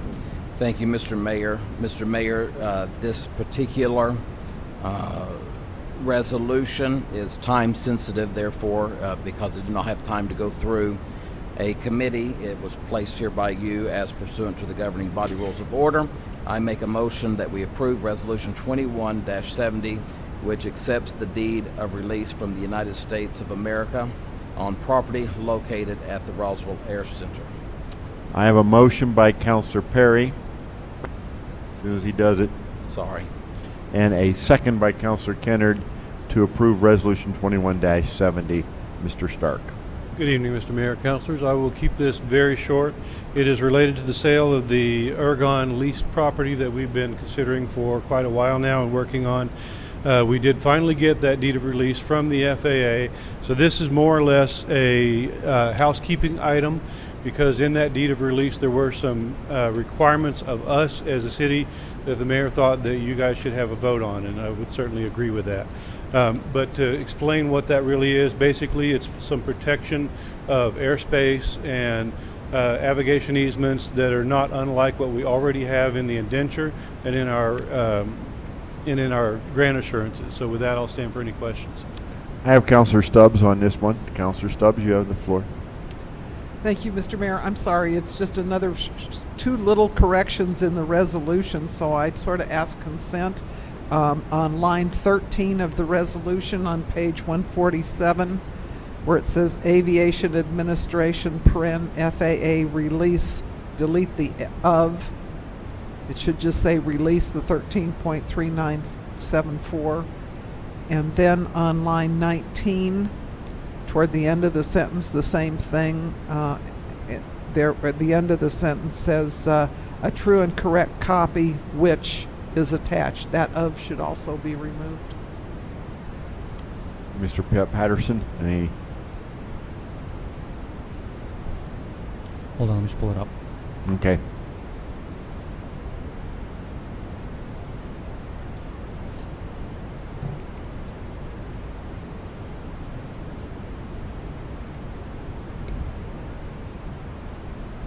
Where was that first of?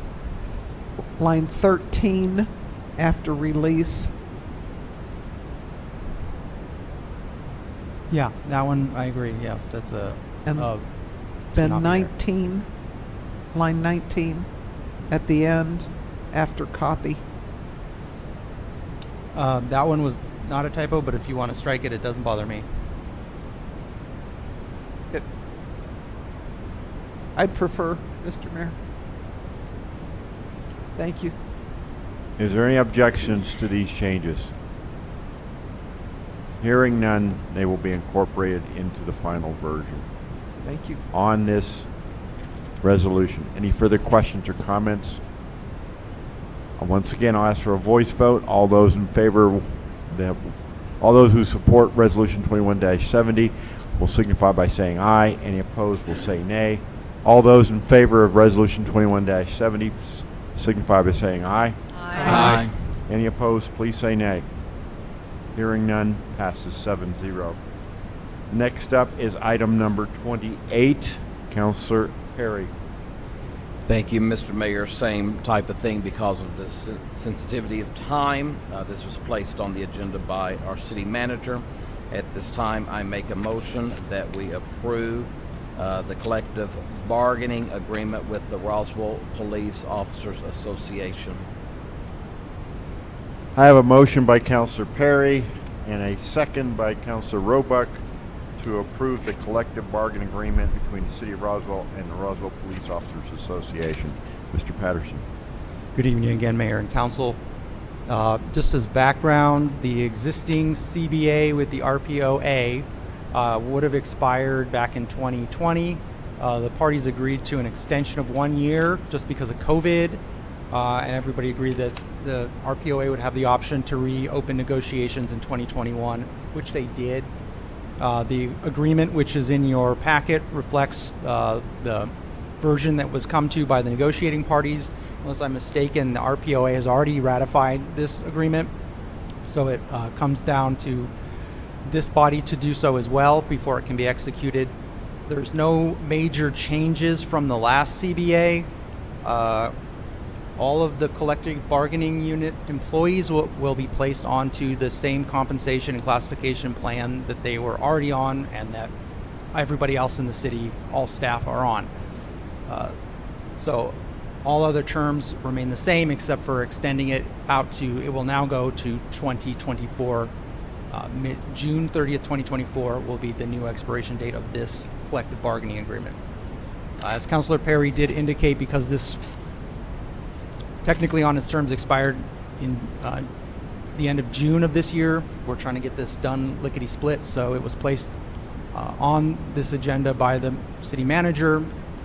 So we would now ask you to consider approving the proposed collective bargaining agreement with the Roswell Police Officers Association. And I would stand for any questions. I have no one on my list, therefore I will ask for a voice vote.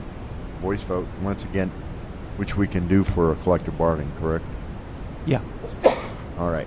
A yes or aye approves the collective bargaining agreement between the City of Roswell and the Roswell Police Officers Association. A no or nay rejects the collective bargaining agreement. All those in favor signify by saying aye. Aye. Any opposed, please say nay. Hearing none, passes 7-0. Next up, item number 29. Thank you, Mr. Mayor. This too has not gone through a committee. It is time sensitive though, and has been placed on the agenda by our city manager. With that being said, I make a motion that we approve the collective bargaining agreement with the Utility Workers Union of America, AFL CIO Local 51, as stated. I have a motion by Councilor Perry, as soon as he hits the button. I'm sorry. And a second by Councilor Kennard to approve a collective bargaining agreement between the City of Roswell and the Utility Workers Union of America. Mr. Patterson. Right, so this one is basically the same concept as the last one. The UWUA is our blue collar union. Their agreement did expire on July 1 of this year. We've been negotiating since that time and before that, actually. So this document is the result of those negotiations. Once again, I believe that it's already been ratified by the union. So it's just on our end now to get that done so that we can execute the agreement. This one had a few small changes to it. Some of it was just typos and things, and then some tweaking of overtime and vacation accrual and some things like that, tweaking but not radically changing anything that was in the previous agreement. So with that, we would ask you to consider approving the proposed collective bargaining agreement with the Utility Workers Union of America, AFL-CLO Local 51. I have no one wishing to speak on, Councilor Stubbs. Councilor Stubbs, you have the floor. So sorry, Mr. Mayor, but actually, Mr. Patterson asked me to be sure to remind him to mention the fact that on page 205 of the packet, 17 of the agreement, on the first line, there's some strikeout that I think you'd prefer to be removed instead of stricken. So it was if we intended could to be again- taken out of the document, not struck out. So again, by So this is consent- basically correcting a typographical Yep. error. Exactly, yes. Any objection, councilors? All right. Let the final reversion reflect them being removed. Thank you. All right. Anyone else? Seeing no one, I will ask for a voice vote. A yes or aye approves the collective bargaining agreement between the City of Roswell and the Utility Workers Union of America. A no or nay rejects the collective bargaining agreement. All those in favor signify by saying aye. Aye. Any opposed, please say nay. Hearing none, passes 7-0. Next up is item number 30. Councilor Perry. Thank you, Mr. Mayor. As per the authority of the office of the mayor, Mayor Kintai has made a recommendation for the Planning and Zoning Commission. So I make a motion that we approve his recommendation for the Planning and Zoning Commission, position 1, as Richard L. Gutierrez. I have a motion by Counselor Perry and a second by Counselor Kennard to approve the appointment of Richard Gutierrez, Ms. Call. Mayor, City Councilors, just to add to that, this is a partial term ending 3/31/24. This would be taking the place of Councilor Lopez, and I'll stand for any questions. Any questions or comments? Seeing none, I will ask for a voice vote.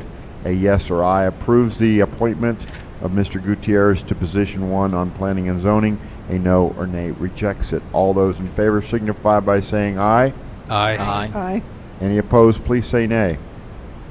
Hearing none, passes 7-0. Next up, item number 31. Thank you, Mr. Mayor.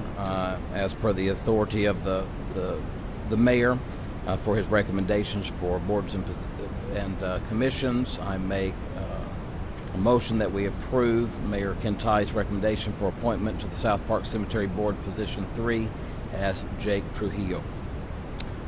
I have a motion by Counselor Perry, who will hit his button, and a second by Counselor Kennard to approve the appointment of Jake Trujillo to the South Park Cemetery Board. Ms. Call. Again, Mayor, City Councilors, just to add to that, this is also a partial term ending 3/31/23, and I'll stand for any questions. And I have none on my list, so I will ask for a voice vote. A yes or aye approves the appointment of Jake Trujillo to the South Park Cemetery Board. A no or nay rejects it. All those in favor signify by saying aye. Aye. Any opposed to say nay. Hearing none, seeing none, passes 7-0. Next up is item number 32, Counselor Roebuck. Thank you, Mr. Mayor. I move that we approve the award recommendation for RFP 22-003, janitorial custodial services, and authorization for city manager to enter into contract negotiations with a pool of 2 vendors for a multi-source award. The contractors recommended are Complete Restoration Solutions, DBA Pro Steamer of Roswell, and Quality Janitorial of Hagerman NM. I have a motion by Counselor Roebuck and a second by Counselor Perry to approve the award of recommendations for RFP 22-003. Mr. Moore. Good evening, Mayor, councilors. The item before you, RFP 22003, janitorial custodial services. We received 3 proposals to provide custodial services for the city. We ask that you consider approval of the award recommendation for RFP 22-003, janitorial services, and authorize the city manager to enter into contract negotiations with the highest ranking pool of 2 vendors for a multi-source award.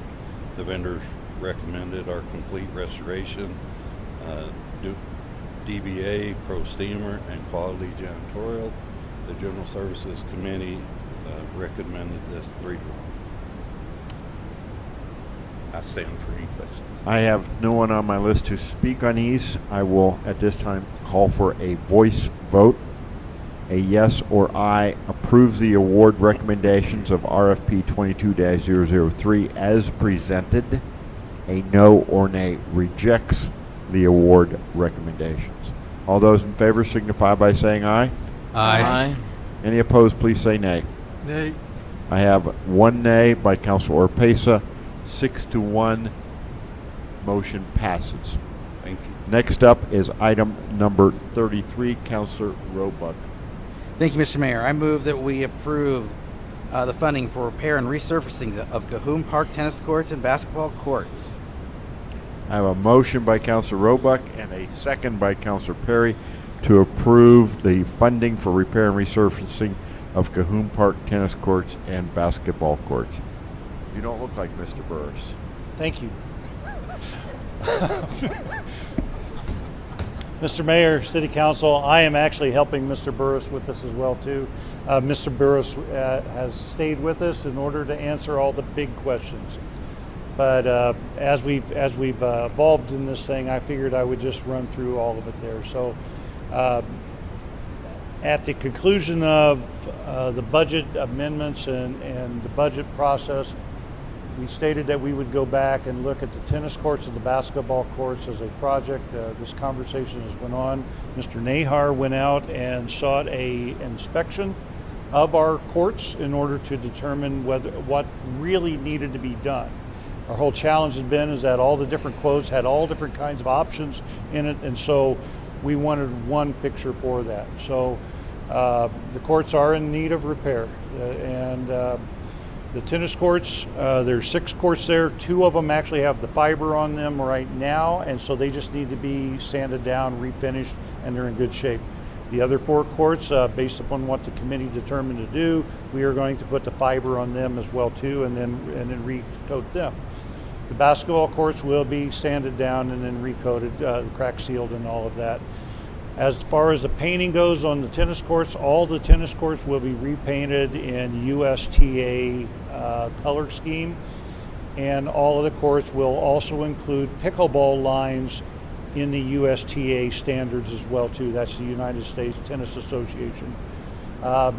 Along with the money that is associated, if you look in your packet, as to all of those repairs on that equipment, we also asked for a little bit of money because we have a backboard that is used for tennis that has some boards that need to be replaced.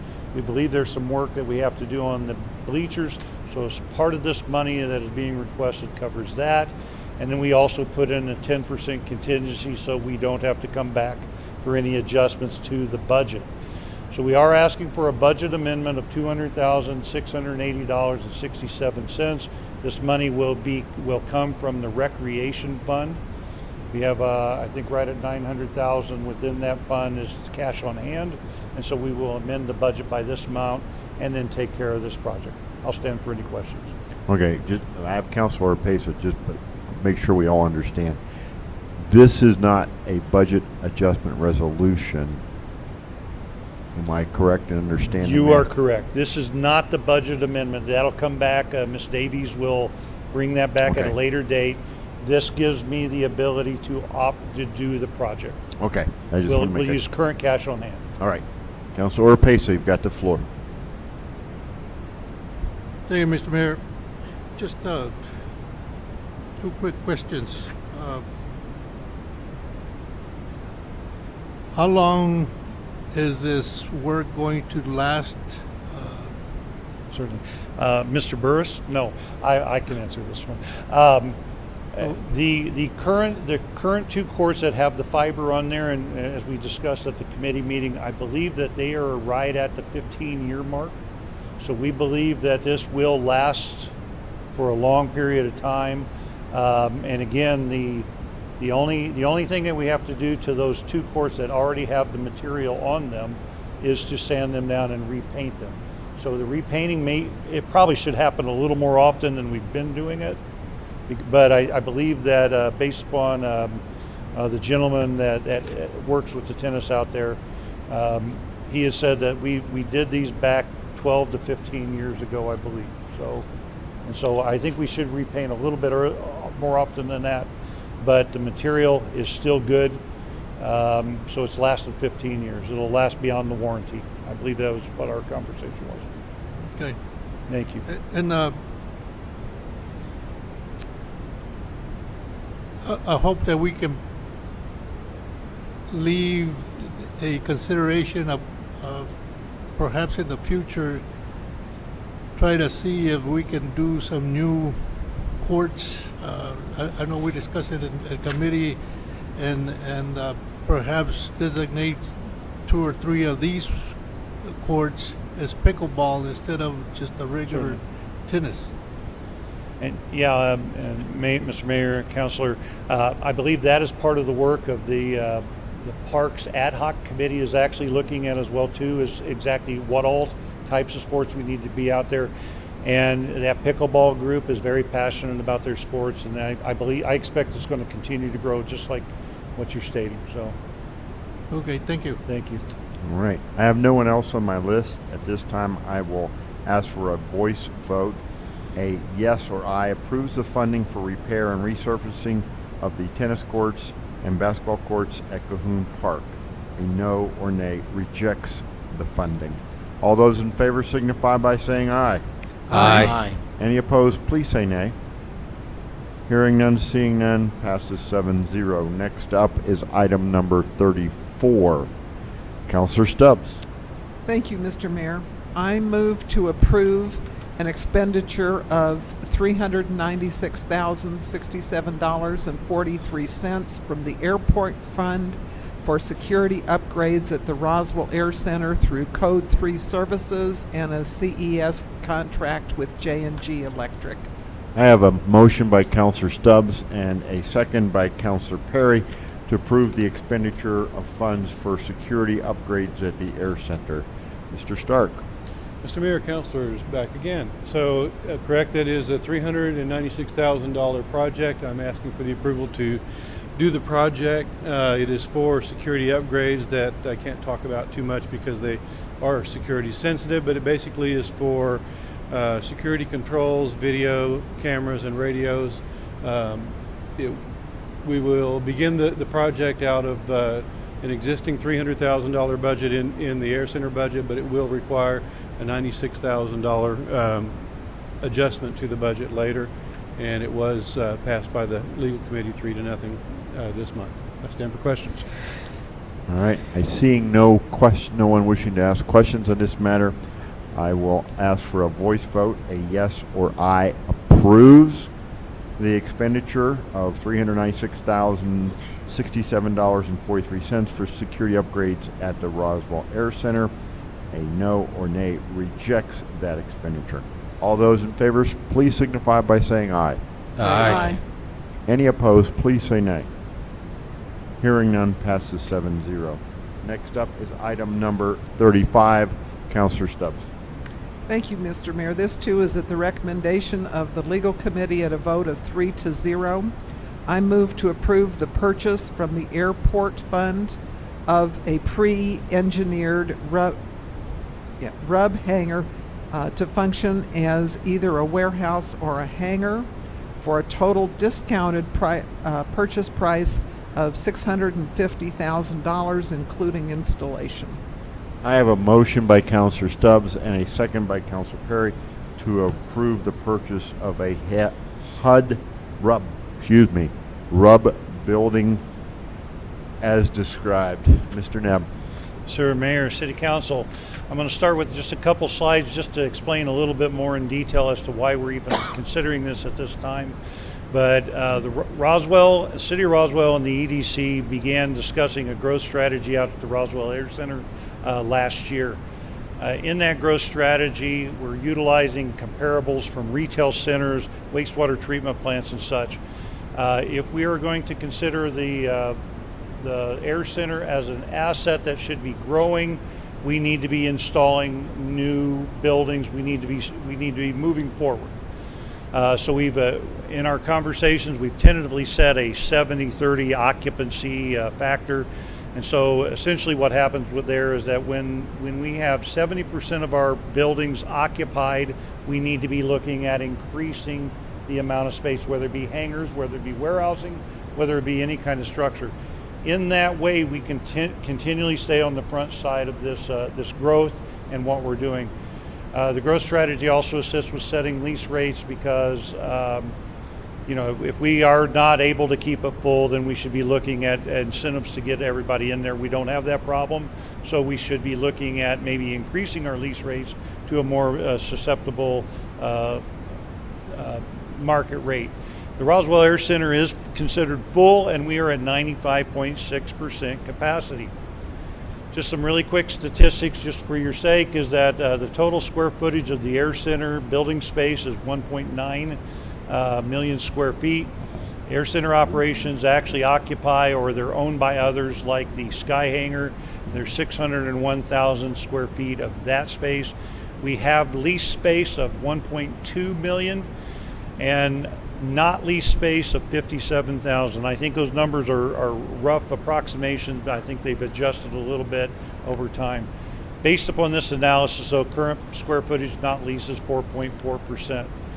The city should be adding, based upon our growth strategy, 917,000 square feet of building space in the future in order to meet our growth strategy. Finally, Mr. Espiritu and myself had an opportunity to go visit with one of our economic development board members, Rubb Building Systems. They are out of Portland, Maine, and we went up and attended and visited their headquarters. Our whole plan was to look at their product and see if it really fits well for our air center.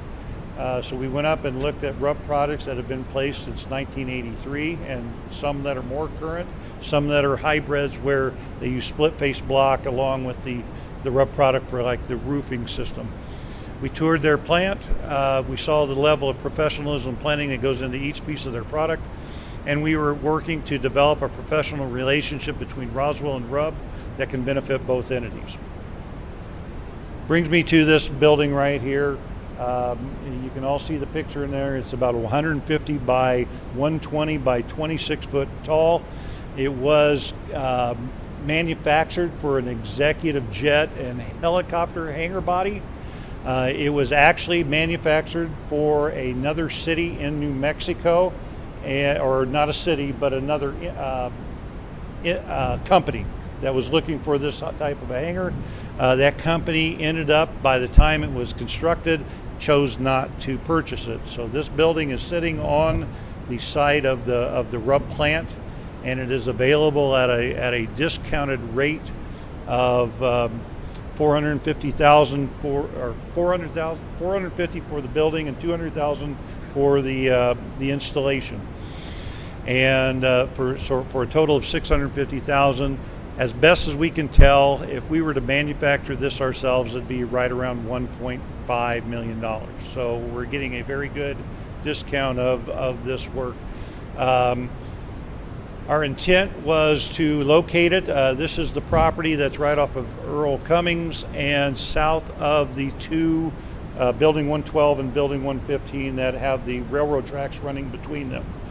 This is where we intended to put that. This site will need also site improvements of about $1 million in order to put down the concrete. However, we've had two current tenants express interest that if we're able to pick up this building, then they may want to either purchase it from us or lease it from us. And that means we may be placing it elsewhere. The nice thing about these Rubb hangers, even if we had it up, we could move it. So the request today, the whole package, $450,000 for the package itself, the $200,000 for the installation, for a total estimated purchase price of $650,000.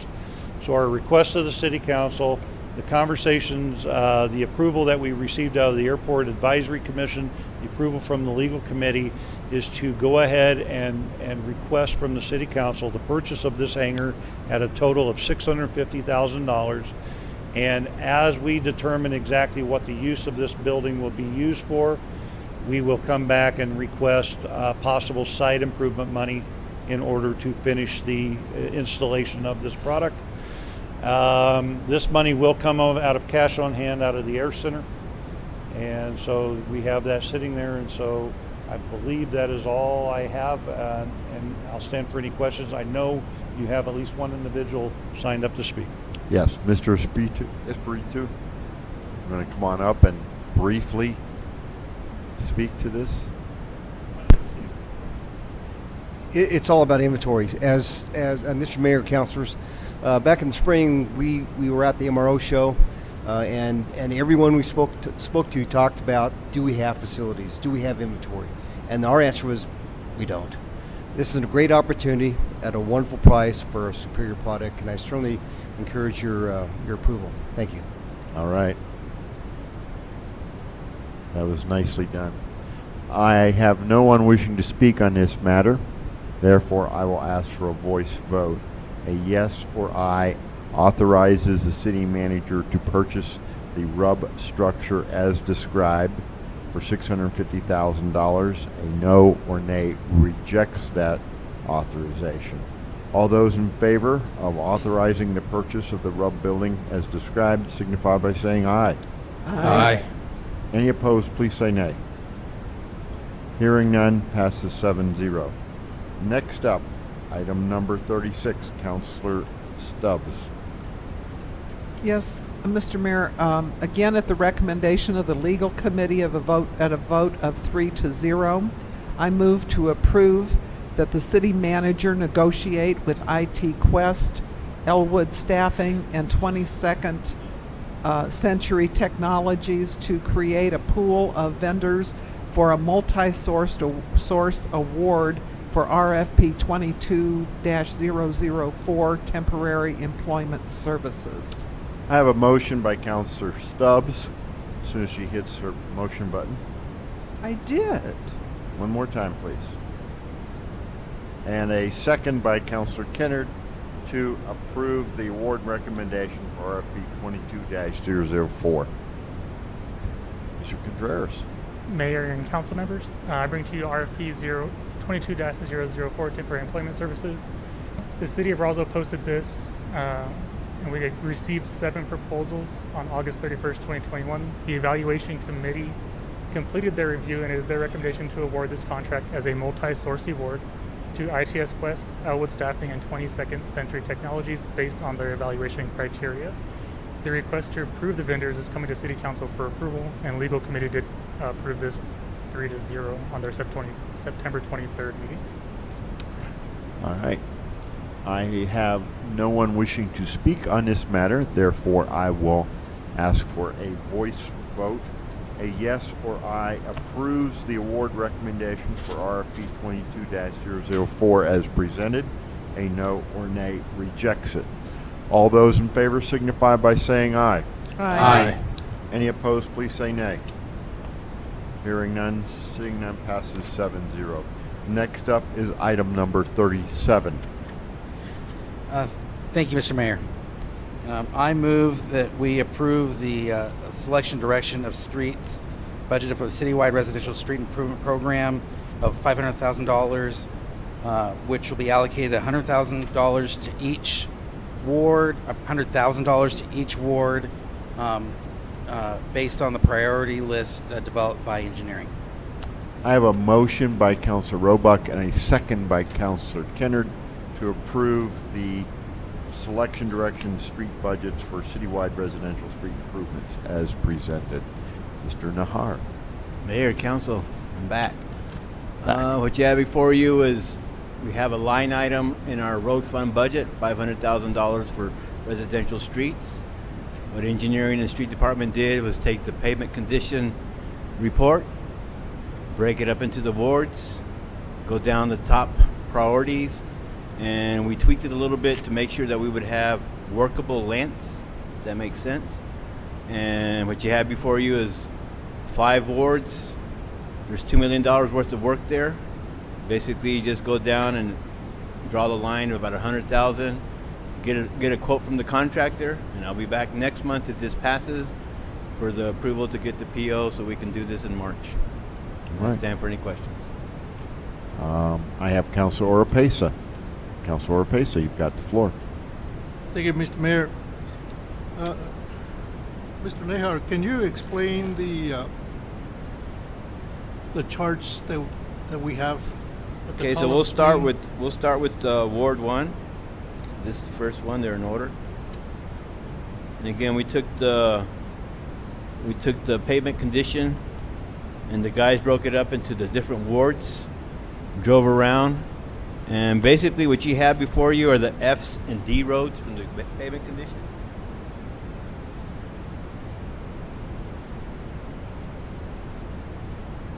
And so you would have 13th Street as your first one, and the very last column is the running total. So for yours, we would probably go to East Summit at the 109,000 mark, and then do that similar to the other wards, and then get the quote from the contractor, and then I would see where the quote would come in, because these are just our estimates. The column H, cost per line, what exactly does that mean? That's just the cost for that section, for the microsurfacing. If you look at the picture, what we're doing is the microsurfacing. Okay. And that's just, and then with tax, and then a running total.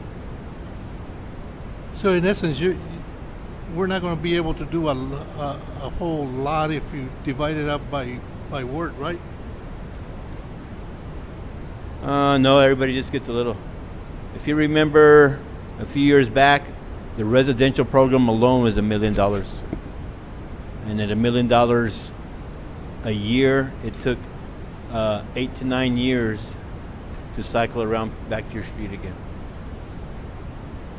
So Because even if you spend $100,000 per ward, you're actually not going to be able to reach the 109,000.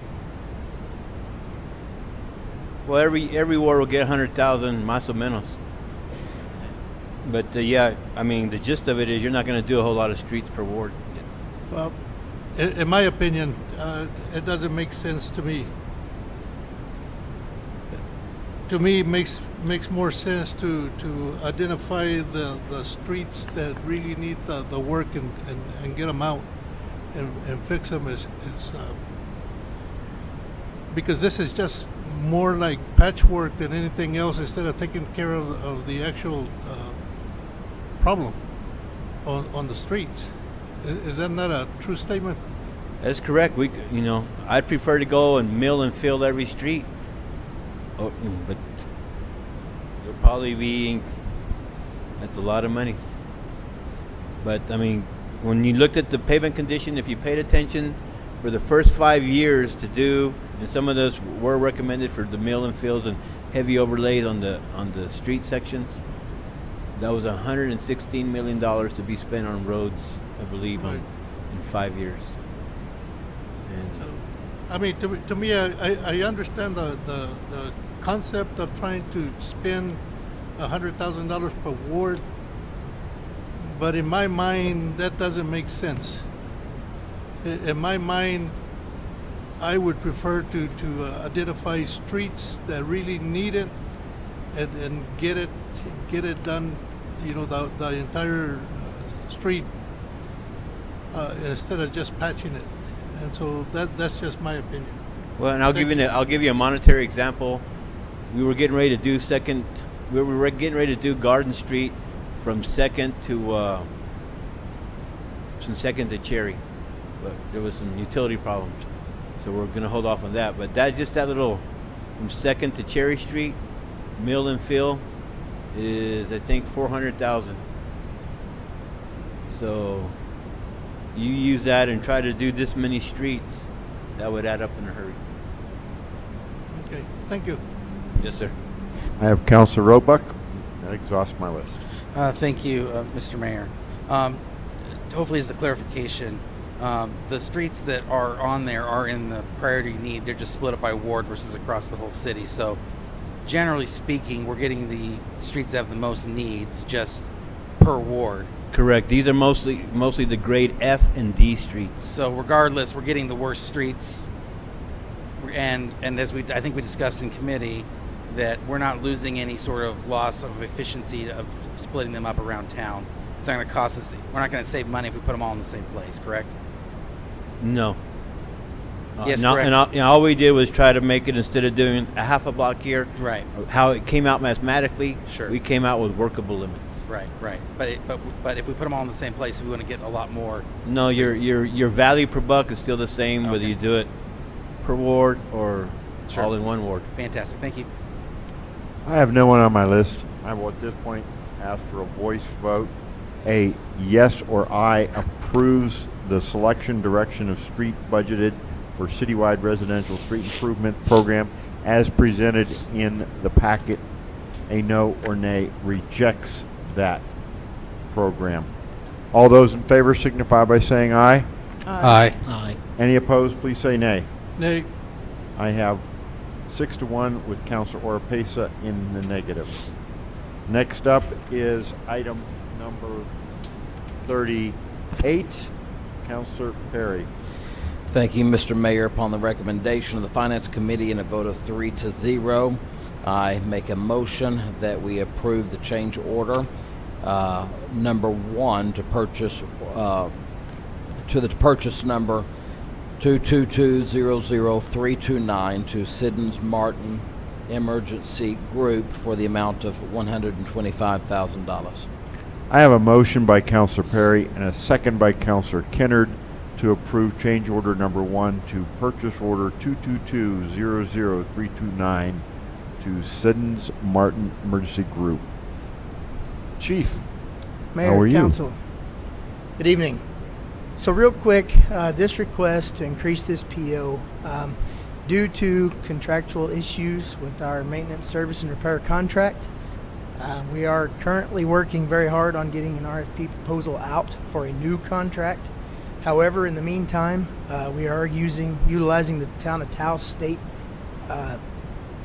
RFP contract to be able to use the Siddons Martin Emergency Group for our service maintenance and repair. So in the meantime, between now and the time we can get a proposal and a new contract set up, we're needing to add $125,000 to that PO to cover our expenses. All right. I have that's like Counselor Roebuck. You have the floor. Sure. Tangentially related, and just very quickly, I was happened to be on scene. Was that yesterday?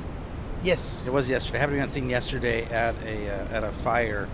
I think I actually called the 911 in, and got to see our fire department respond. I believe it was Station 1. And was really impressed with the response time and just the professionalism and the excellent job they did. So just kudos to that. Since we're kind of on topic, I yield. All right. Thank you. We appreciate that. This time I have no one else wishing to speak on this matter. I'll ask for a voice vote. A yes or aye approves change order number 1 to purchase order 222-00329. A no or nay rejects the change order. All those in favor signify by saying aye. Aye. Any opposed, please say nay. Hearing none, passes 7-0. Next up, item number 39, Counselor Perry. Thank you, Mr. Mayor. With the recommendation from the Finance Committee and a vote of 3-0, I recommend that we exceed the $60,000 spending limit in the amount up to $120,000 for Ben E. Keith, Shamrock Foods, and Cisco Foods via the statewide pricing agreement, the numbers listed there, for the Roswell Convention Center. I have a motion by Counselor Perry and a second by Counselor Roebuck to approve the exceeding the $60,000 spending limit up to $120,000 as described. Hello, good evening. This is a housekeeping item. This is for the convention center.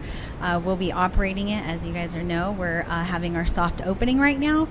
This is to allow our chef, which I'd like to introduce, Mr. Chad Hayes. He's here this evening. And then, of course, for those of you that don't know, Mr. David Reed. He's our new facility operations manager.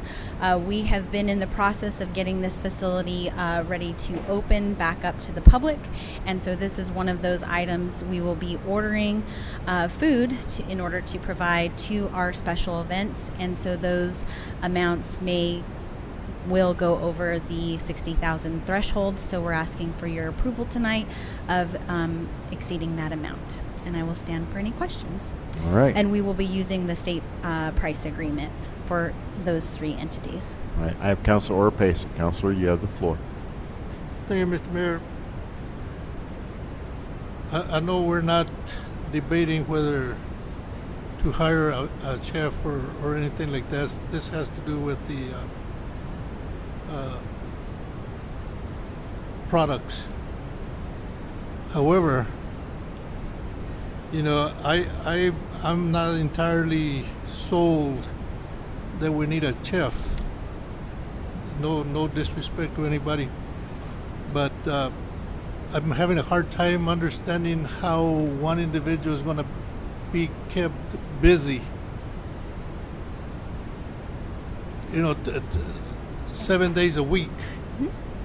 I can address that question. So currently right now we have 110 events pending. So I anticipate that our chef will be busy, maybe not 7 days a week because his schedule is 40 hours. They will have a flexible schedule, meaning he specifically may not be here Monday through Friday, 8 to 5, because most of our events are Thursday, Friday, Saturday. A lot of times if we're having a very large event, like some of the ones that have been requested, 300 or 400 plus, he'll probably end up working a 10 to 13 hour day. That position is a salary position, so some weeks he probably will work over 40 hours, and some weeks he might not. Very rare do salary employees not work 40 hours, but just looking at the current interest and inquiries, I definitely think that we have plenty to keep him busy with. Not only for this facility, but we do have a plan to utilize his skill set for some of our other facilities, concession stands like the Spring River Zoo, when we're having a special event, or enhance our offerings at those other locations. Would it be appropriate for me to ask what the salary is? Yeah, it's public information. Off the top of my head, I don't know what it is, but I can get back to you. I think it's 52,000. And I'm assuming that if you have a large crowd, 200, 300, 400 people, that he probably is going to need help. Yes. So where is that help coming from? So what we're using, some of the same model and foundational aspects that we had with the Spectra. So as we're hiring, our vision, and I think this will be coming to the Finance Committee next month, of kind of what the plan is for the reopening. But to give you guys just a little input, we'll have three leaders of our facility, facility ops manager, our chef, and then a sales manager. Those individuals will then hire their support staff. Mr. Reed has already started that, and so we've onboarded 2 additional staff members. Mr. Hayes will hire his number 2 essentially in the kitchen. And then for our large events like we did when we were under Spectra, and even when we were operating through a temp agency back in 2015 and 2016, we hired temporary staffing for those larger events, banquet servers, liquor servers, obviously. Now that we are serving alcohol, they'll have to be certified, and so we bring them in and we have them on a list as a PRN, as needed basis. Some of them will be pretty consistent. Looking at the inquiries that we've had, we anticipate that we'll have about 7 or 8 part-time kitchen support staff help. And is it a requirement that whoever uses or rents or the hall or the convention center, that they have to use this kitchen or staff? So we are still going to allow outside catering. However, with that, they will still need to fill out the same process that we had under Spectra, where they have an outside catering agreement. It's an 18% upcharge, and unfortunately, they don't get to utilize the kitchen itself, but they will get to bring in their outside food. So, for example, La Salsa is one of our outside catering vendors. Peter Piper's was one, and we'll continue to keep that open for any other local businesses that wish to do that. Okay, thank you. You're welcome. I have Councilor Roebuck, and I exhaust my list, Councilor. Thank you, Mayor. So, of course, all the food and beverage costs is basically passed through anyway, because you're going to be charging that. So yes, we're just giving you money to get the product you need that you've already sold, because you booked something and you need food now, which is that's the problem. And I think you answered my other question. You guys are planning on bringing somebody to finance this month or maybe next month? It'll be in the next month packet, just to kind of give you an overview, because at that time we'll be able to share who our sales manager is and all that other fun stuff. Yeah, because I think that, while I'm excited everything's happening here, it would be nice to have a good grasp, council have a good grasp on what the sort of the medium term and the long term vision is for the convention center. Thank you. I yield. All right, that exhausts my list. At this point, I'll ask for a voice vote. A yes or aye authorizes the exceeding of the $60,000 spending limit up to $120,000 for food and beverages connected with the Roswell Convention Center as described. A no or nay rejects that concept. All those in favor signify by saying aye. Aye. Any opposed, please say nay. Hearing none, passes 7-0. We had no one sign up to participate by the public on non-agenda items. Future agenda items, is there anything that we as a council need to be considering? Councilor Perry.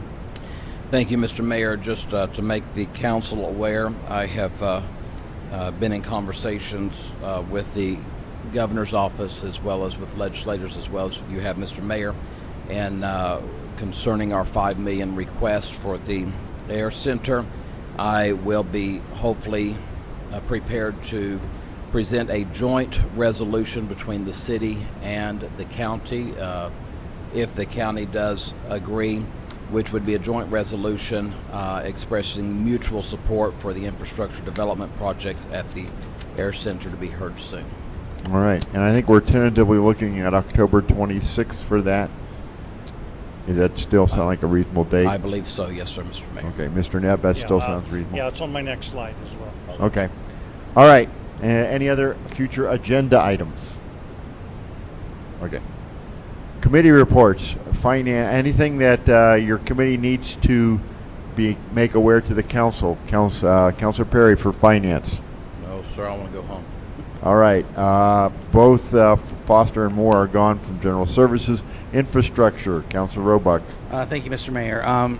This coming up infrastructure meeting, we have invited the county to come and have a discussion with us about different types of infrastructure projects. And I know that the staff is preparing to present as well. The idea is to have a nice productive conversation about and see where we can get our priorities aligned. Hopefully it'll be a stepping stone into what Councilor Perry's working on as well. So that will be at the next infrastructure meeting, and certainly any councilors who have opinions on that and want to be there, we'd love to have them there. Thank you. All right.